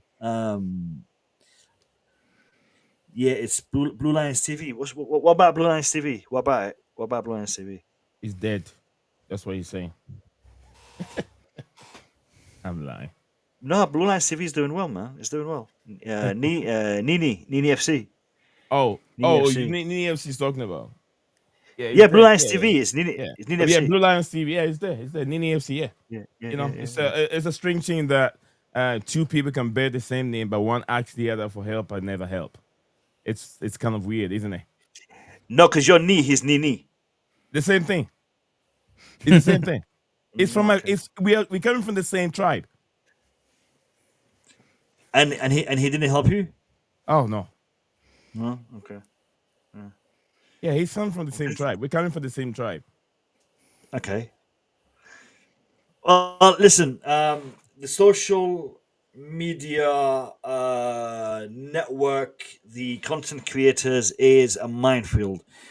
When I first started, there wasn't that many people doing this. There was about, I say, 10, 15 people doing this. Now we're in the hundreds. And when I say 10, 15 people, I mean 10, 15 people for the Chelsea Football Club. Not, football in general. Chelsea Football Club, there's about 10, 15 of us. There was a couple of big accounts, George Benson, Football Therapy, Younes, Blue Lions TV. And there was a whole bunch of us that were, on the peripheral. Worldwide Chelsea, myself, Miz, Matisse, who else was there? Son of Chelsea. There was a few. All of us have kind of developed into the 40s, 30s subscriber count, and there's a new breed of channels coming through. The likes of Behind the Dugout, Sanford Sink, Blue Clouds Media. There's a lot of content creators out here. It's just going to keep on growing. Been there for 4 years. 4 years, approaching 5 Yeah, years. yeah. Blue Clouds Media. When did we first meet? I think we met. I think DJ Sav introduced us. DJ. About 3 years ago, 4 years ago. Yeah, I think I saw your stream and then I joined, and I think you guys were talking. I think that you have Max there, and Max said, "Yeah, him also is one of them." They were talking about Max. new content creators, and then he said that and you highlight my name over there, and he was like, "Yeah, him also is one of them." If you guys can remember, that's when Max Bledson. Max Bledson was there on the show at that time. Then you guys were talking about content creators. Yeah. The Carefree Lewis is one of the OGs. Carefree Lewis is one of the OGs. He he started with the I think it was 100% Chelsea before it then became Chelsea Fan TV. So one of the OGs, 100%. Great content. A little bit on the wild side, but everyone caters for a different part of the fan base. But yeah, fantastic. He's got some things under control now, where people don't attack each other. First, used to be too many attacking. Yeah, but now he's got some things under control, where it's not a little bit more decent than it was before. And to be fair, I've met him. He's he's knowledgeable about the football, the football aspect, the transfer aspect, the history of the club. He is a proper Chelsea. He's a proper Chelsea. Great guy. Are we missing anyone? Right. Lewis has been a man for forever. 100%. Boogeyman. Oh my God! Did I not mention Boogeyman? He did. I Yeah, I mentioned think right at the Boogeyman. beginning. Yeah. Yeah, Boogeyman. I mentioned him at the beginning. Yeah, I mentioned him. Great guy. Potentially back on the channel at some point. He's very busy. So hopefully at some point he will be back on the channel. All right, now that Matt is back, I think it's time for me to get some fresh air. Let me just have a quick look. Actually, we have got something breaking. Let me just refresh, see what is breaking. Nothing new. Just Paqueta at the moment. Paqueta. It's just Paqueta. Ben Jacobs. Where's Paqueta going? Villa. Oh, gutter. So he might score against us again. Yeah. Twice this season. Hopefully not. All right, so I will leave you in the capable hands of my panelists, and I will be back in about 5 minutes. I'll see you guys in a minute. Thanks to anyone who subscribed tonight, by the way. I do see my count slowly Yeah. ticking up. Much appreciated. You're all absolute bunch of legends, man. Do you know what? Fernando Ruiz, this is a question I'd like to put to the panel. Rory Jennings, right? I like Rory Jennings when he talks about anything but Chelsea. And I think he's a really good football commentator in general. He's very much like old school. Do you know what I mean? He's not stats, figures, statistics. We obviously dive a little bit more into that kind of stuff. What do you guys think about Rory Jennings? I don't personally watch Rory Lads, that much. So I haven't watched him. avoid topics about other YouTube content creators, please. We'll okay. leave that. We'll leave that for now. Thank you. All right, Sam. No worries. If I'll jump in there with this real quick. If Fabrizio Romano's or if West Ham United are letting Paqueta go, Yeah. does it mean that the season is over for West Ham United? I'm not Pretty sure how many much. they're bringing in because it looks like they'll be heading towards relegation. It's going to left with only one top player, which is this English international, is a Jerry Bowen or Bowen or whatever. Yeah, his Jared name. Bowen on the wing. Yeah. Yeah, he's going to be the only exciting player to watch. We talked about it yesterday, didn't we, Kyle? I've got a bit of a hot take. So Jose Mourinho has just been sacked from Fenerbahce. Yeah. And I wouldn't be surprised to see Jose Mourinho in the West Ham job in the near future. What do you think? Yeah. But that's a good thing. Obviously, Jamesy's brought that up just now. Obviously, if Villa go sign Paqueta, could Morgan Rogers? Do you know what? The reason I would say no Available? to that, have you ever looked at an Aston Villa lineup recently? No. It's all central midfielders, man. It's all Yeah. central midfielders. So he plays central midfielders in centre midfield. He plays John McGinn, right wing. And he plays Morgan Rogers, left wing. Do you know what I mean? It's central midfielders. That seems to be his thing at the moment, is just like, I'm just putting central midfielders everywhere. So I actually think that is playing into Unai Emery's current tactic based on what I've seen from Aston Villa recently. Because Morgan Rogers spends a lot of time out on the left wing, but I've looked into it. He's not a left winger, man. He drifts from the left wing over to the right-hand half space. That's like his whole thing. Yeah, he's an inside. He's an inside forward. He's not. Yeah. It's one of those where, rather than having a structural sort of position like you are this position, Yeah. he's been inclined to float, sort of like what we like Cole Palmer to do, to play in the inside spaces but float out to the right. When he can, because he looks pretty good on the right. So Morgan Rogers, they're pretty much identical in terms of stylistic attributes that they have. He moved towards the left when he starts on the inside and move towards the left, drifting, cutting. And then, honestly, it's Morgan Rogers specifically. I promise you, I've literally looked into this like really, really heavily. He starts out in either centre attack or left wing, always centre attack or left wing, and always finds himself in the right-hand half space, always. So he'll always start centre or left and drift into that right-hand space. That's literally his massive... Look at the heat map. Check out the heat map from his last season, and his biggest patch of red is in that right-hand half space, But his starting positions, like I looked at every single starting position of Morgan Rogers from every single game. It's always centre attack or left wing, but he always finds himself in that right hand half space. So I think Paqueta going to Aston Villa is probably an upgrade on someone like John McGinn, for instance. Do you know what I mean? Rather than being a Morgan Rogers replacement, I'd love to see Morgan Rogers come to Chelsea. What but I happens just if don't they think it's sign gonna happen. Paqueta, sell Morgan Rogers to us, and then buy Nicholas Jackson?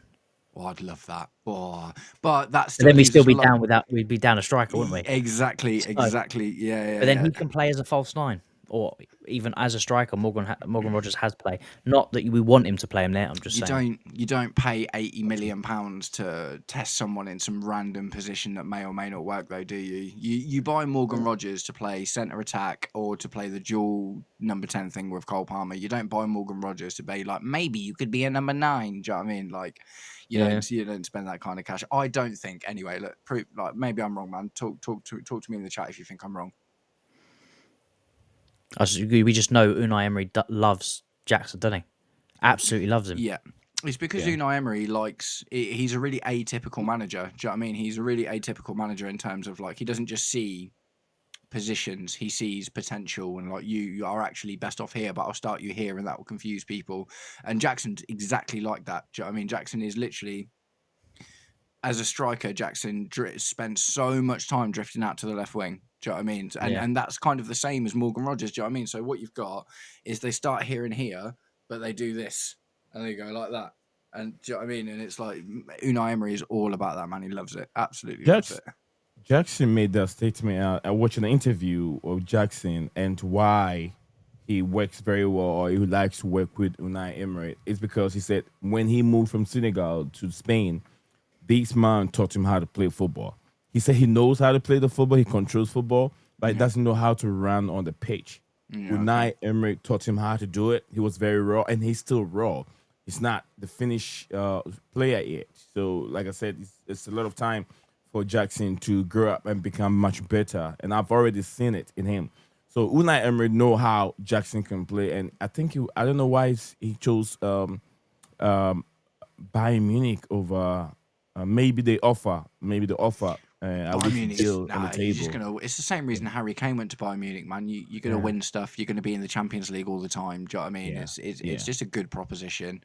It's just a really good proposition. Being in an Aston Villa team is a good thing. Don't get me wrong, but being in Bayern Munich means you're 9 of 10 times you're going to win the Bundesliga. And once every decade, you're going to win the Champions League, maybe more than that. Do you know what I mean? So just literally based on the optics of it, Bayern Munich is a better proposition than kind of most of the Premier League, I think. If you want trophies as part of your, Harry Kane. Harry Kane could have stayed at Tottenham. Do you know what I mean? He 100% could have stayed at Tottenham. He could have moved to Man City. There's lots of things he could have done. But he went to Munich because he was like, I want to win some trophies. Do you know what I mean? Love this comment by Machiavelli. Yeah. Spot on, mate. Spot on. Yeah. Listen, we've got to have a bench. You get me? Mo's João Pedro. I'm Liam Delap. You're injured, mate. You're injured. I'm just about to be Nicholas Jackson, but you're going to still be João Pedro. I love that comment. Big up to you, man. We are 90-minute players. Me and Kai is a 90-minute player. You come in at half time, mate. You come in at half time. Mate, Kai's Azpilicueta, man. Kai is Azpilicueta. I'm a 90-minute player. Yeah. But you know what? That being said, Sadiq is here on loan. Yeah. Sadiq's Buonanotte. Listen, Sadiq, mate, you got that link. Mate. I know you're watching. So jump on, brother. Yeah, jump on. I love chatting to Sadiq, man. He'd be able to give us some good insight because he was at the game today, wasn't he? Yeah. He was. I'd love to get Sadiq's input on the game today, man. I saw his he took a little short of when Enzo Fernandez was taking his penalty, and I was like, oh, mate, you're right there. You can see it. I'm sat here, what feels like a million miles away, watching it on my TV. Do you know what I mean? And Sadiq, man, he was literally right there in it. Loved it. Sadiq's content is top notch. His content is top notch.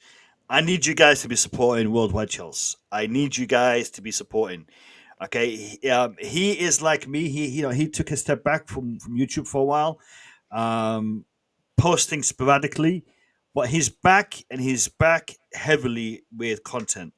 But with the YouTube algorithm, I know a lot of you are subscribed to Worldwide Chelsea, but because of the algorithm, you might not be getting that notification. So go back to the channel and re-switch on the bell notification, and make sure you're giving some love to Worldwide Chelsea. Would really, really appreciate it. Tell Sadiq to go live. Hey, listen, mate. He goes live when he wants to go live. You know what I mean? It's Worldwide Chelsea. They go live when they want to go live. We don't dictate. We don't dictate it. Huh? He scores when he wants. You remember when Mikel used to score? He scores when he wants. He goes live when he wants. Yeah. Do you know what? Love Mikel as a player, hate him as a pundit. Yeah. Do you know what? I don't actually mind him as a pundit. I mean, he does say some wild things, but his heart is in the right place. Sometimes it might not come across in a positive way, but I like Joe Cole as well. Joe Cole is now becoming quite really like active. Joe Cole, man. Yeah, Really yeah, like Joe yeah, Cole. yeah. Do you know who I actually really like? Darren Bent. Darren Bent is the only Arsenal fan that I can stand to listen to. It's crazy. Like, I normally find Arsenal fans a bit difficult, but Darren Bent is like the least delusional Arsenal fan who is a pundit or commentates on football at all, in my opinion. All right, I'm going to ask you three a question, and I have a name in mind, and I'm gonna see if you guys are gonna agree with that name. So, from a Chelsea standpoint, who is the worst pundit out there from a Chelsea standpoint? I'll start with Nee, and I'll go to Nee, Kai, and then Matt. Because I think Matt is gonna say the one that I'm thinking of. I don't know. I've got mine already. Yeah, Nee, who is your worst pundit from a Chelsea perspective, Chelsea standpoint? Well, it's going to be very difficult because I'm not so sure if he's really standing in or in the ticket of Chelsea or not. From ESPN, Craig Bentley, he's my worst ever. Craig Bentley, Craig Bailey. Ex-Chelsea Yeah, I know Burley. Yeah, He's got with a the broken teeth. fresh set of teeth right now. Yeah. I know Craig Burley. He's Not bad. Yeah, I don't think that. That's like I said. I don't know if he's there in the ticket of Chelsea or he's there representing himself, because I don't think he has any affiliation with Chelsea. But he's an ex-Chelsea player. When we're discussing Chelsea, he's got big mouth but never support the club. So yeah. All right. Okay, Craig Burley. Before I go to Kai, Courtney, choose one. I've seen you put three. Choose one. Go ahead, Kai. Who's your? So it's not specifically just a ex-Chelsea player pundit. It's just pundits in general. It's Carragher for me. Yeah. It's Carragher. Yeah. I can't stand I it. thought you were. I thought you said those that are there defending Chelsea. So that's why I gave No. Someone who is who. That's who what I you'd thought hate. initially. Of like Chelsea pundits, there's not many. No. I mean, Carragher would be number one on my list. Yeah. Mine's Carragher. And just to respond to what Dell's saying in the chat there. So me and Dell had a little thing. I tweeted Jamie Carragher, right? And I never tweet anyone. I've got like no followers, so I obviously got like no traction or anything. But it was just after Jamie Carragher was chatting some nonsense about Chelsea, which is what he always does. And I tweeted him a little, like a 5-hour video or something on YouTube of a Charlie Brown clip where there's the girl and she's just talking to the guy and she's just going wah wah wah wah wah wah wah wah wah. And I put in it, what Chelsea fans hear when Jamie Carragher talks about Chelsea. 100%. Nonsense, mate. It was Puzzle's idea, man. It was Dell's idea. Brilliant. But no, it's Jamie Carragher, man. Out of all of the 100%. pundits, he's got an agenda and he absolutely won't admit it.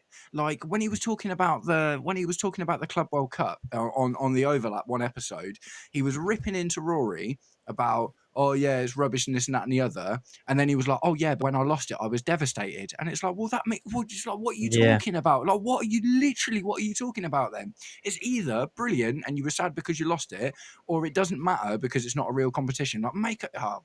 absolute nonsense, mate. Genuine nonsense.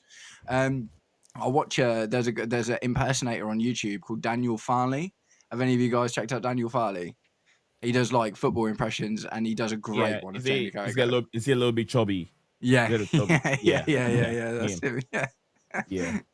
But nah, man, Carragher 100%, and you know that seems to be across the board. What are you saying, Mo? Is who's your Carragher, 100%, yeah, Carragher, yeah. That's why when Courtney he tweeted, Courtney posted Neville, Carragher, and Vio. I'm like, choose one, and then he chose Carragher. Yeah, but it has to be. I just don't understand the hatred he has.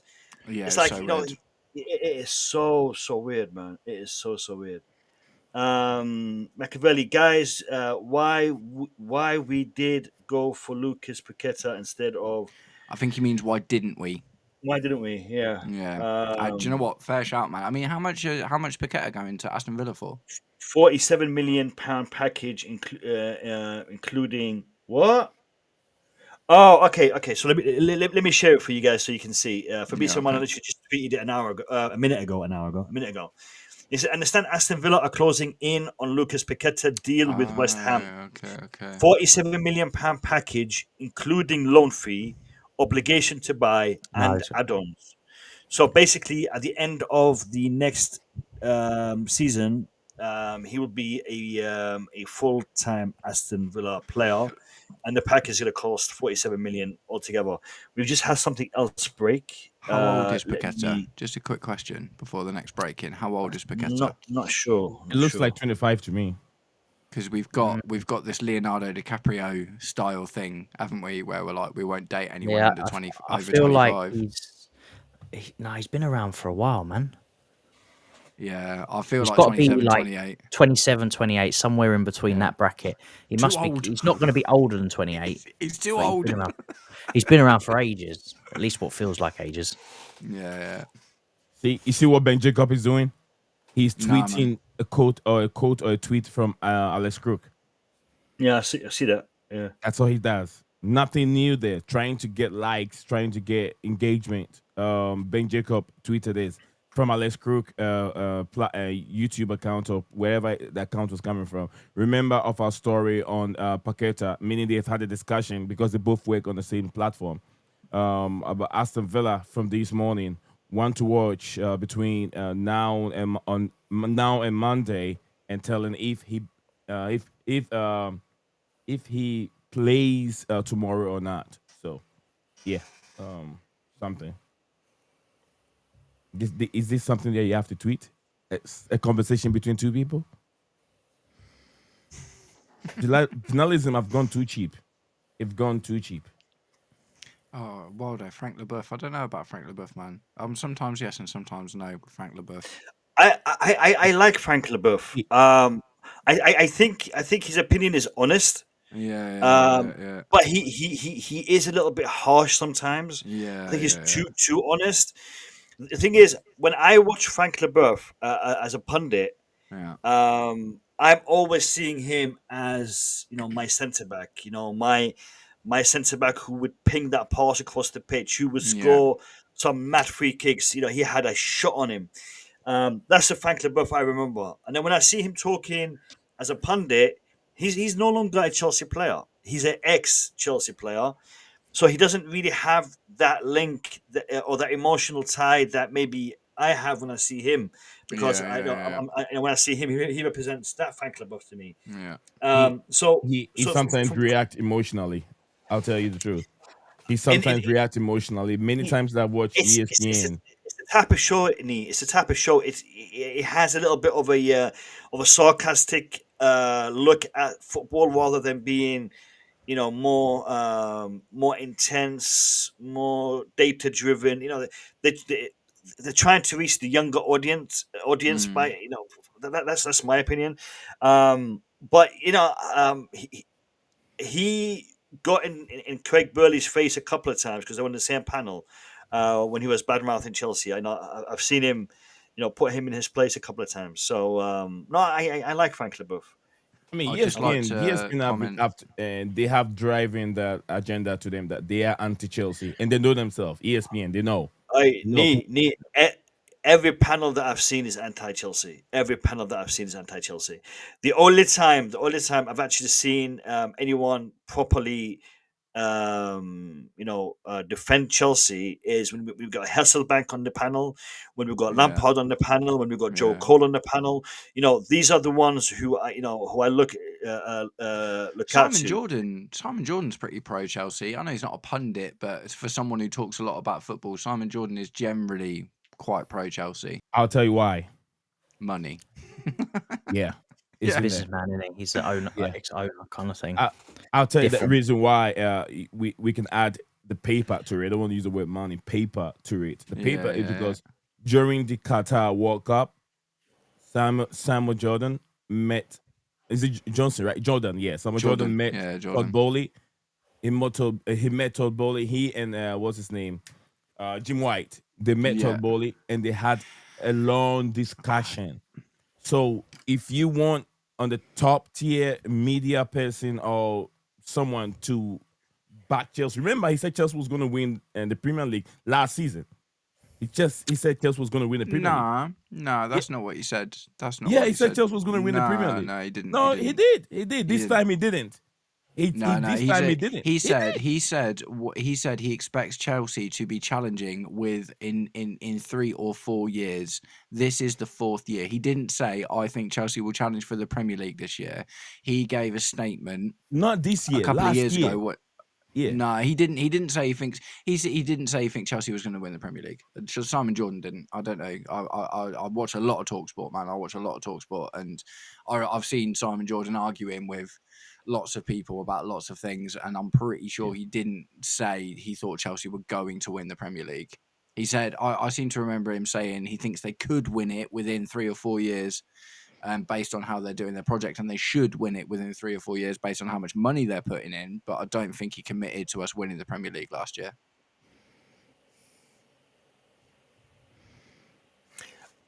Bin Sports hate Chelsea. No, I don't really get that vibe. Can you be a bit more specific, Machiavelli? Have I missed something? Because I'm not really getting that vibe.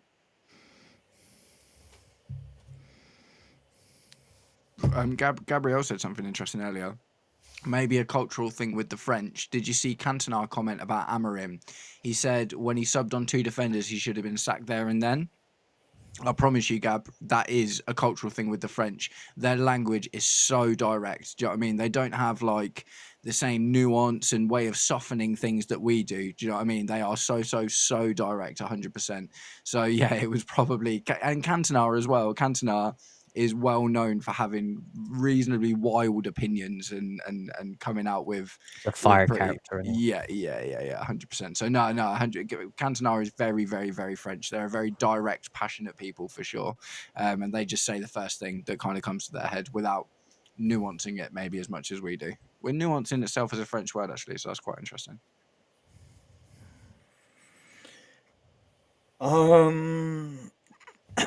20 minutes past 10.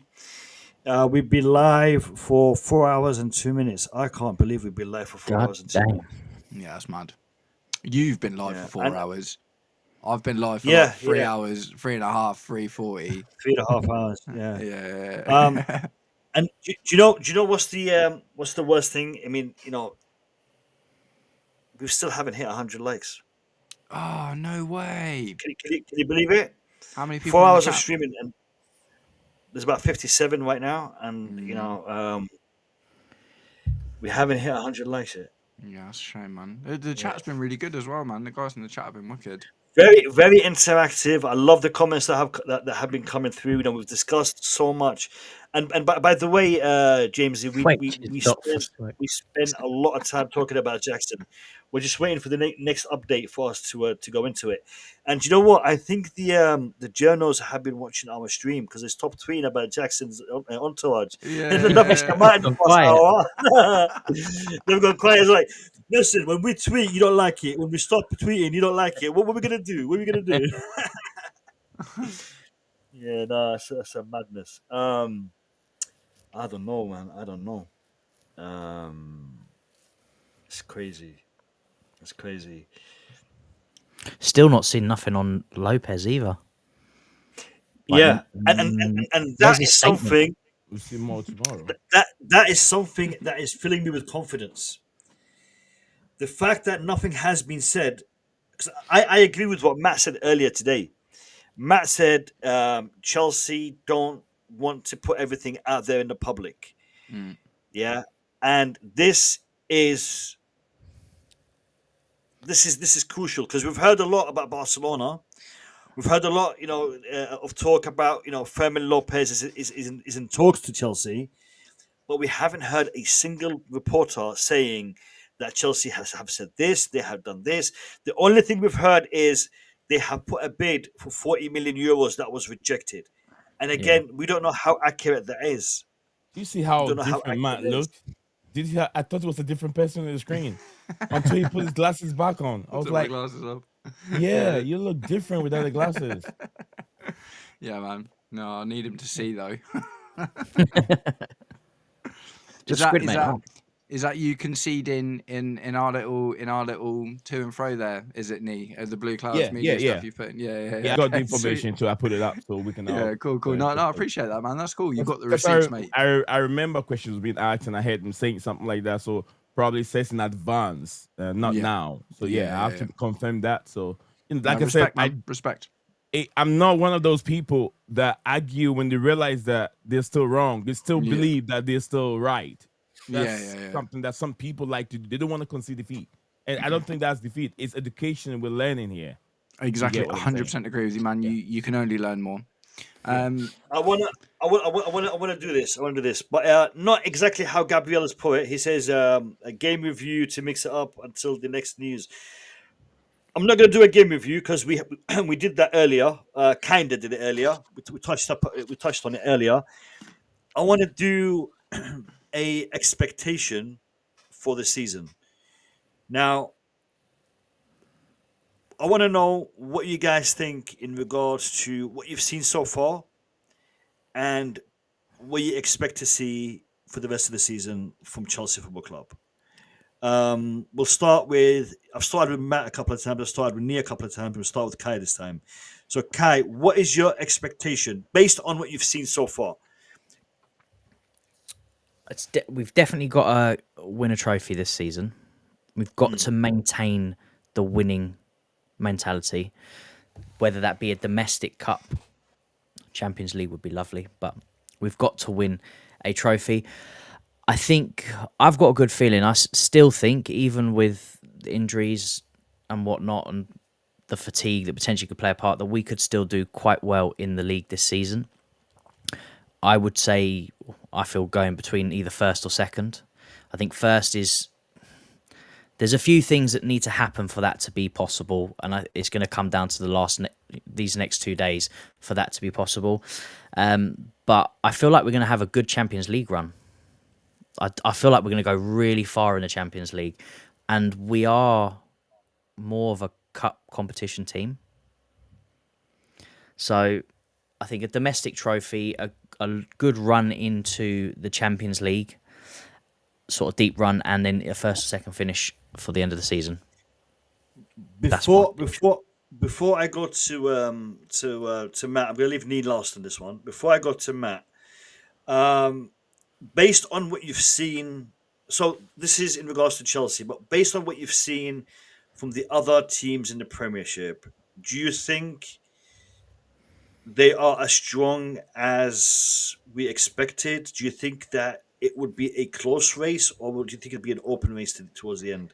It's going to be a closer race this season than it was last season. 100%. I think we're going to have 2, 3, maybe even 4 teams relatively tight. I think the top 4 will be really, really close. All the teams have pretty much strengthened. At least, Arsenal, City, Liverpool, they've all strengthened, and some still strengthening at the moment. No team looks like clear favourites.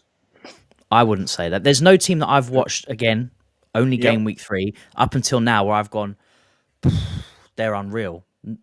Nobody. People were saying that after Man City's 4-0 win, going, oh, look, they're back. Then they go and lose 2-0 to Tottenham. And you go, oh, Tottenham are looking decent. They go lose 1-0 to Bournemouth. So there's no team at the moment I think, are head-on favourites. Arsenal struggled against United. Obviously, they've done well. Tomorrow will be a lovely sort of indication of where Arsenal and Liverpool are. I think there's no one really that is standing out, even ourselves, as you're definitely winning it this year. But Yeah. we'll All right. see. I agree with Verona. Tomorrow is a big game, Liverpool Arsenal. So that would be that would have an impact definitely on the table. Matt, what's your take? What's your expectations for this season? Did you, Mo, before you move on, can Kai tell us the exact trophy that he think that Chelsea have to win? One specific trophy. There's so many of them. I think it's One going to that be he the FA won. Cup. Okay. I feel like we need we need to go to Wembley, and we need to Yeah. win because we've had enough of seeing Liverpool in Wembley, and we've seen how that's Yeah. gone the last years. I Yeah. feel like we Yeah. need a Wembley, and I think it's going to be the FA Cup. Okay, fair enough. Matt? So, for our finish in the Premier League, I think our expectation is to qualify for the Champions League with games left to go this season. That's maybe Nice. a bit lower. It's not particularly sexy. It's not particularly fun. But I think if we finish third or fourth and we've got 3 or 4 games left in the bag, that is clear progress on last season. And I think Nice. that is something that I would be absolutely 100% happy with. Champions League, I would like us to get to the quarters. I think that's very reasonable given our group. And the fact, I agree with what Kai says. We're looking a bit more like a cup team at the moment, and we can base that on obviously the Club World Cup and the Conference League and stuff. Like, regardless of the team being really young, we've shown a couple of times recently that we're there for a big occasion. As far as domestic cups go, I actually think we'll prioritise the League Cup this season because it finishes earlier, right? So I think the thing is, if we prioritise the League Cup and get that win, that gets a trophy under our belt before the season's out. And because the FA Cup is like the last game before the Champions League, isn't it? The FA Cup final. And if you look at players dropping like flies and all of the stuff that we're struggling with at the moment, I think it makes more sense to prioritise the League Cup because you get the cup, and the prestige between the two cups isn't so massive in the grand scheme of things. Like the FA Cup is more prestigious, absolutely it is 100%. But in terms of like, did you win the FA Cup or the League Cup? When you look back on it retrospectively, you'd still happy if you won the League Cup. And I think that if we're going to go deep into the Champions League and we're going to try and secure a top 4 spot or try and do well in the Champions League, the FA Cup might get thrown so we can focus on those competitions in the latter stage of the season rather than having FA Cup final coming up, Champions League semi-finals or final to come up, and those last big games in the Premier League all at the same time. So if we get the Carabao Cup, was it like March, April, something like that? When's the Carabao Cup pretty final? early on. So it's pretty early. So if we can really focus on that and get that out of the way, that's one less competition. If we throw the FA Cup, as Maresca threw both cups last season, so we know that that's the thing that he'll do because we've literally already seen it. If we throw the FA Cup, then we've only got to focus on our Champions League campaign and our Premier League campaign for the rest of the season. So, strong Premier League finish, 3rd or 4th. I would love to finish above Arsenal. If we finish 3rd and that's above Arsenal, but we're 5-6 points away from challenging for the title, that's still massive as far as I'm concerned.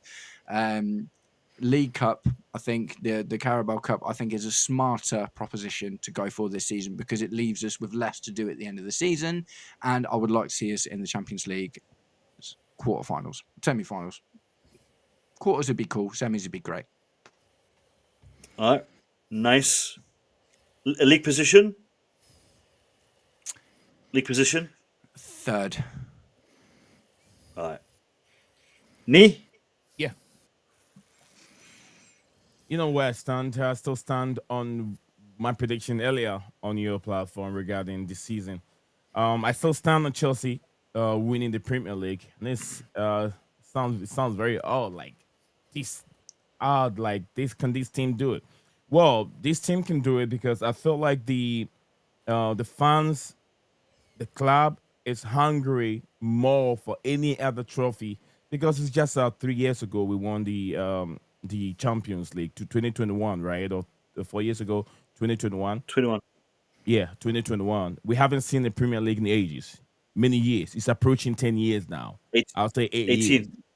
Eight, Yeah, 7 years. yeah, Well, 7 years. yeah, 8 years. It's Seven That's years. very Yeah. long. And I feel like Enzo Maresca will prioritize any other trophy now than any other trophy than the Premier League.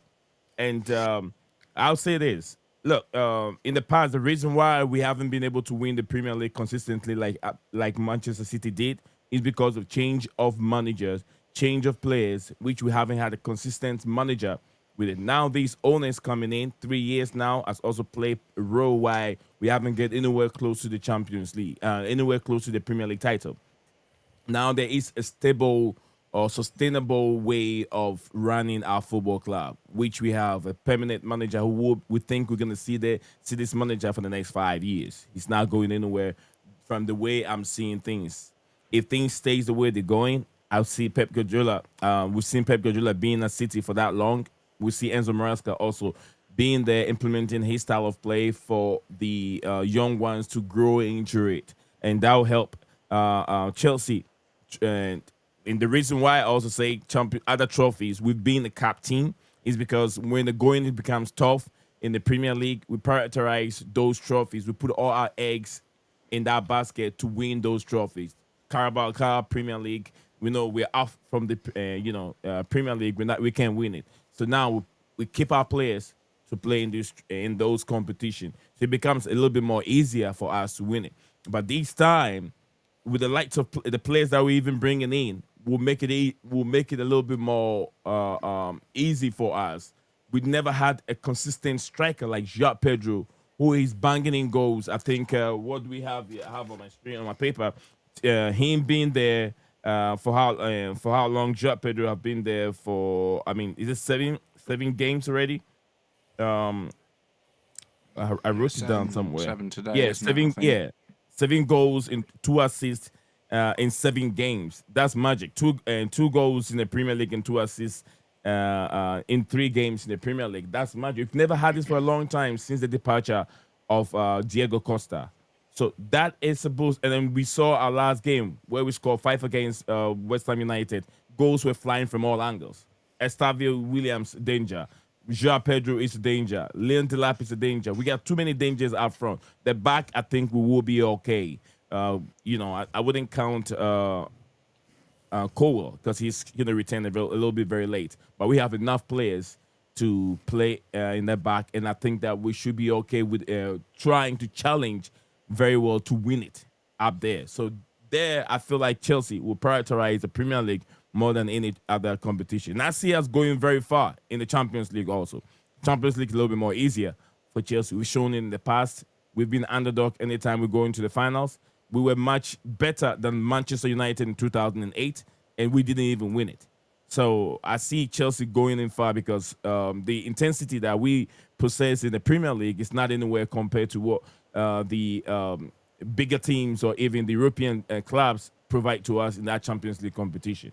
So that one, I'm very sure I wouldn't worry so much. We can go far in the Champions League. Last year's reaching semifinals. If we get to semifinals, then the finals becomes easy for us to get there. So I see, just like I don't see us winning the FA Cup. I see Carabao Cup coming our way, but we might end up missing an FA Cup, winning the Premier League, and getting to the semifinals in the Champions League. Brilliant. I think we will win either the Champions League or the Premier League.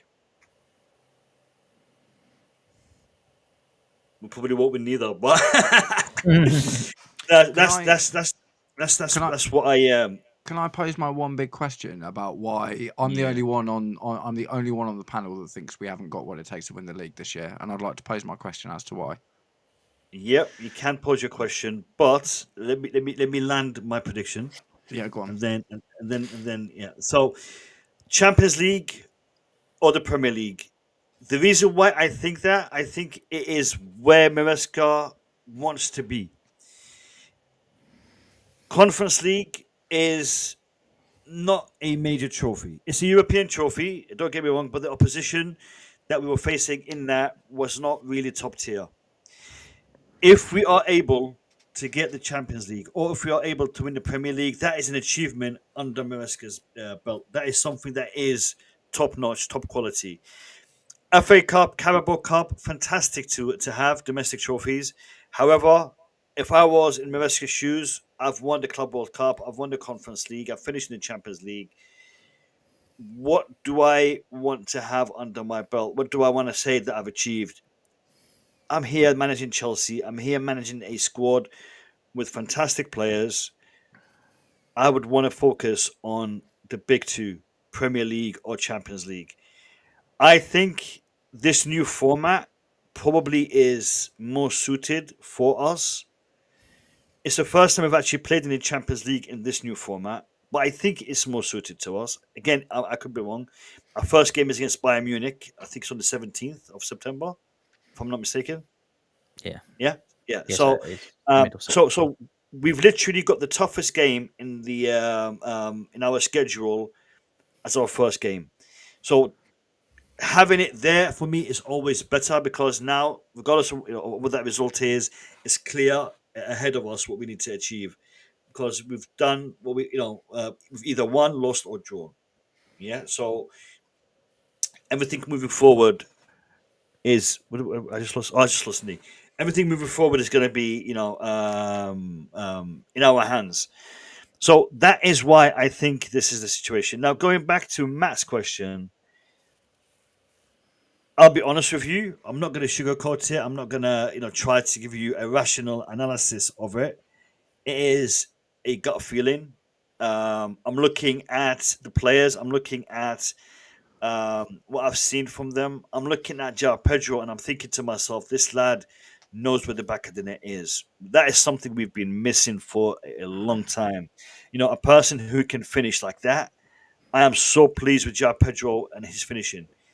The goal he scored today, that was not an easy header to get in that corner, but he guided it so well. The way that he got his head on it, the way that he guided that ball in.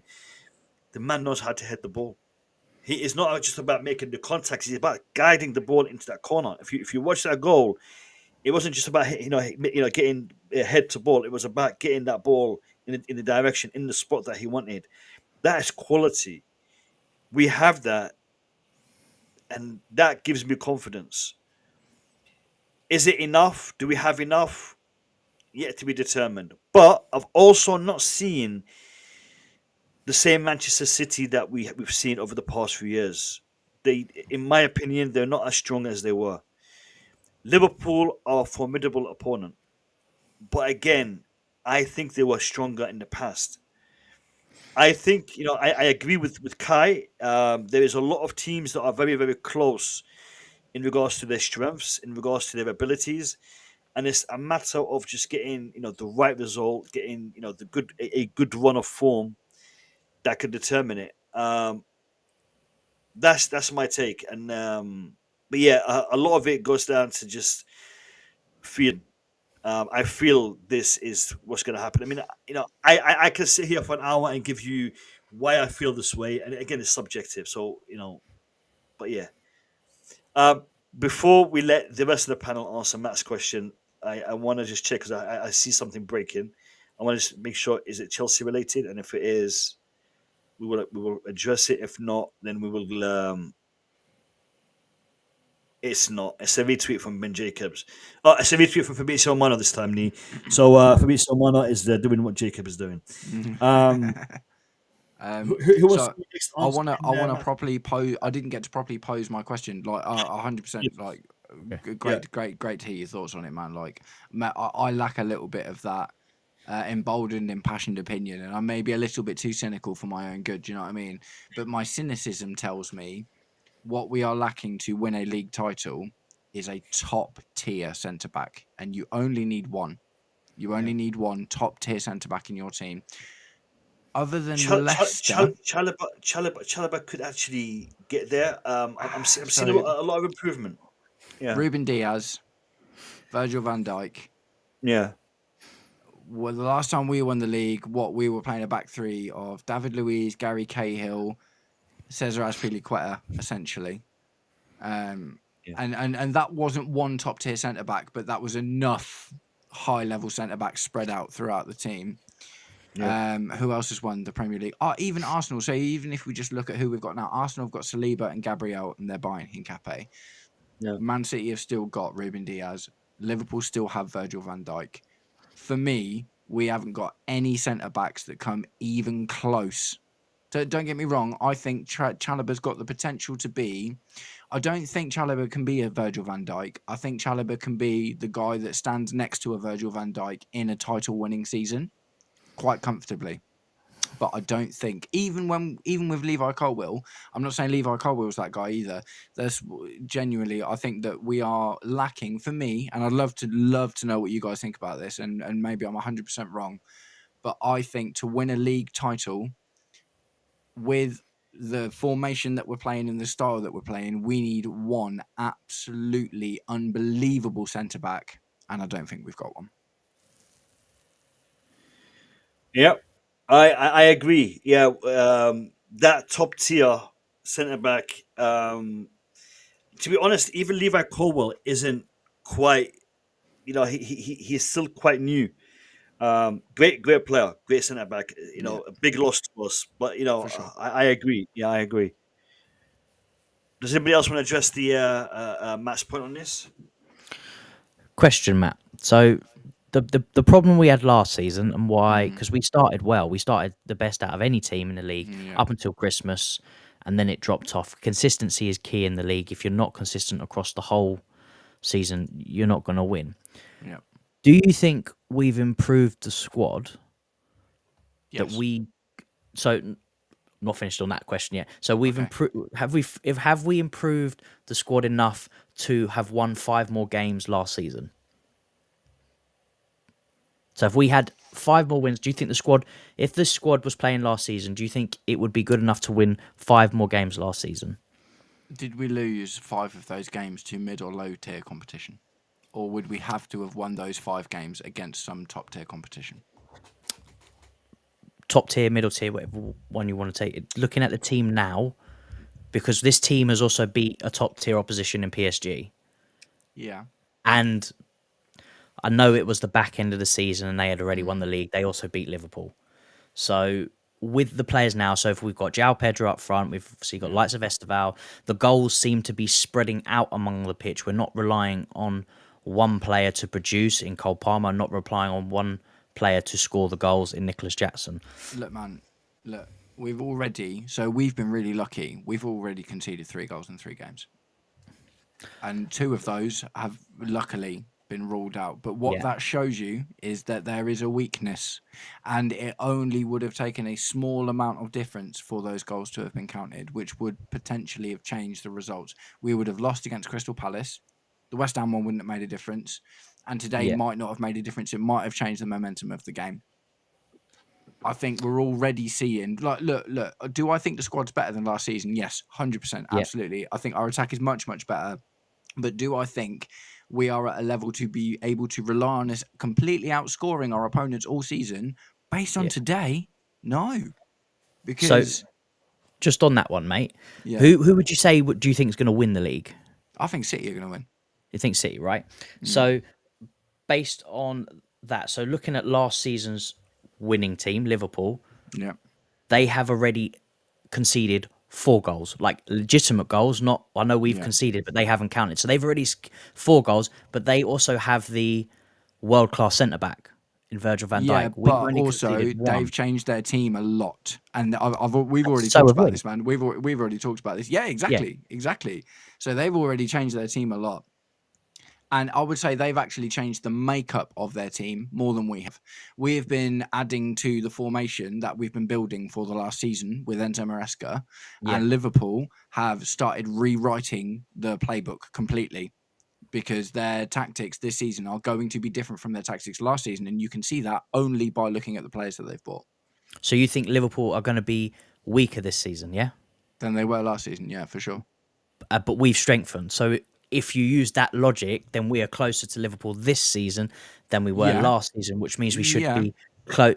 If you take, obviously, in theory, But again, City have also conceded think- more goals this season already than we have. And Yeah, yes, it's only 3 games, but I think it's more nuanced than that, man. I think that, and someone else said it in the comments actually, the first 6 games of the season, I don't think we can judge anything until we've seen 10, and that is how I Yeah. feel every season. I don't think we can look at these 3 games in isolation and genuinely start to make, like, you know, last week you'd have said, because Tottenham beat Man City, Tottenham are in for it. Tottenham lost Yeah. against Bournemouth today. You can't, for me, it is disingenuous, in fact, to look at these 3 games in isolation and start making calls. Right, I'm not making my call based on necessarily what we've seen so far.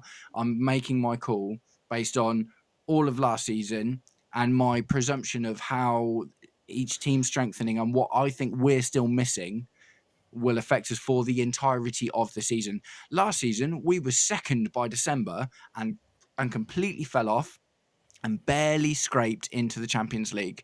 If we'd have continued our form from December last season, we'd have been challenging for the title. 100% easy, but we didn't because things change, teams click, start to get better, things happen. And like I say, for me, what I'm really honing in on is the centre-back situation, right? I understand that our attack is much better and our midfield is more resilient and understand each other more. All of that, yeah, 100% you're right. But I think to win a league title, and there are very few exemptions to this rule that you can pick out from every league title since the Premier League started, have at least one outstanding centre-back. And we don't have that. So if we were to win the league this season without that outstanding centre-back, that would be against the grain of how every Premier League has ever been won. So I'm not saying it's impossible, but I'm saying it's very unlikely.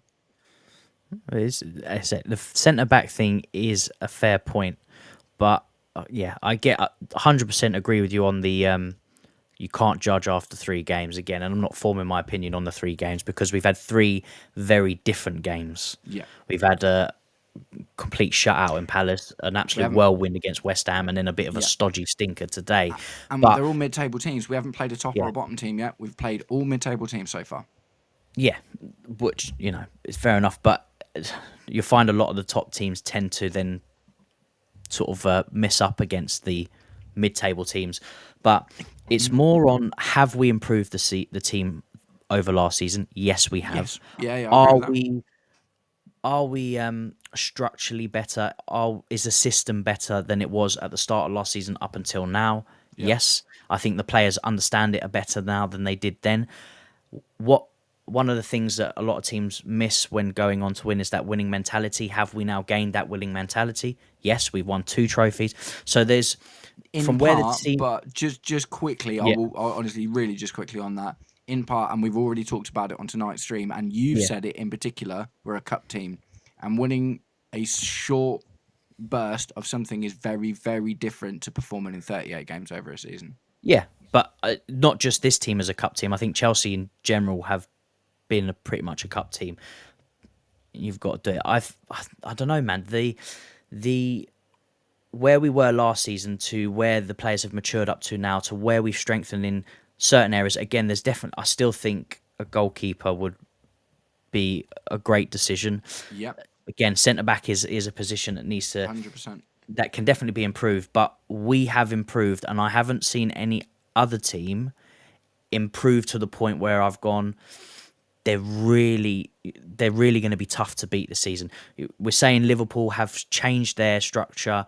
They've brought in loads of players. They could potentially still bring in some more. So there's still a lot for them to adapt and build into the team. So they're not the Liverpool 100%. that they were last season. Nope, definitely not. New Liverpool. That's why I don't think Exactly. they're going to win the league this season. That's why Liverpool. I don't think they're going to. Yeah, that's Man why I think City, I suppose, is the toughest one because they're not going to have the season that they had last season. It's impossible. And they have strengthened in a lot of areas that they were lacking in. But I see more weaknesses in them now in the opening games that, I mean, Rodri's come back, but he doesn't look the same as he was before. 3 games, Again, mate. It's 3 games. 3 games.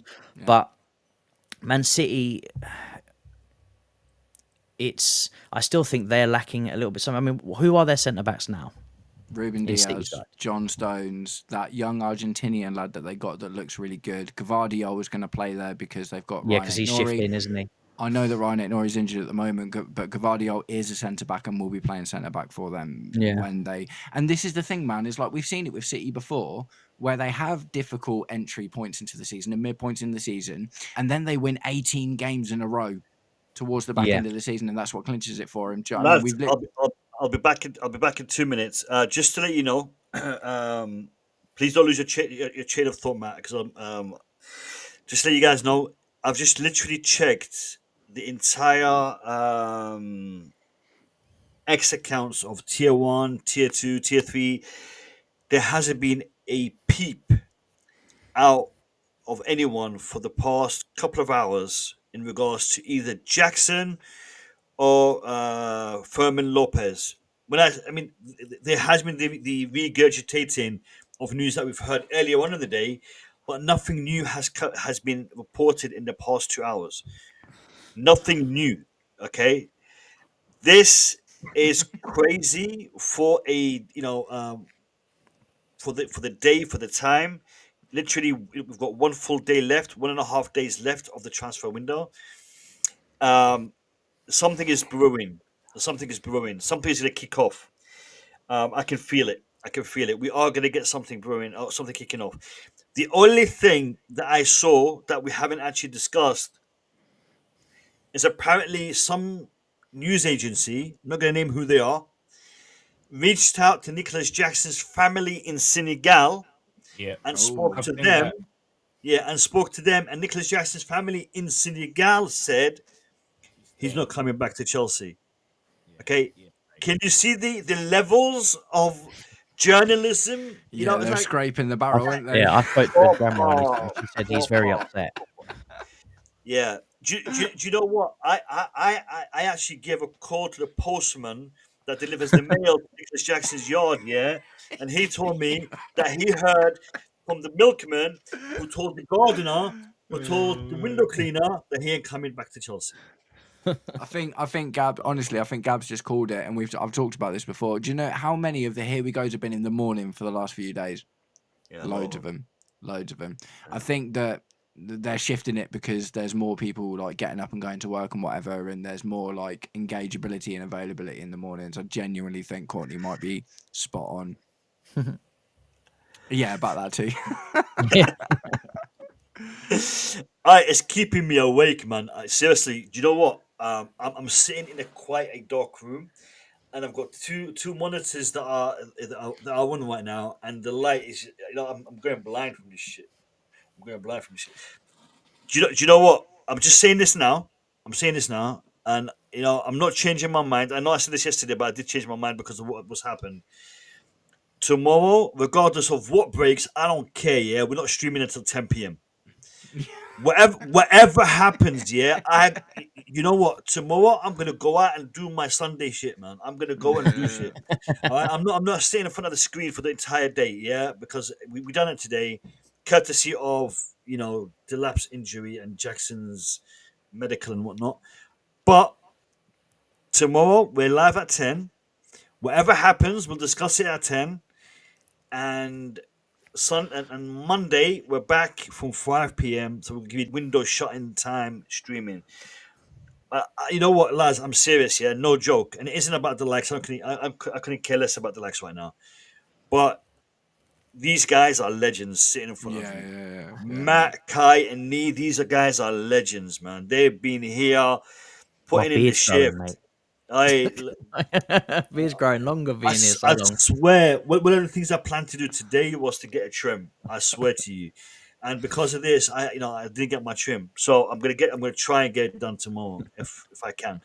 But so guys, show love and show respect to the panelists on here. And Courtney, I deserve a break, man. Come on, man. I deserve a break. I think the respect is already there. It's just support, love, and support. Do you know what, Nee? Seriously, everyone who's currently typing away in the chat, they've been here for the duration of the stream. Yeah, that's true. They've been here for the duration of the stream. I know there's people popping in and out, and you know, toilet breaks and cigarette breaks and whatever breaks, lunch breaks. Big up to all of you guys, because I really, really do respect you guys for doing that. And all of you guys who have been smashing that like button, thank you. All I can say is thank you. Because Gents, I'll be back in 2 minutes. I'm not taking a fresh air break. I'll genuinely be back in 2 no, minutes. Go for it. Just make sure you lift up the seat and then put it back down again. Yeah. No, but for real. Listen, it's it is a chore, man. I mean, I love making my videos. Streams is hard work. Nee does this every day, man. Blue Clouds Yeah. Media, they do this every day. You know what? 4-hour stream. Oh, God. I mean, 12 o'clock. So we've got about an hour left. We've got about an hour and 10 minutes, I would say, before we sign off. And I hope something happens so we can sign off on a good note, because it did start quite negatively, I guess. But yeah, big up to everyone. I'll be back in a couple of minutes. I'll leave you in the capable hands of Nizayon and Kai until Matt comes back. All right, Kai.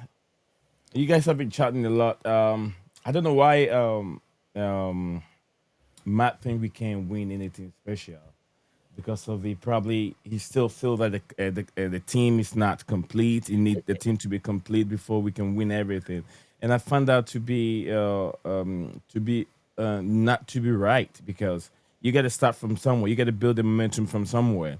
If you have to give the team that you have a chance to see where you are, push them to the end. If they can't do it the next season, they're definitely going to have 2 players or 3 players, or maybe a player leaving the club, and then you replace it with a world-class, center back or a goalkeeper.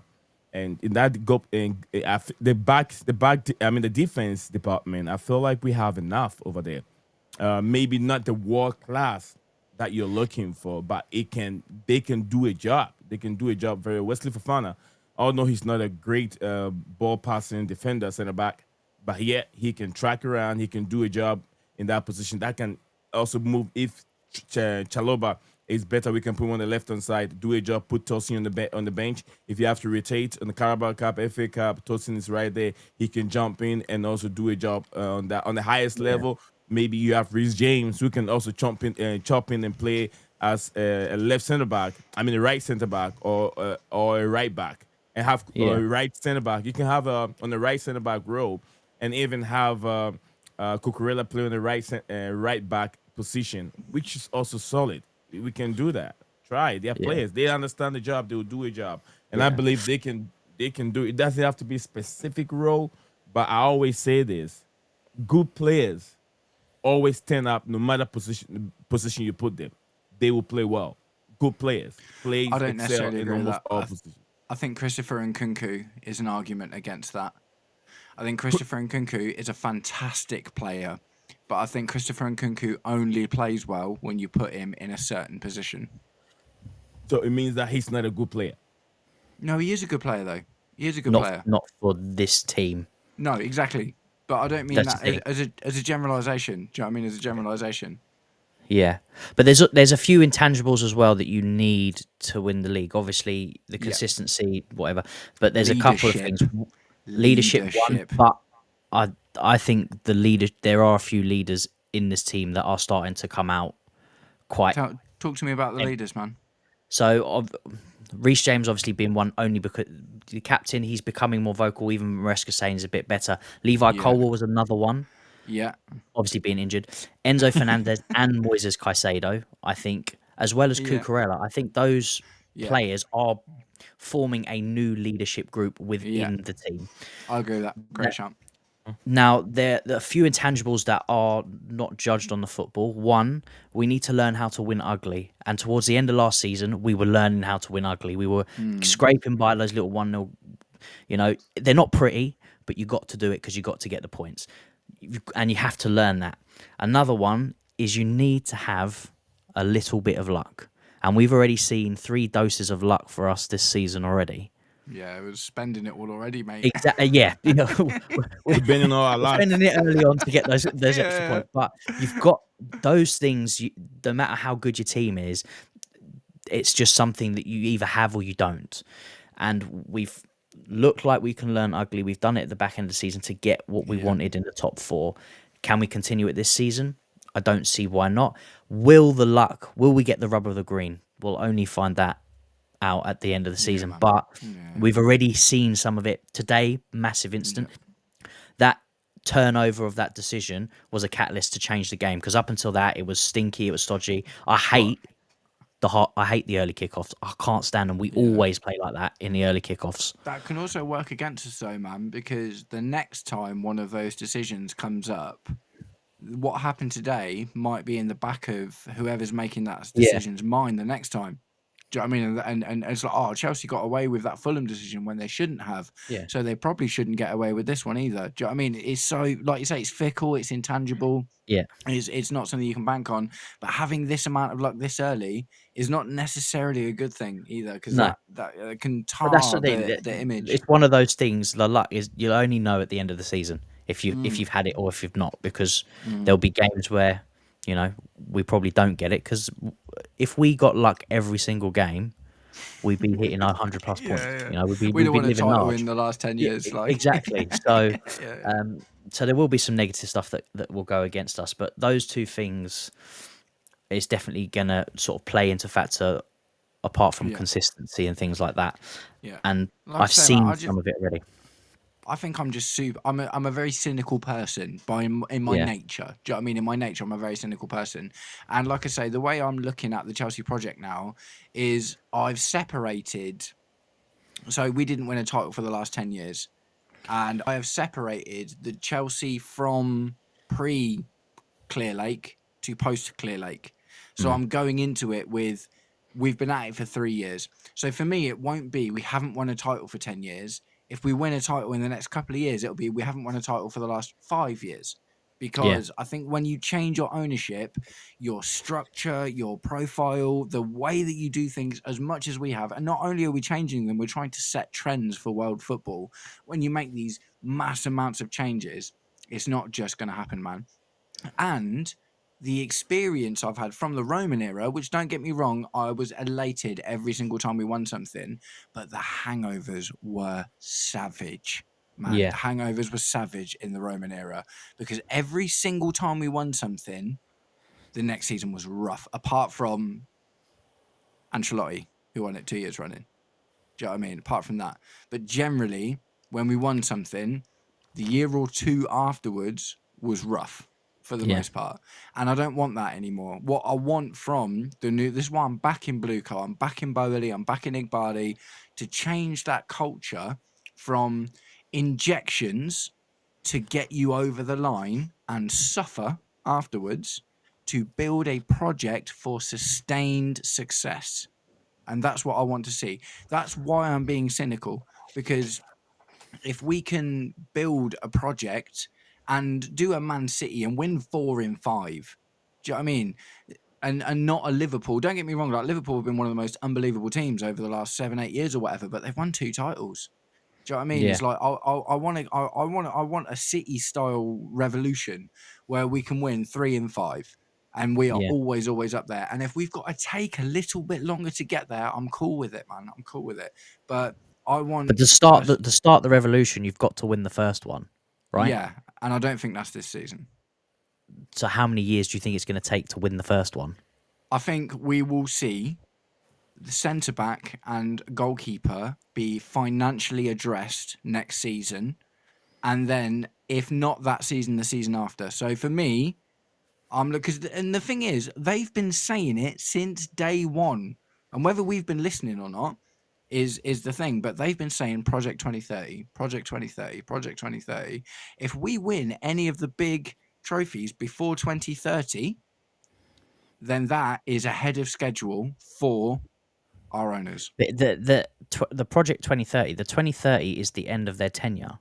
That's how long they were set their plan out for. No, that isn't that how long until they're allowed to legally change I think they're allowed to sell. Well, I don't know, because then when they were looking at selling, it all come out saying, "Oh no, Yeah. actually they can sell." So I suppose we don't But really know what's true, but there is a minimum amount of time before they Yeah. can change, and I thought that was 2030. 2030, yeah. But yeah, ultimately, the Project 2030 to me said that is when we expect to have a dynasty. So if we win in the next 3 or 4 years, then the dynasty starts at that point, and we carry on from there. Then buzzing, absolutely buzzing. No, I'd much rather have the longevity of a manager, not the hire and firing that we were doing prior, because it just doesn't. It's not sustainable for the long run, and you don't get consistent winning. There's always stop gaps in between. Yeah. But there has to be a catalyst to kick the team on to become that winning team. And I think last season winning those 2 trophies might have been the catalyst to kickstart it. Maybe. I think that was the beginning of building a winning mentality. We have an update. We have an update. I'm going to try to play it, but I'm not sure if it's going to work. So we'll give it a go. We'll see. Tell me if you guys can. T-shirt, by the way. Tell me if you guys can hear the audio. In the chat, let me know if you can hear the audio, lads. Here we go. Let's see if it works. This is what I hate about this software, man. Even Max. Yeah. Okay, do you know what? This was live. So I'm guessing everything that was said on the stream is going to be posted on X now. So let's sure PYS will come out with some tweets or something soon. He's already started. Let's have a look at the first one. Yeah, PYS, literally. Let's have a look. Okay, so PYS, here we go. Let me share this one. So, more news on Nico Jackson. Nicolas Jackson insists on his position to play for Bayern and is staying in Munich tonight. Well, we've known that all day. Yeah. If there is no solution that can be found, Jackson will have to return to London. No shit. Really? We didn't know that. Thanks for the update, mate. Appreciate it. All right. Brilliant. What is it? I mean, let me just expand this. I think there's more to it. No, there isn't. Okay, Fermin Lopez is still in the same. Barcelona still don't have any requests from the player to leave. Fabrizio Romano. Well, so in essence, nothing has changed. Nothing's changed. Nothing's changed. It's an update. So my breaking news. There is no news. Yeah. Most non-update update. Yeah. Do you know what I mean? Yeah. Gab, great shout from Gab, man. Love that.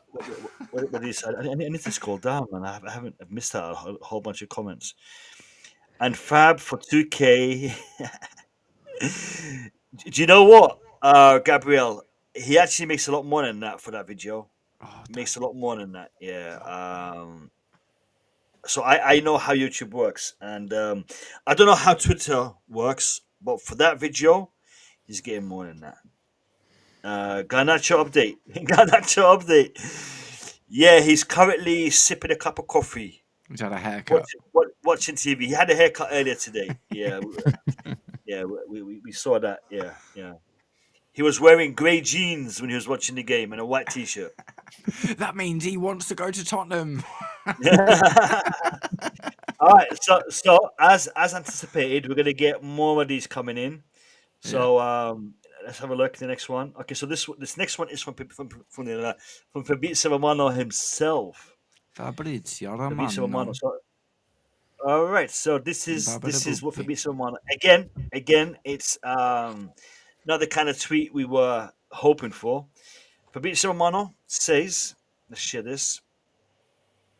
Nicolas Jackson, agent, Dimansi Camara. Kamara, yeah. With social Dimansi Dimansi Diamanti Kamara. Diamansi Kamara with social media post as the player remains in Germany tonight. Of course, it's hard. It's supposed to be hard. It's easy. If it's easy, everyone would do. Hard is what makes it great. What the hell is mean that? anything, man? Putting out- That doesn't putting out even poems, mean huh? anything. What the hell is that waffle, man? Of course, it's Mate. hard. It's supposed to be hard. If it's easy, everyone would do it. Hard is what makes it great. What are you talking about, man? Mate, yeah, it doesn't mean anything, man. He's a That's poet, mate. absolute jargon. That is BS, mate. That is absolute BS. I don't know. I don't mean. He must be talking about having to make the plane go backwards because that's the only thing I can think about because he was the one that said it. Oh, mate. Oh, mate, it's so tragic, isn't it? Like that's where the reporting's got to now, that they're like, let's say something completely unintelligible and hope that it seems profound. And it's like, mate, you're just chatting nonsense. Absolute nonsense. Oh, It's just, dear. Not even. I just got. Go on and report that? I don't understand. I just got a new follower on X, Leighton CFC. So big up to you. If You you don't are know in the him? chat, Rich I don't know him. Moneymaker. No. Rich Moneymaker on my show. Oh, Rich it's- Moneymaker. I didn't know Leighton him. All right, so Leighton CFC. If you're watching the stream, big up to you and thank Yeah, you he's watching. for following the Twitter account. Lads, if you're not following me on Twitter and you have a Twitter account, It's full of information. go ahead and follow. I'm not as active as I want to be, but it's just I don't really see the Yeah. quality that's not of fun. interactions on Twitter. Yeah, it's just Yeah, it's just it like you doesn't get post something- engaged. Mo, I had 800 and something, maybe 900 or something. I was just about 25% to 1K on across our platform. YouTube was mad, and then there I had over 800 people from X, and then sometimes I ask myself, is it real or fake? Do you know You what? have just one person followed. That's all. I have had poor quality interactions, so it's like the level of ignorance that people and again, not everyone is like that. I'm just saying what I've seen. The level of ignorance in the feedback that you get on X is ridiculous, man. It's like, Elon sometimes Musk I think took it over, man. Do you know what I mean? No. I think that's like 2-year-olds of are on there tweeting 2-year-olds because they have such a limited capacity when it comes to their And they're verified. and they're verified. Yeah, that's a scary bit. That's a scary bit. What happened to the thing? It just went off. Let me just bring up another. We've got some more breaking news. Mo, what do you have for your level 1 name? I'm just trying to come up with an idea of it. What do you mean? On the membership thing, what do you have for your level 1? The name for the level 1? I think it's just gold membership. No, it might be bronze. What do you mean for the membership scheme on the thing? Yeah, membership. Waldo. I created it a long time ago. Waldo, you're a member. What does it say by your badge? If you're still in the stream, Level 1. just let us know what it said by your badge because I can't remember. I created them years ago, man. Mine's coming out in 5 days, man. My membership will launch in 5 days from today. Because I've just hit my 3,000 hours, but it's got to register on the earnings page. And as soon as it's registered, it's going live. And we're playing the 11s League. Update from Fabrizio Romano on Nico Jackson. We'll get back to Matt's membership in just a second. Bayern director Max Eberl on Nicolas Jackson. I am not in a position to act. We will tell the player and his agent that they have to go back to London. He is a Chelsea player. You know what? That's what you'd expect. Unless they were looking to do something more tangible, which it looks like they're not. For the final 48 hours, we will try to find a solution, told Bild. Find a solution does not necessarily mean Nicolas Jackson. Find a solution could mean a striker Bayern Munich. Yeah, so don't misquote that and say Nico Jackson. Nico Jackson. Don't make this any muddier. Get on that plane. Sleep in Munich tonight. Chill, relax, calmer as someone usually says, calmer. Get yourself some room service. get some room service tomorrow morning. Wake up, have some breakfast, get on the plane, and come back. Waldo says, "What do you mean, like the color?" No, Waldo. So by your name, you see, Waldo's listening, man. He's been chilling in the background, but he's got the stream on and he's listening. I love that. I respect that. Waldo, the badge by your name, the membership badge. What does it say in the center of the badge? Because every badge is different. I've got elite, I've got VIP, I've got platinum, I've got a whole bunch of stuff. So as you have just become a member, what does it say by your badge? What does it say by your badge? Yeah. So again, this tweet from Fabio Silmano, it's actually more fruitful, more meatier because it has shown us the position of Bayern Munich, which is what I was asking for. So that this I can take as being a productive kind of tweet. One in a million, as they say.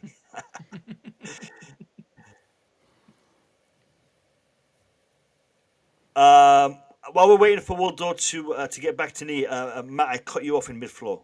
That's all right, man. That's Oh, all you were right. talking about your membership. You were talking about your membership. Yeah. So, lads, Stamford Sync will have access to the membership option within the next few days.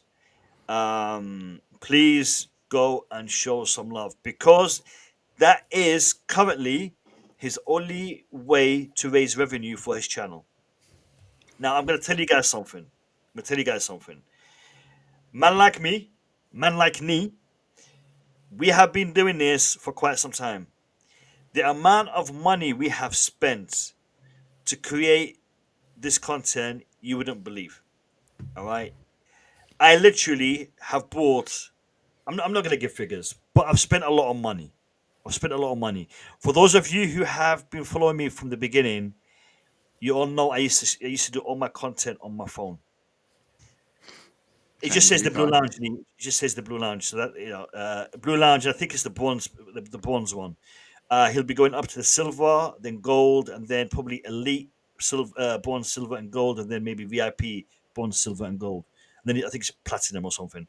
But yeah, we spend a lot of money. Okay, I also have to admit, thanks to all of you guys, I have generated a substantial amount of money that has helped me to create this. Okay, the early doors. I mean, Gabriel was there from early doors. He remembers. I was literally streaming on my phone. Every time a message would come in, you see my finger go to the phone, and I'd be scrolling and clicking for the message because I was literally streaming on my phone. Today, thanks to all of you guys, I'm able to have multiple screens, mic, green screen. I've got a lot going for the channel, but I've only been able to do that because of your support. Okay, Nees actually spent more money than me. I'm not going to talk about how much he spent. He knows how much he spent. Kai and Matt are also doing that right now, but they don't have an avenue to generate revenue. Matt will have that avenue in a few days. If you are able to support him, if you're able to join his membership program, brilliant, fantastic. If not, we understand, but it's no pressure. But please help the content creators. Gabriel has helped this channel a ton. This guy Gabriel, he's helped the channel a ton. So shout out to you. Thank you so much. I am going to offer something fun as well for my membership. It's not just a call to pay me to make content. I want to create. If you guys are listening right now and you're up for a little game where you got to pay a little bit a month, but you're up for having a good time with it, listen up. I'm going to make the 11s league, right? And if you think you are good at predicting starting 11s, right, then come and play my game with me. Because if you comment your starting 11 in my preview video for each game that I'll do every single week, I will add you all into a table. And if you get 9 of them right, you get a point. If you get 10 of them right, you get 2 points. If you get all 11 of them right, you get 3 points. And at the end of the season, the top 3 people is going to win prizes, mate. We're talking merch, free memberships. I'm going to be giving back to anyone that is willing to invest in my channel. I'm going to be giving back. So, guys, if you rate your skills at predicting the starting 11 and you think you can consistently get 9 or more right, In 5 days' time, I'm going to be launching my membership and we're going to start playing that game. So if you're interested, guys, subscribe to my channel, get involved, and we're going to have some fun over the course of the season.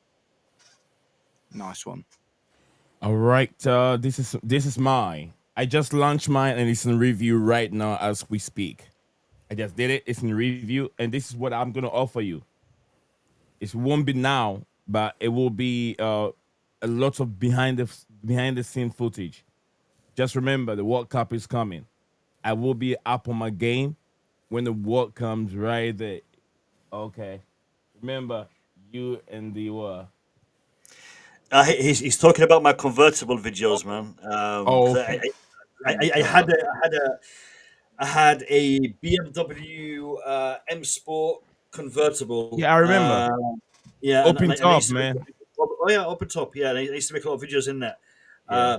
That tells you how far back this man goes. I crashed that car 2 years ago. Yeah, man. Courtney, big up to you, brother. Memories.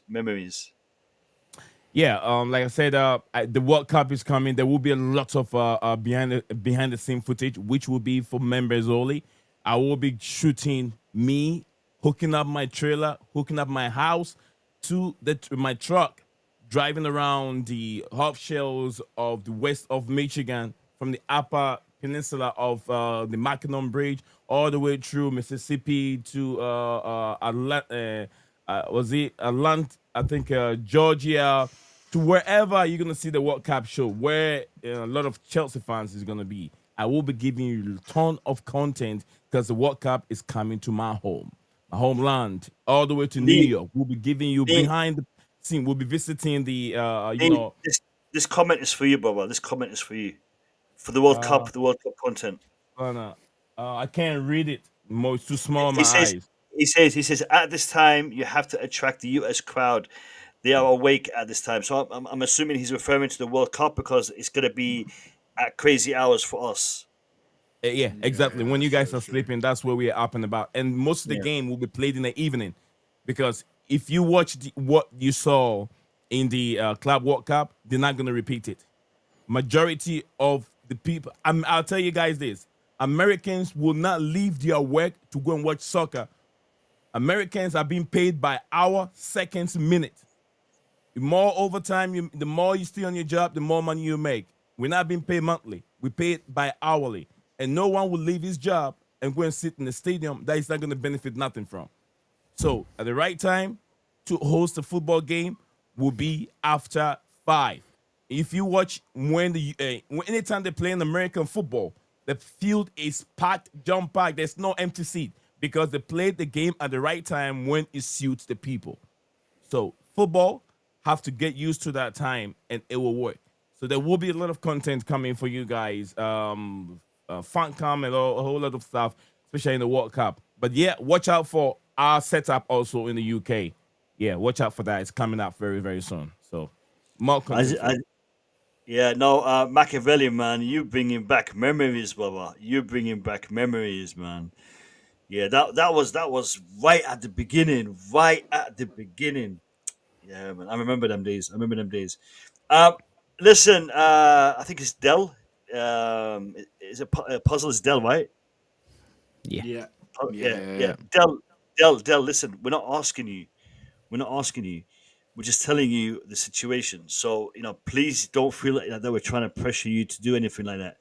It's not about that. I mean, I'm blessed. I have got a fantastic job. I love my job. I've got money coming in. This for me is also it's doing well. So I'm not asking for anyone to do anything that they can't do.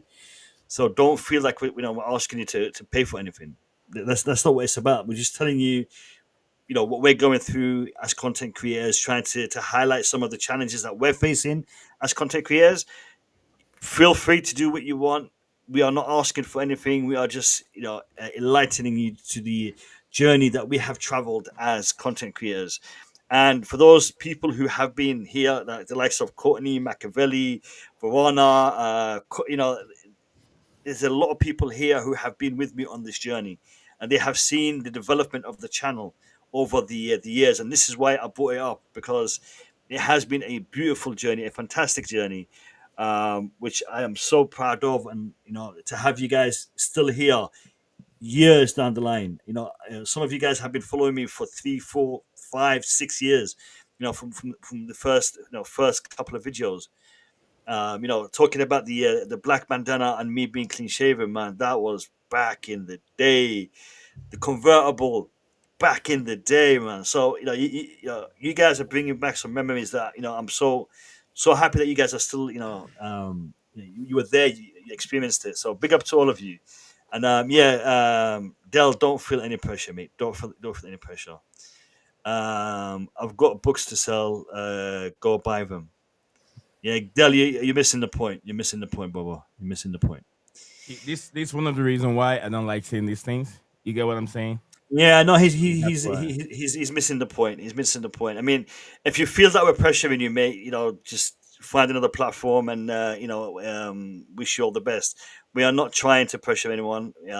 Don't subscribe, don't like, don't watch. Go somewhere else. Spend your time elsewhere. It's really up to you. For those of you who, well, let me finish. Yeah. For those of you who are enjoying this content, who are happy to be here, you are welcome to be here. For those of you who are not enjoying this content, don't want to be here, please feel free to leave. Go ahead, Nick. I think Dale's enjoying the content, man. I think Dale's enjoying the content. I think it's a reasonable thing as well. It's like it's like it's difficult in it because you start to make a connection to a content creator, and then all of a sudden monetary stuff comes up. It's okay, man. I get it. Do you know what I mean? 100%. That was a proper laugh, man. Dale's been on my channel for a little while, I think he is just having a bubble. Do you know what I mean? I think he's just having a bubble with us.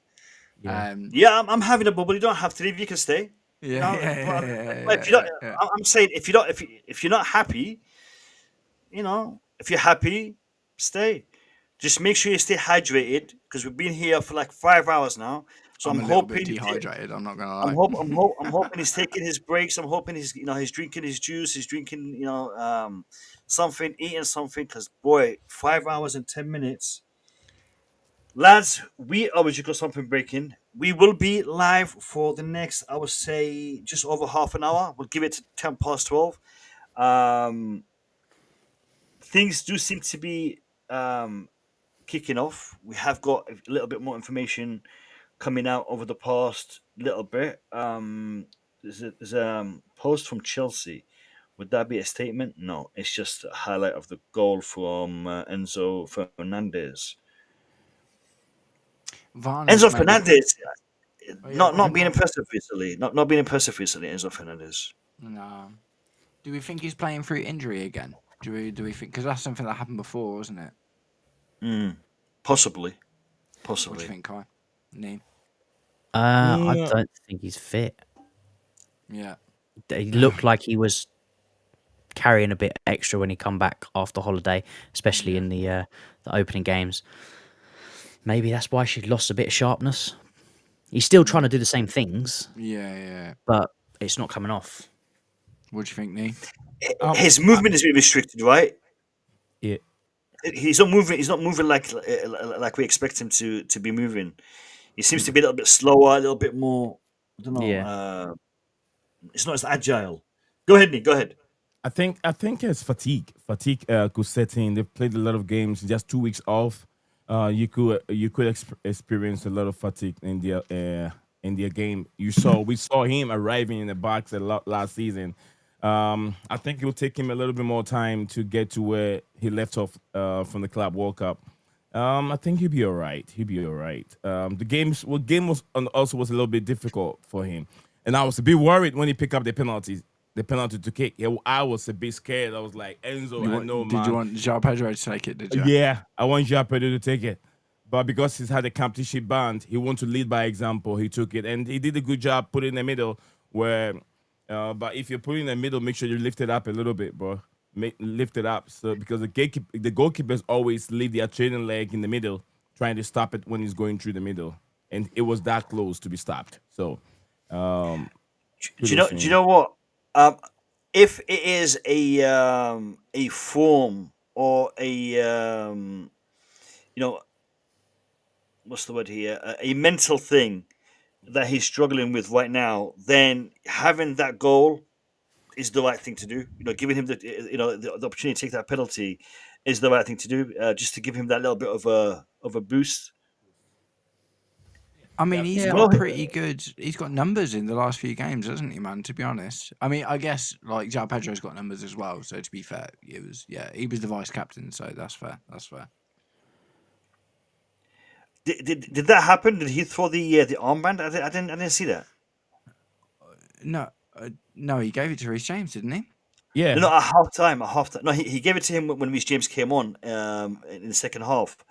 But I didn't see that. Yeah, If that happened, I didn't see that. Yeah.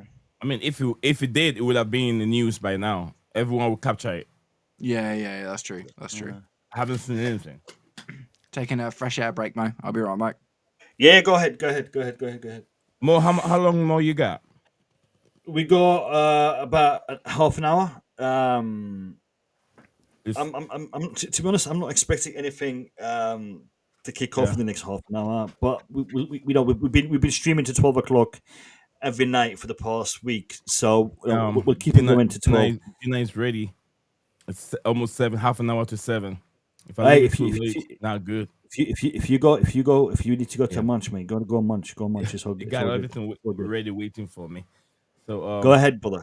Go guys, ahead. Kai and Kai and Matt. We'll be back. We'll be back at 10 tomorrow. Just 10 so you know. tomorrow. Yeah, that'll be 5 p.m. I'll be here. So All I'll right, join. cool. Take care. Yeah, I should be back from practice on time and then get here. So definitely I'll be here. All right, Kai and I always say DJ. Mo, thank you very much. And let Matt know that I'll see him some other time. And you guys have a wonderful evening. All right. We'll do. Thank you, Nick. Thanks for jumping on. Thank you. You're welcome. Bye. Bye.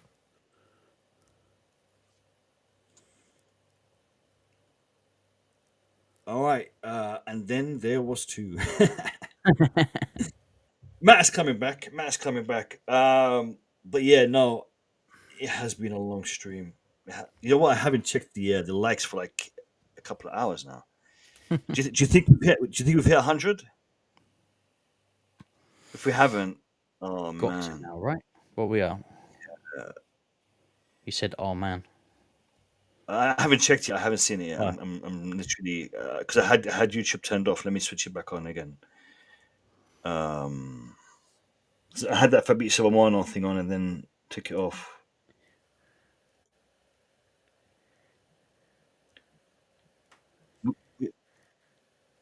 We haven't. 84 likes. Last half an hour, big push. 16 more. 16 more. Likes. Yeah. For a stream that has been on for 5 hours. Yes. That's quite disappointing.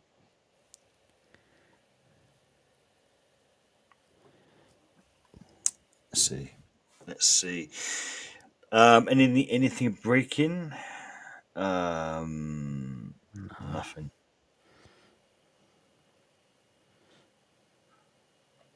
He threw the armband, shouted, then went into the tunnel at halftime. Xavi Simons' deal messed up our life. Oh, where is that? Where's Courtney? Xavi Simons' deal messed up our lives, man. It did, you know. It did.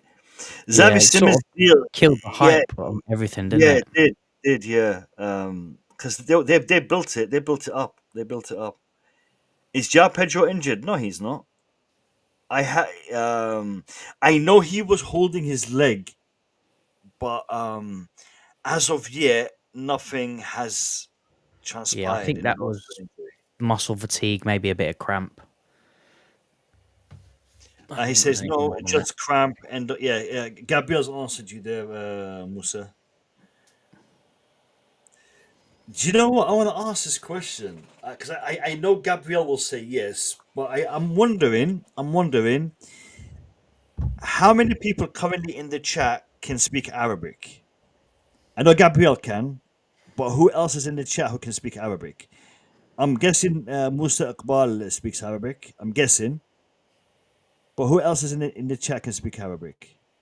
Let me know. Let me know. Just out of curiosity.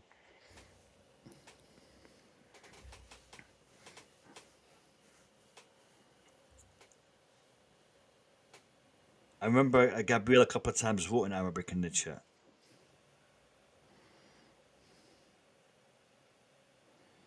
Yeah, but you can, Gabriel. You know, I've heard you speak. Or at least you've answered me when I've spoken to you in Arabic. Machiavelli, you speak Arabic. Verona, you speak Arabic. Seriously. I don't know. He said did me not no. know. He says me no? Oh, sorry. I thought he said me. Sorry, I misread that. So we've got Machiavelli. Musa, you speak Urdu. Ah, okay. Match Hook Raymond speaks Arabic. I can speak. Waldo, you speak Arabic?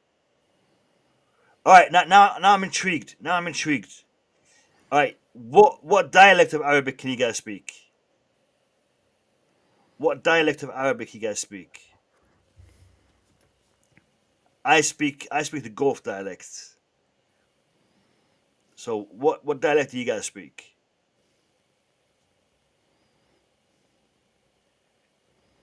It's just a bit of banter while we're waiting for something to break, lads. So let me know what dialect, because Machiavelli, Majhouk, Waldo says a bit but not fluently. So I'm intrigued. North African, Levian, Gulf. What type of dialects? There's dialects. Hey, of course there is, man. Khaliji, yeah, no, Gabriel, I knew you speak Khaliji. Knee signed off. Machiavelli Khaliji. Yeah, he's got to eat. He's signed off. Yeah. Okay. Now I'm even more intrigued. Machiavelli speaks Khaliji. Okay. Okay. What's the dialect of Khaliji? Gulf dialect. Okay, cool. Waldo speaks Egyptian. Wow. Brilliant. All right. Okay. Machiavelli, Gabriel. What? Be more precise. Kuwaiti, Saudi, Qatari, Bahraini, Omani. Give me some specification, lads. Does anyone speak French? No. Oui, monsieur. Sudanese. Do you know what? I love the Sudanese dialect. I love it, man. I love it. The Sudanese dialect is actually closer to the Khaliji dialect than the North African dialects. Okay. That's interesting. Saudi. Okay, so we've got Sudanese, Saudi, but I know Gabriel likes to refer to it as Hijazi, which is what I refer to it as well. Jamaicanese. Wagwan, wood boy. Big up to you, wood boy. Respect, my man. Yeah, man. Do you know what, Courtney? I had family in Jamaica last week, man. They loved it out there. Does Irish count?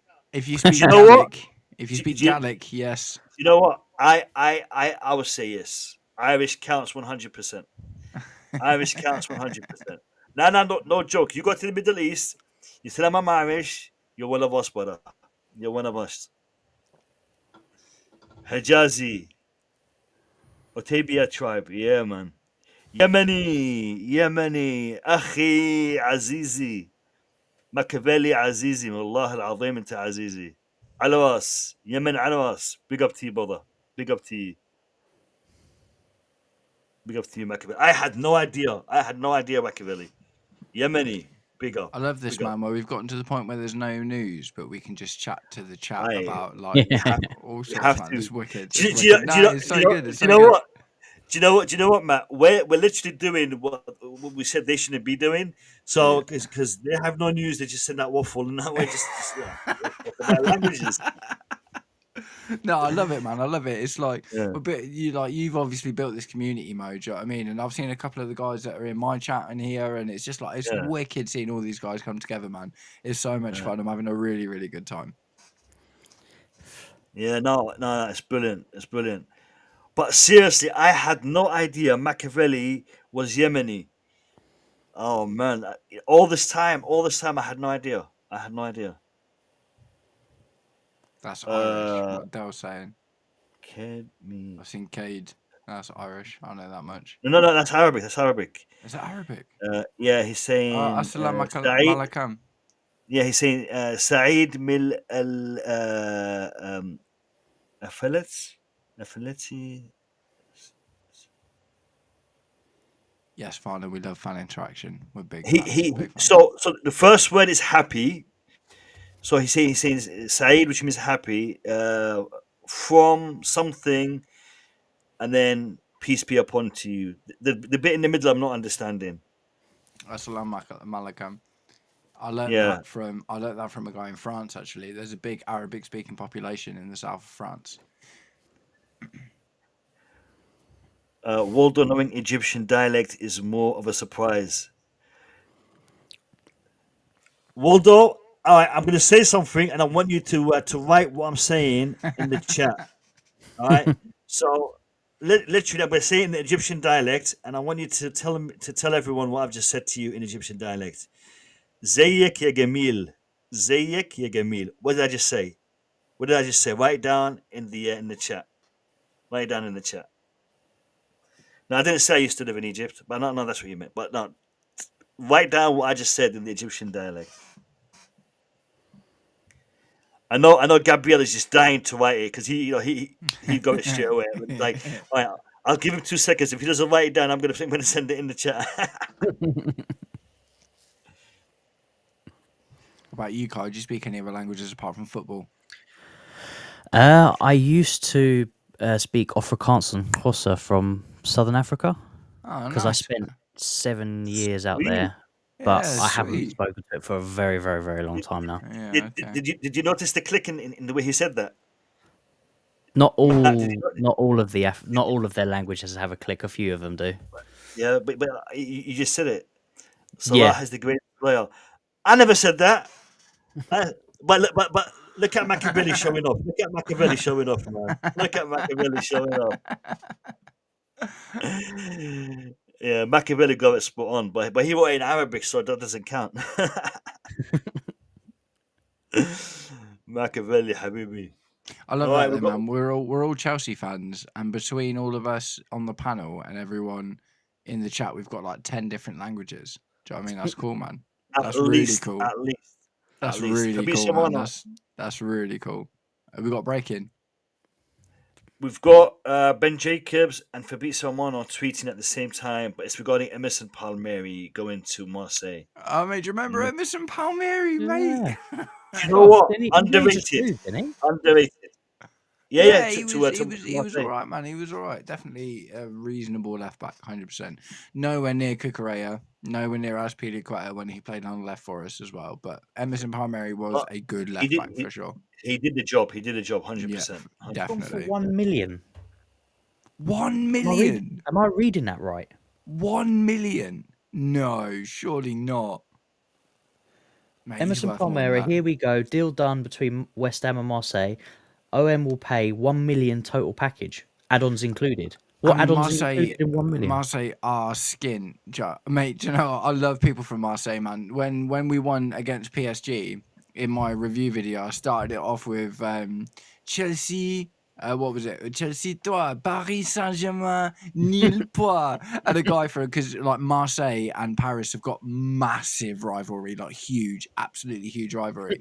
And a guy from Marseille was just like, I'm from Marseille, and I absolutely love that. It was so funny, man. I loved it. Oh, Rehan speaks Hindi. That's wicked, man. Okay, Rohan, I'm going to say something. I think it's in Hindi, and if it is, tell me if I said it right.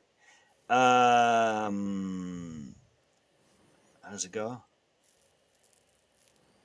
TKR. I think that's Hindi. If it is, tell me what I just said. La I know like a few words in the different languages. I think TKR is in Hindi, or it might be in Urdu. To be fair. It might be Urdu. Yo, Varner, there's 2 S's in croissant. Croissant. Croissant. Emphasize the croix. Croissant.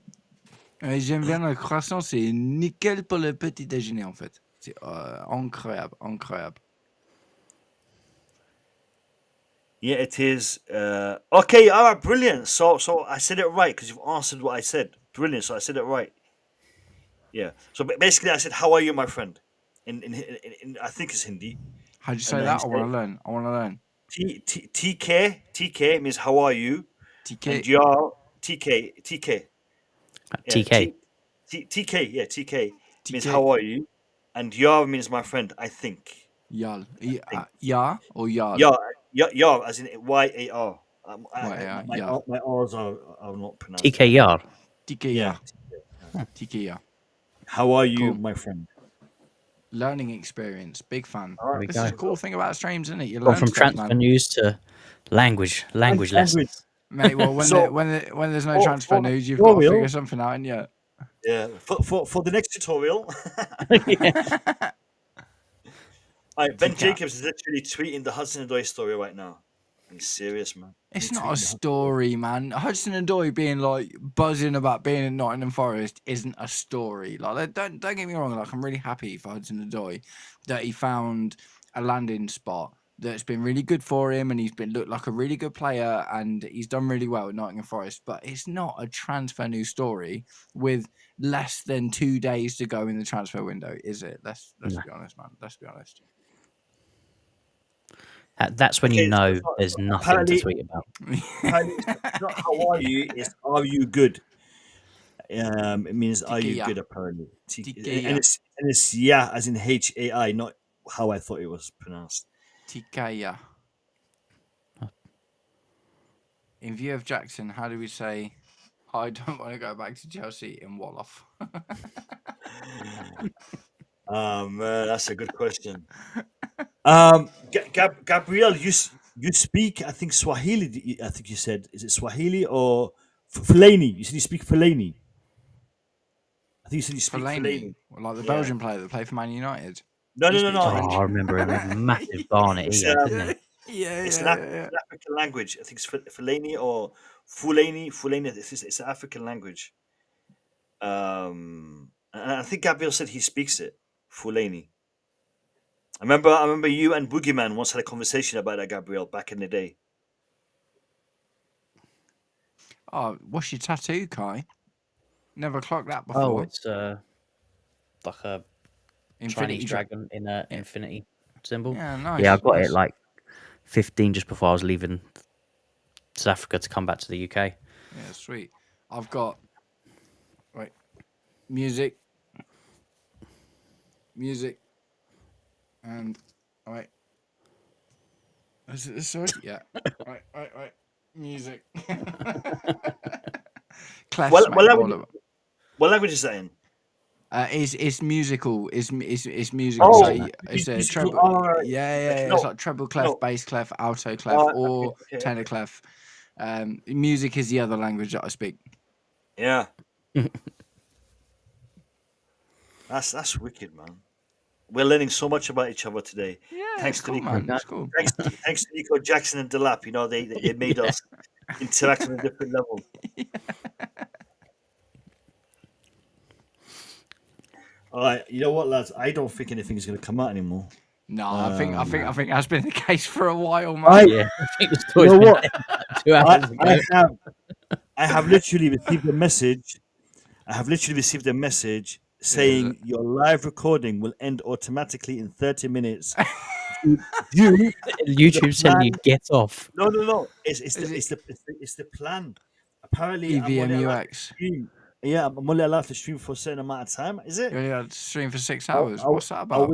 No. I think the amount of streams that we've done the amount of time we spent streaming this whole week. I think I might have like triggered a limit on my account. I don't know. Nah, that's If that silly. if that is the case, we are in trouble. Yeah, because we got a stream tomorrow, man. Oh, mate, that's rubbish. I will confirm. I will confirm after the stream because I will double check. So if I am unable to stream tonight due to us streaming for 5 hours and a half, Yeah, I know. you guys will have to forgive me. But I did not know I had a limit on my account and the amount of time I can stream. And when does the limit expire? Do you know what? It might be at the end of the month. So it might like, so we might be good for deadline day. We might be good. Yeah, For, okay. I don't know. I didn't know there was a limit. If there's a limit, that sucks, man. It's like, Yeah, you know, innit? yeah, it's like, You're already paying them, man. yeah, It's what am like, I what's the paying limits for? for? Yeah, what's the Innit, limits innit? for? I know StreamYard for the free subscription, you get like 15 hours a month. But if you pay, it's unlimited. So I did not know there was a limit on the amount of time I can stream. Or it might be just a memory issue because Yeah, okay. it saves it. So maybe after we conclude and I delete it off the memory. Yeah. Oh, have you got all of our previous streams backed up on the website? Have you? Because that'd make sense. No, I've deleted. So I had them. I delete them like every couple of days. I just go in there and delete everything. Yeah, okay. But I have deleted them. Maybe the last two streams have been are still up there, but prior to that, they've all been deleted. Because I know I have a limit in regards to how much memory we can have on the account. Do you know what? I'm gonna call it a night, man. I'm gonna call it a night. I don't think because It's fair, man. We did, mate. We basically did nearly 6 hours tonight, and like I say, by the end of Monday, we'd have done more than an entire day on stream in the last week. Do you know what I mean? That's a lot. Alright, That's a lot. before I check, do you guys think we've hit 100 likes? Because that would be so disappointing. 5.5 hours of streaming and we haven't hit 100 likes. I don't think I'm we gonna have. check. I think the chat's been popping, but I think the likers have been few and far between. So I'm gonna say no. I'm gonna have a quick check. Yeah, Blue Lounge to Language Lounge. Yeah. Bah oui, c'est Nicolas, c'est super bon ça. Super. Yeah, it was a pretty boring game. I love that. I love that. Seriously, the Blue Lounge to Language Lounge. That is awesome. You know what, lads? We've missed out. We've missed out on 100 likes, man. We've only got 88. Yeah, I had I a am- feeling that we might be just below it. I'll be honest. I'm disappointed. I thought, all the time we've put in, we'd at least get 100 likes. It's kind of like you said, though, isn't it? It's like there's been a lot of negative news today, and There that has maybe, been. do you know what I mean? That makes it definitely harder to get involved, man. So do you know what? Massive respect to everyone who's come in and gotten involved in a day that it's been more difficult to, because definitely when there's more going on that's really positive and we're winning 5-1 and we're signing all the best players and whatever, people are going to come in and feel a bit better about it. What this tells us is the 80 odd people who have liked tonight are absolute legends, because big up to them. massive Seriously, big ups, man. massive respect to all of them. Yeah. Do you know what? For sure. Do you know what? Seriously, this stream tonight, I've really enjoyed it, especially the fact that so many old school followers, subscribers Yeah. turned up tonight. A lot of people turned up tonight that I haven't seen in years. So big up to all of them. Big up to all of them. Too many fair weathers. Listen, is it fine tonight?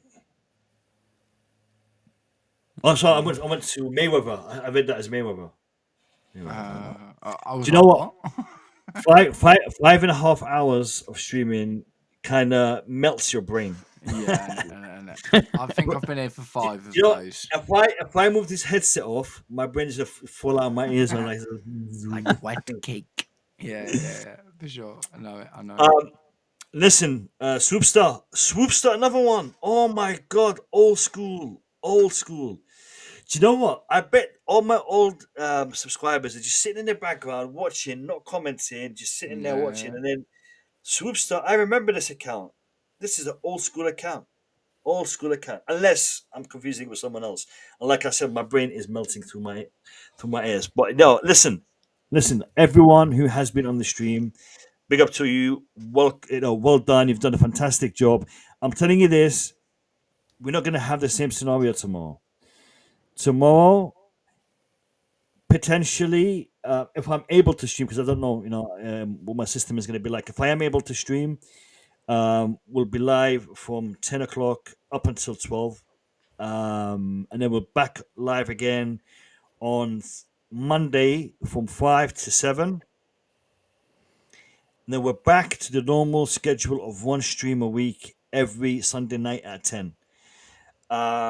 There will be content throughout the week from Stanford Sync, from Behind the Dugout, from my channel, from Blue Clouds Media, from Worldwide Chelsea, and so make sure you're tuned in. Make sure you're tuned in. Please support all the channels that you have seen on the stream tonight, because literally we've just put in nearly a full day's work shift for you lot. Yeah, so you know what, Matt, Kai, I take my hat off to you lot. I really take my hat off to you lot. You guys have done a madness tonight. You guys have done a madness. People appreciate the opportunities. I appreciate the opportunity. No, it's football, man. It's a pleasure. It's a pleasure. And so it has been a lot of fun. It has been a lot of fun. We talked about football. We talked about language. We talked about other content creators. We talked about dinner. We talked about smoking habits and all that kind of good stuff. But yeah, it is what it is. Lads, have a good night. Take care. Stay safe, and I will see you tomorrow at 10 p.m. sharp. It's Matt and Kai. Kai is the other guy. Kai. Yep. Matt and Kai. We go.